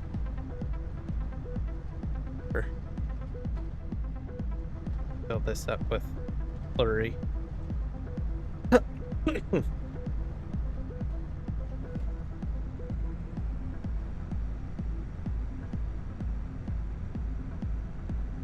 this will be on the Kin Lane map,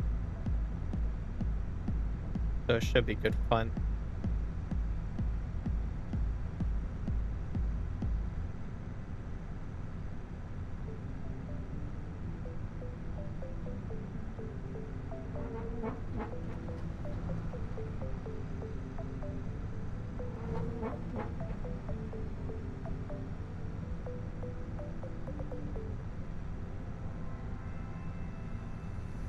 Here.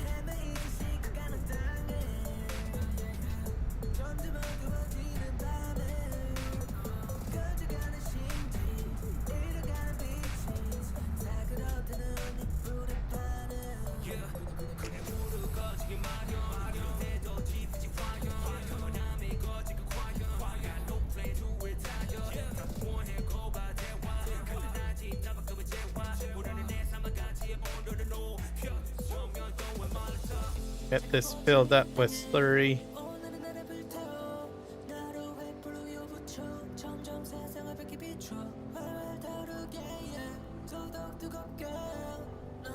It should empty it out of all of the slurry, I think. Taken, because I got probably about 7,000. Oh, but it's basically all the slurry went to that one field. So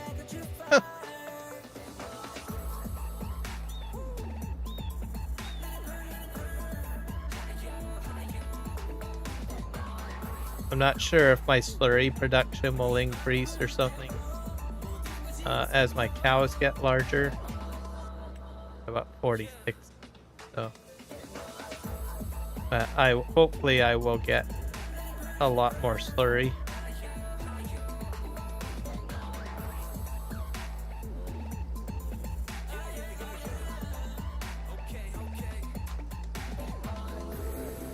And then what I will need to do is I'll have like a slurry silo for storing all of it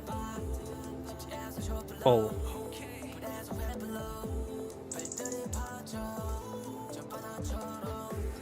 I might not have enough to finish the field.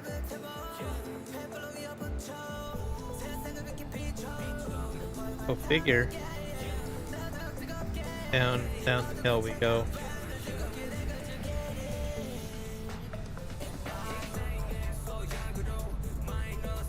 So I don't usually do a lot of slurry. So I don't do slurry spreading. Usually I just sell it.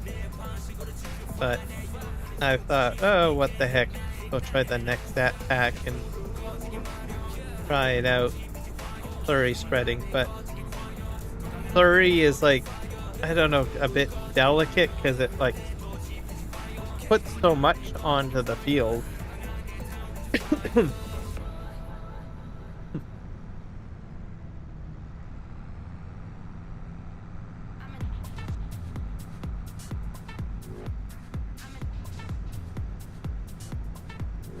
And then, of course, if you don't produce a lot of slurry, then you run out, right? So, which is kind of the situation that I'm in now. Running out of. This is like super steep hill. So yeah, that like all of that slurry from that one cow barn is all going right into this one field. So hopefully I get more produced as my animals get larger.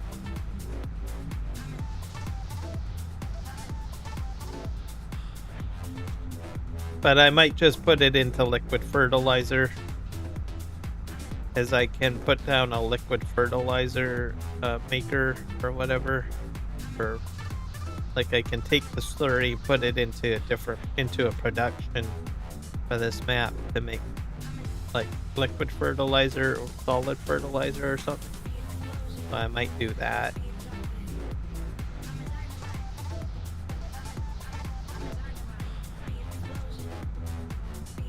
That way it doesn't feel like a waste.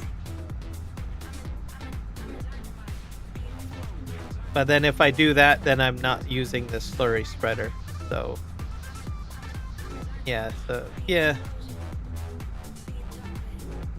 it's one of the reasons why I never really did slurry spreading.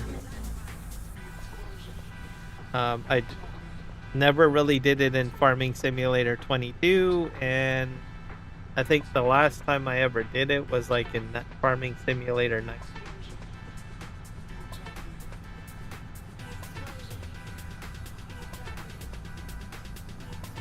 So I'm almost at the top of the hill here. It's just a lot of weight.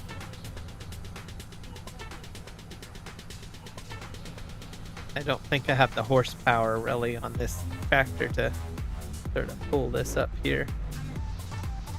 Here. See if I can find a spot to put this. I think I have to go to the other end of the field probably.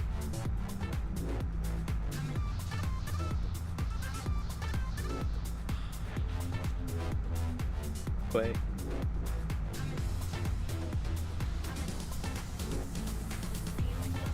So, not a lot of people do slurry spreading or even manure spreading for that matter.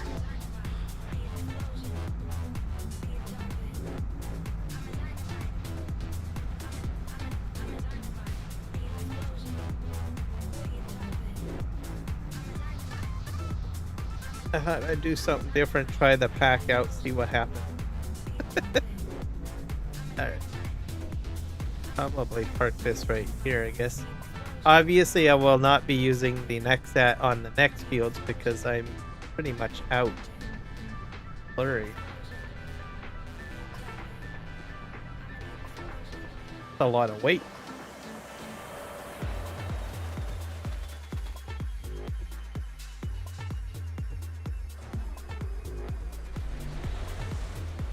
I gotta go down the field some more time.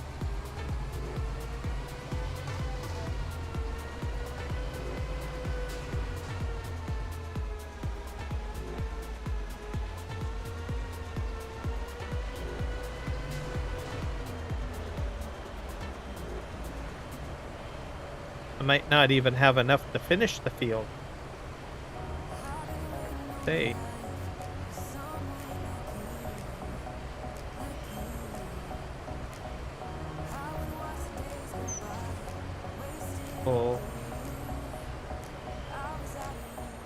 Full, and it got a little bit in the tank. So.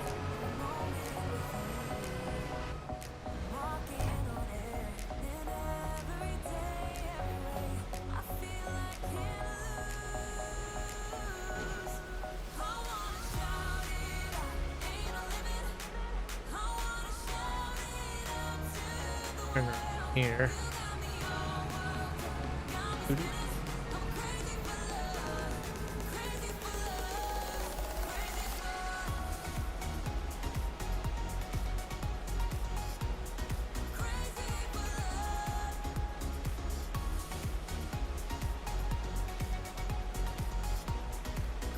Switch this to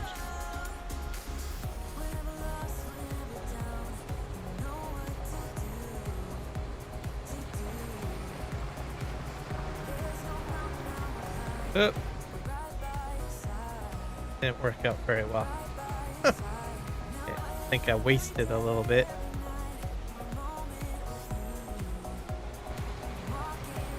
Go down.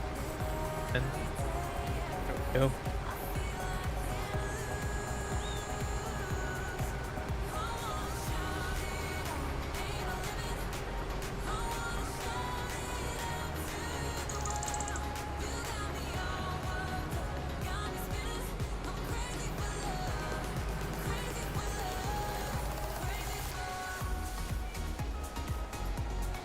Something weird going on here. Oh, They have to go down this row one more time.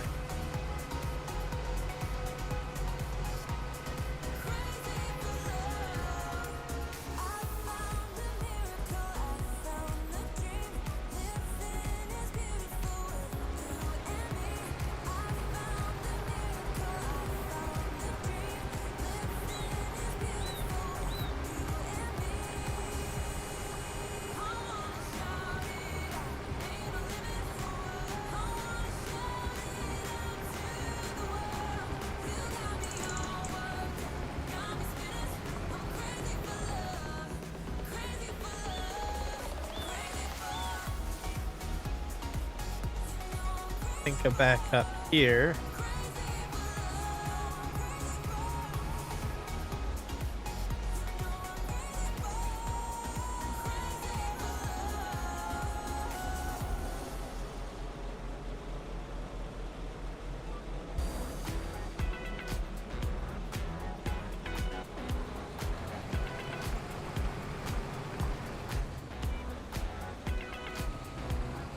Not sure why I have those other lines. Use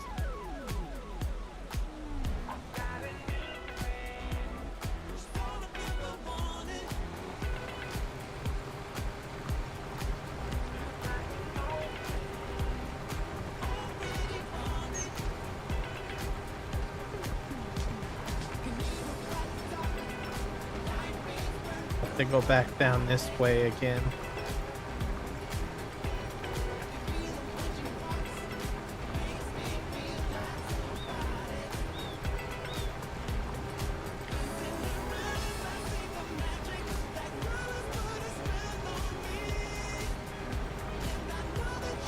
In here, have a bit to do that way.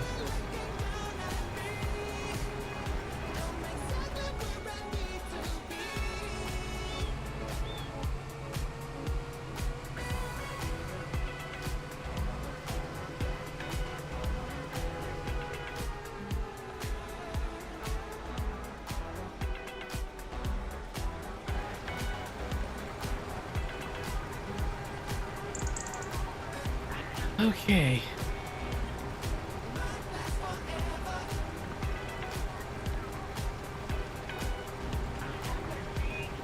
I think I have the vehicle control add-on on, and I've got something else going on here. I got the in-game, so there's a bit of overlap, I think. What I'm trying to say.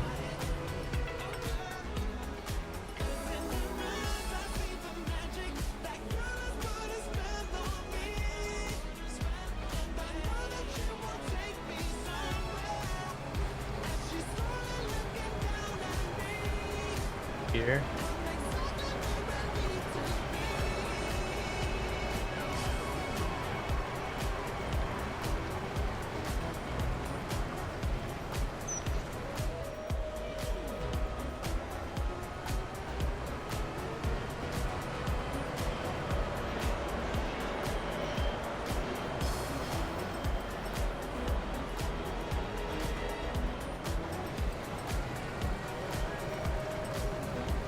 Go.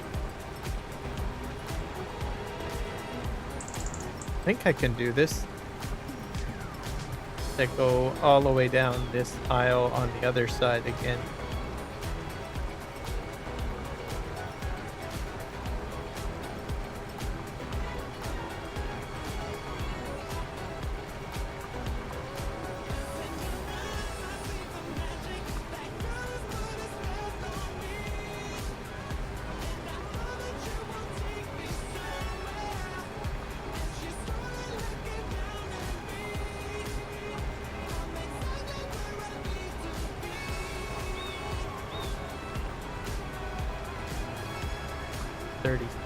%.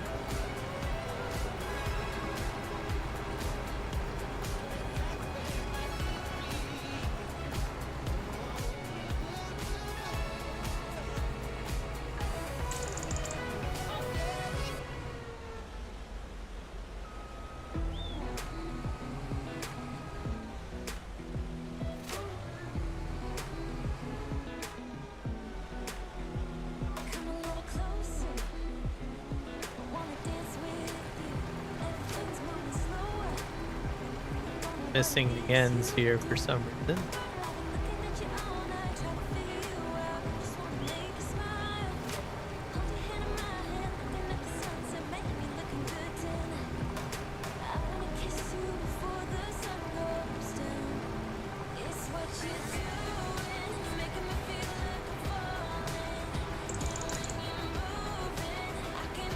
And then I'll grab the rest of the slurry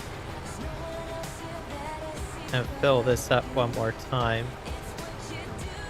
And then I'll go down the other row one more time. It'll be right there because I've got just a wee bit there, so that's how I'll figure that out.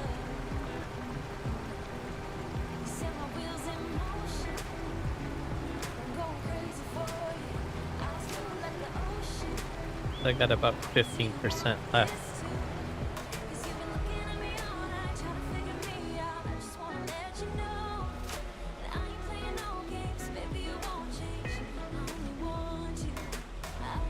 I got this figured. Should have enough. Like I'm at 14%, so I put the rest in. Should be fine.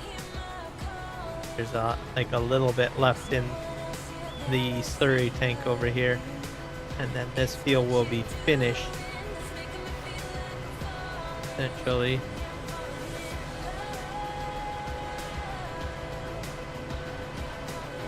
So one cow barn full of slurry got me one field. So I don't know if I like those odds.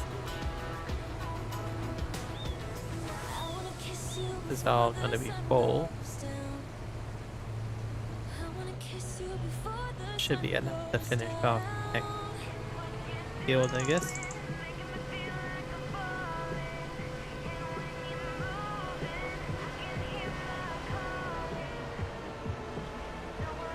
How's it all going to work out here?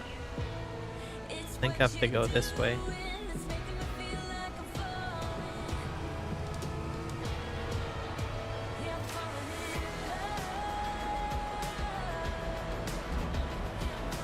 Push that. Oh.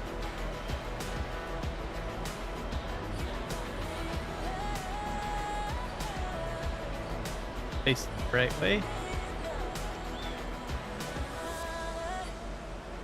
Yep.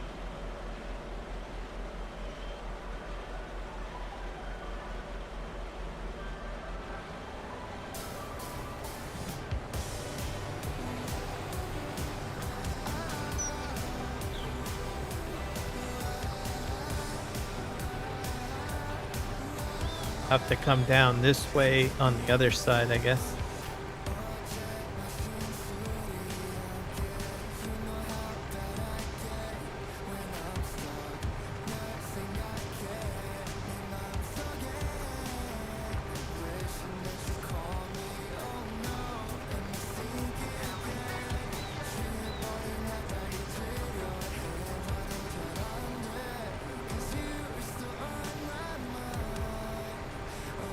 Oh, crikey.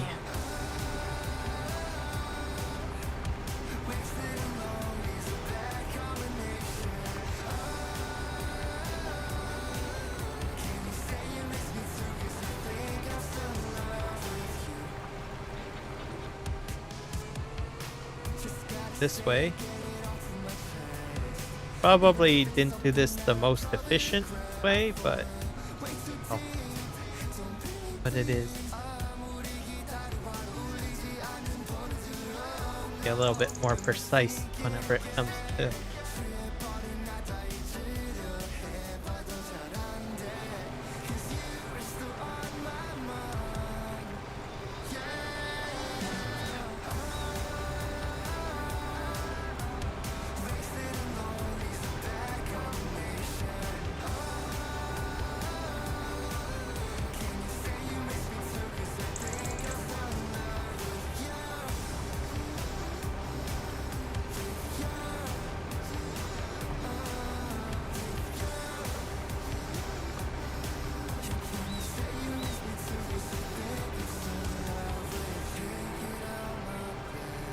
about 37% left.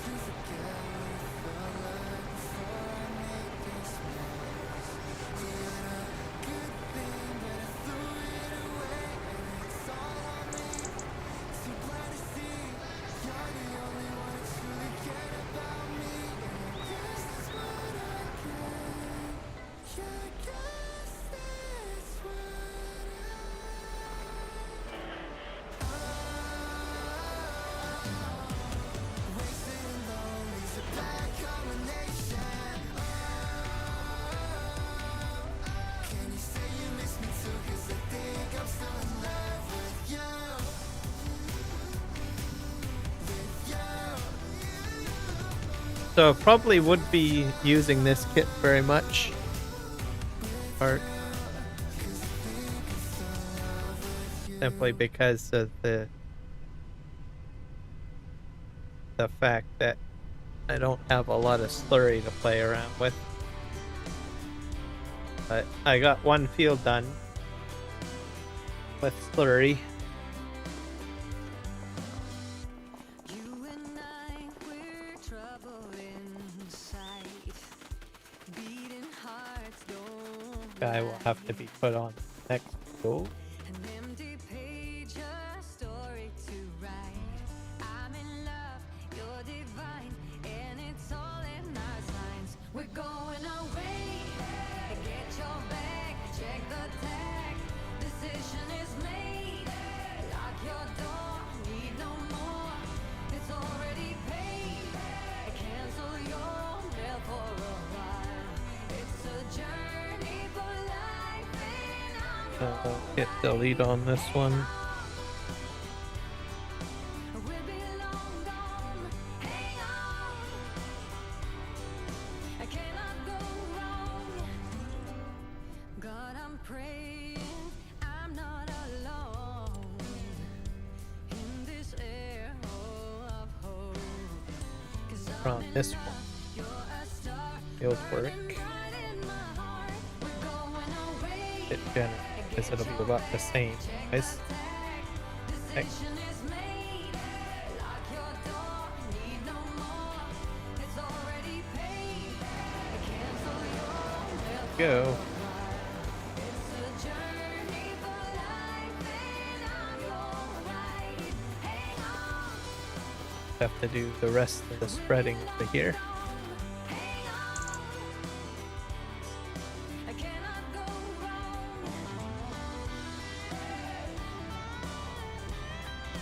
Spread this out. We're going away. I get you back. Check the tag. Journey for life, Spread.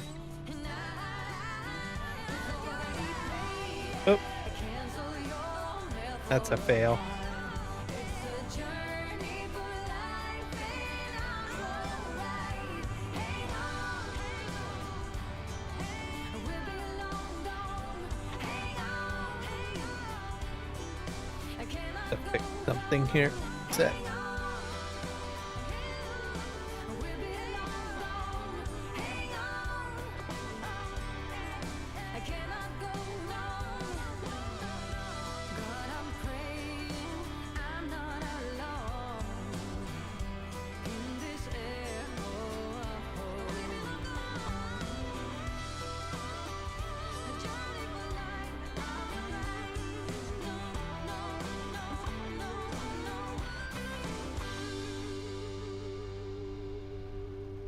No. All right.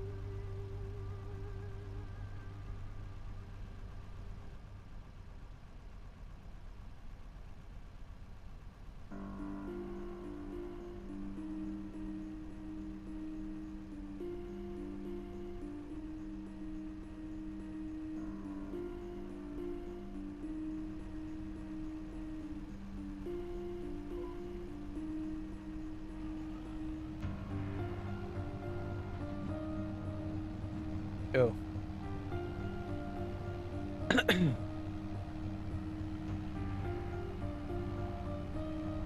So when I do the rest of the fields, it'll be part of the seeding process.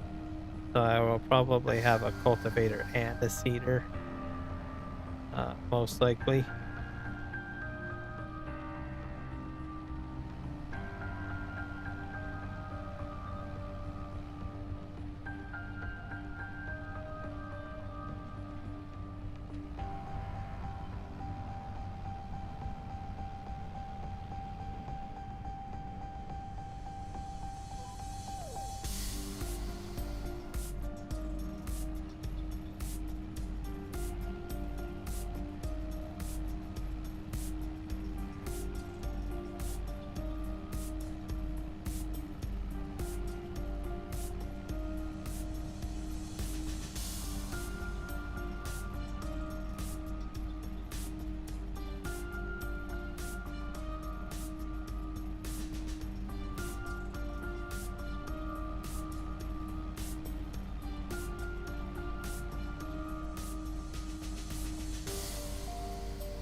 Just gonna do the head.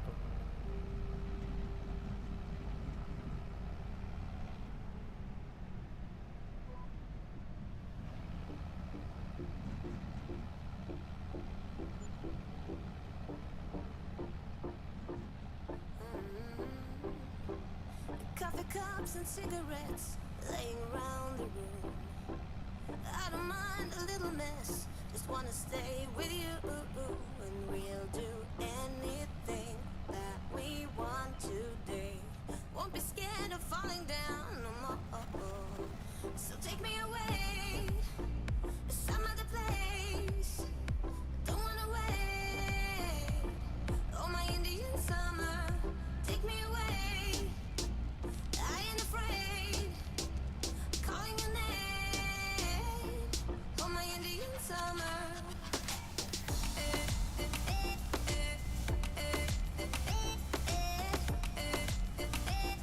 Oh, my Indian summer.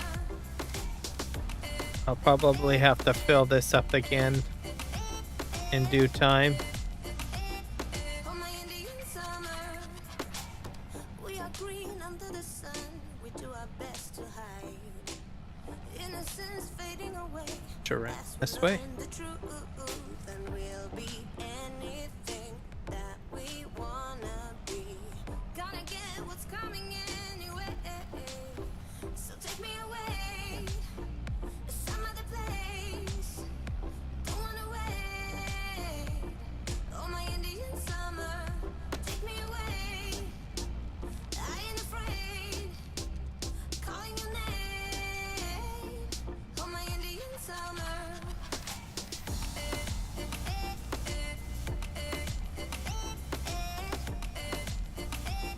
Oh, my Indian summer.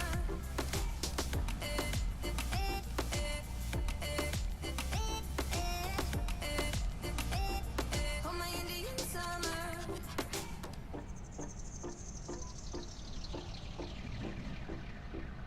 We crossed the We go, borderline spreading, away we into go. our dream.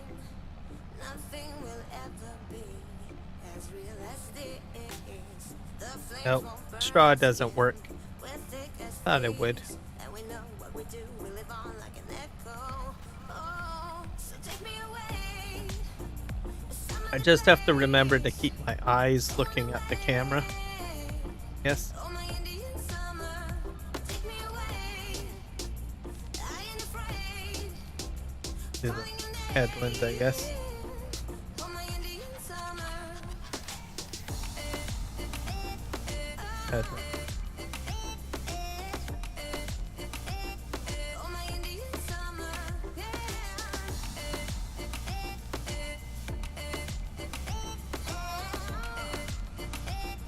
Oh, my Indian summer.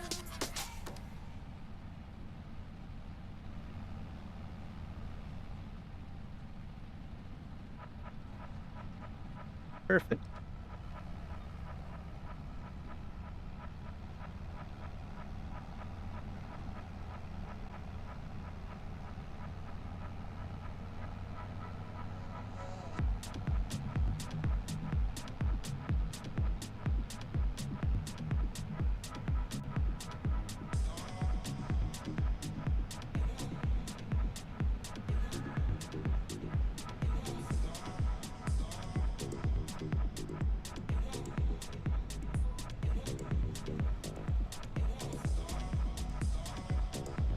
Spreading, spreading, spreading.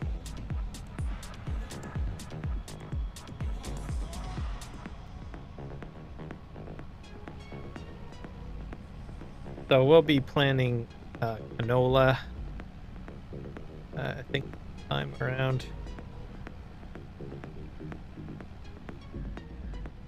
I don't think I need any more potatoes.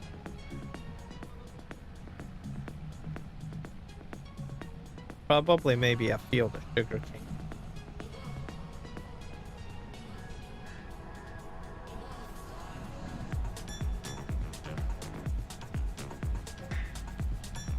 I just got enough to finish off 30%. I have to fill up again.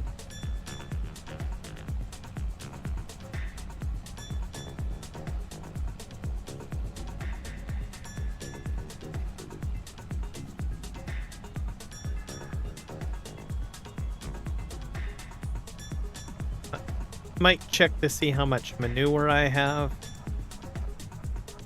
Purchase a manure spreader.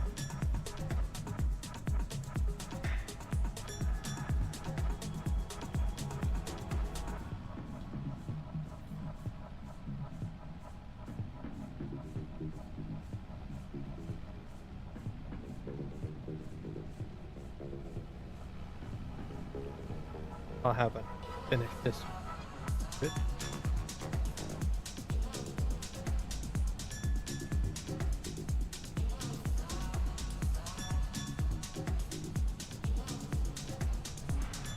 Go fill this up again.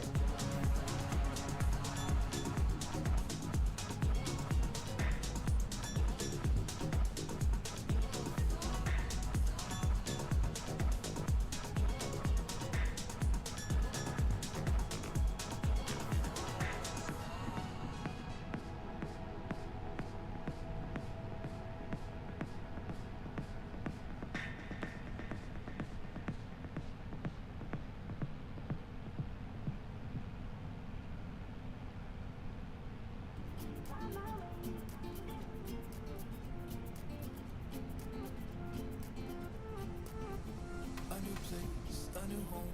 For a while, let me feel alive. Nothing to hold me back. Take my time, just enjoy the ride. Get some more lime, I think. Life is good, best I've ever felt. Get me up, somewhere new, somewhere I can find myself. Oh, I feel so alive. As I reach out to the sky. I found my way. I was in the dark against it all, but made it through the day. 'Cause I found my way. Oops. In bad times, I know I'll be okay. 'Cause I found my way. That was a crash.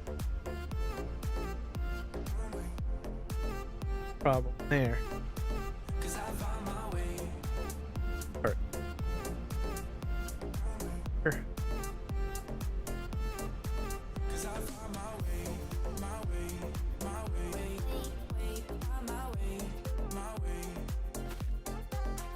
Probably start trucking and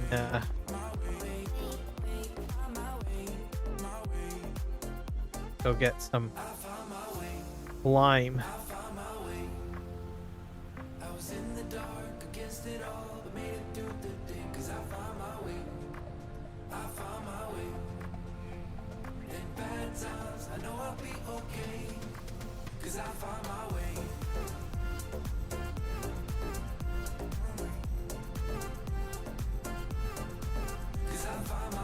Wonder if I should have taken the other trailer. Should have.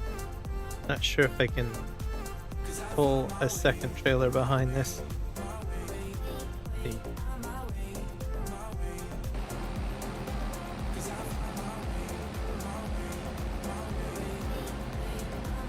I've got that trailer. Have this trailer here.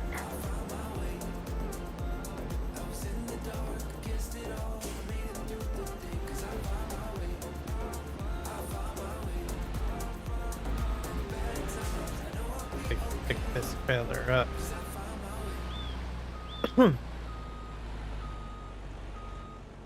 Probably. Oh.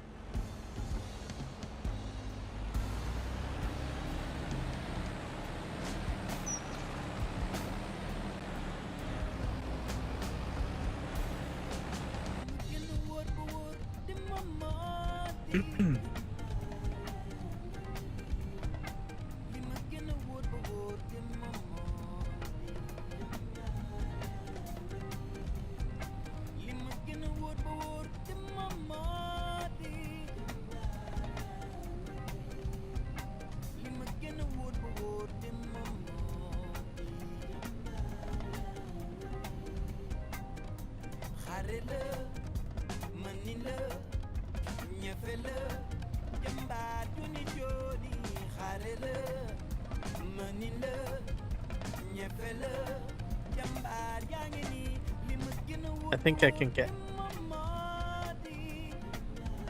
this truck.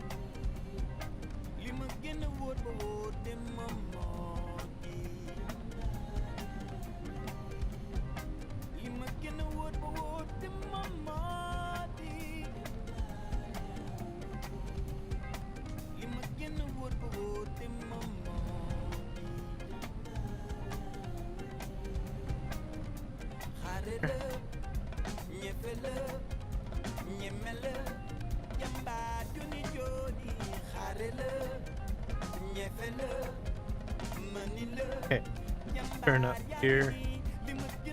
Whoa!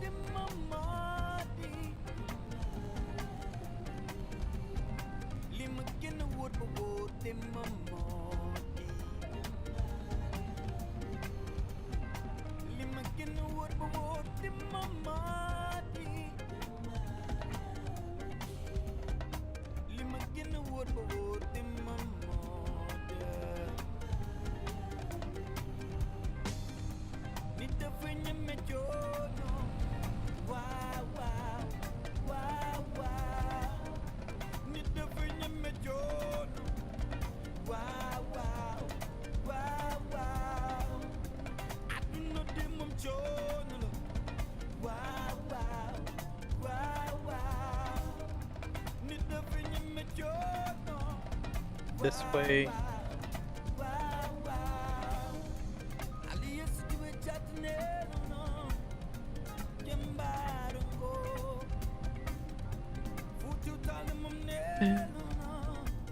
Oh, is it that way?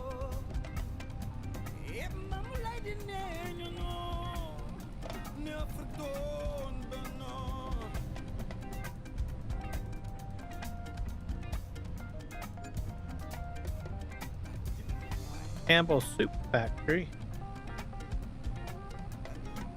But I don't have any vegetables at this time.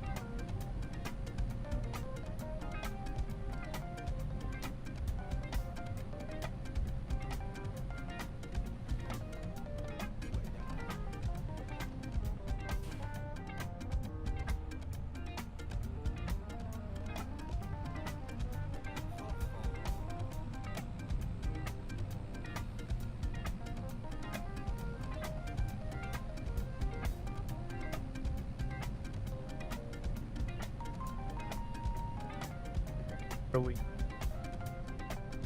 I did.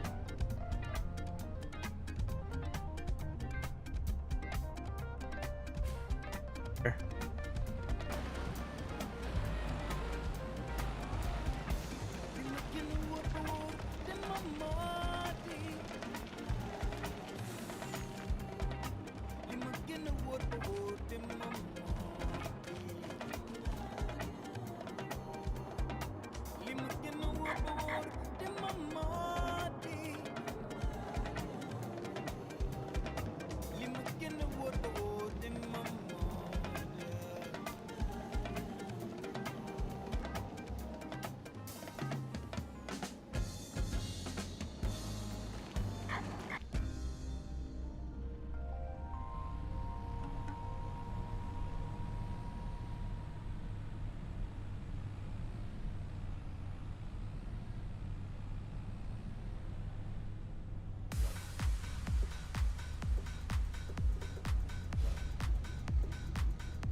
Not acceptable here.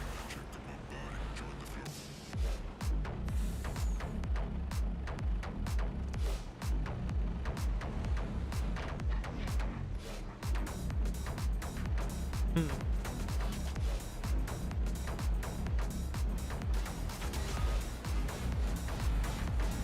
Remember where I have to take this. Probably to the stone crusher. What's this stuff?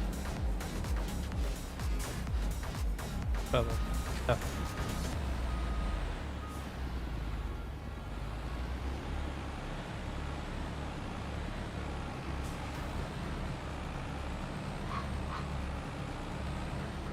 This is but this probably this one.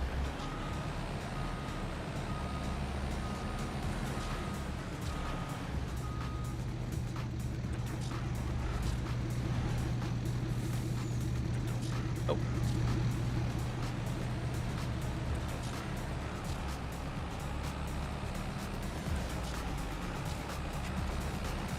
Made a mess right there.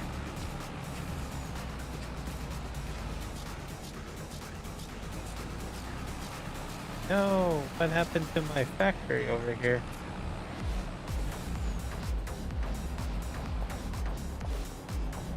The problem.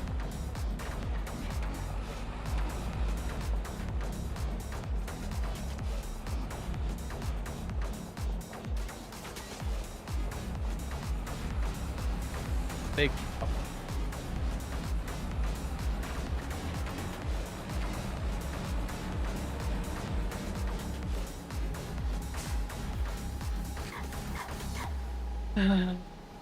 Well, have to sort that out. Oh, yes.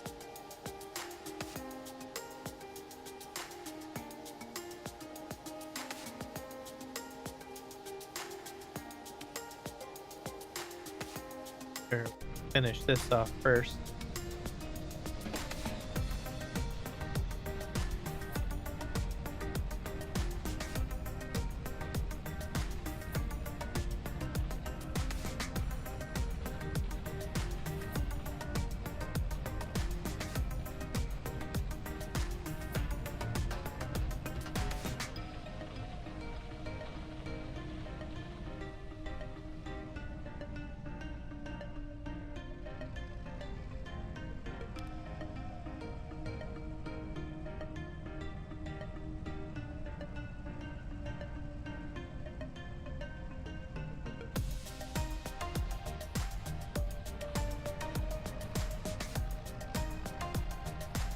Not sure what happened.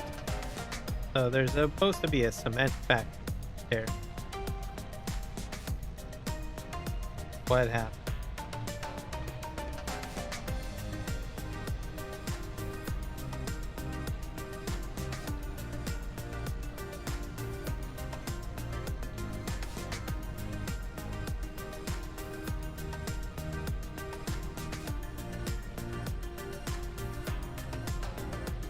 More road to do.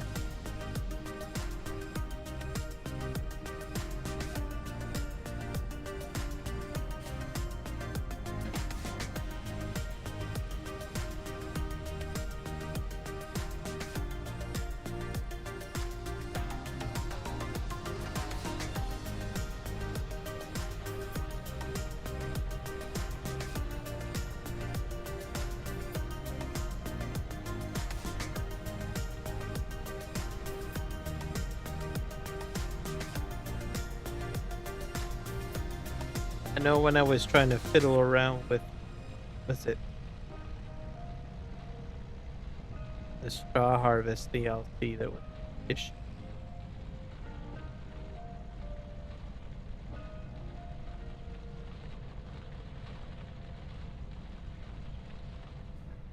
Ta-da.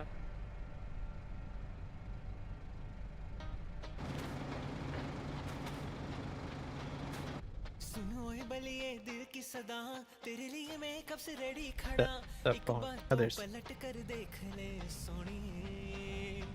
आंखों आंखों में पेच लड़ जाए, रफ्तार दिल की तेजी से बढ़ जाए, तेरे घर का पता मुझसे ढूंढा न जाए, कहूँ सच सुन दूर तुझसे रहा न जाए,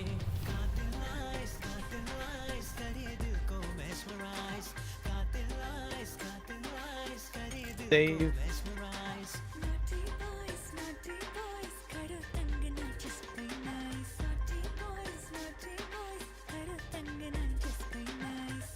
Hit quit.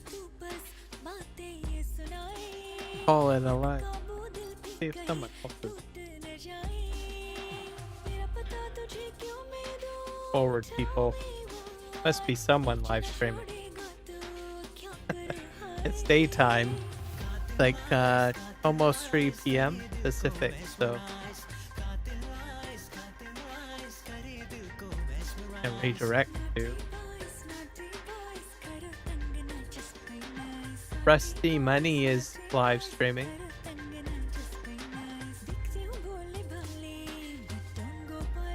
Set it up on the other live stream. Oh.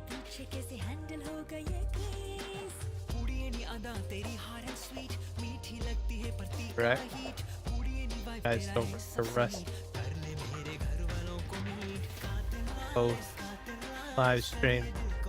So be sure to hit the like button and subscribe, and we'll see you guys in the next one. And say hello to Rusty for me. Let him know that Kiram sent you. So take care and have a fantastic rest of your Friday or Saturday, depending on where you are. Cheerio.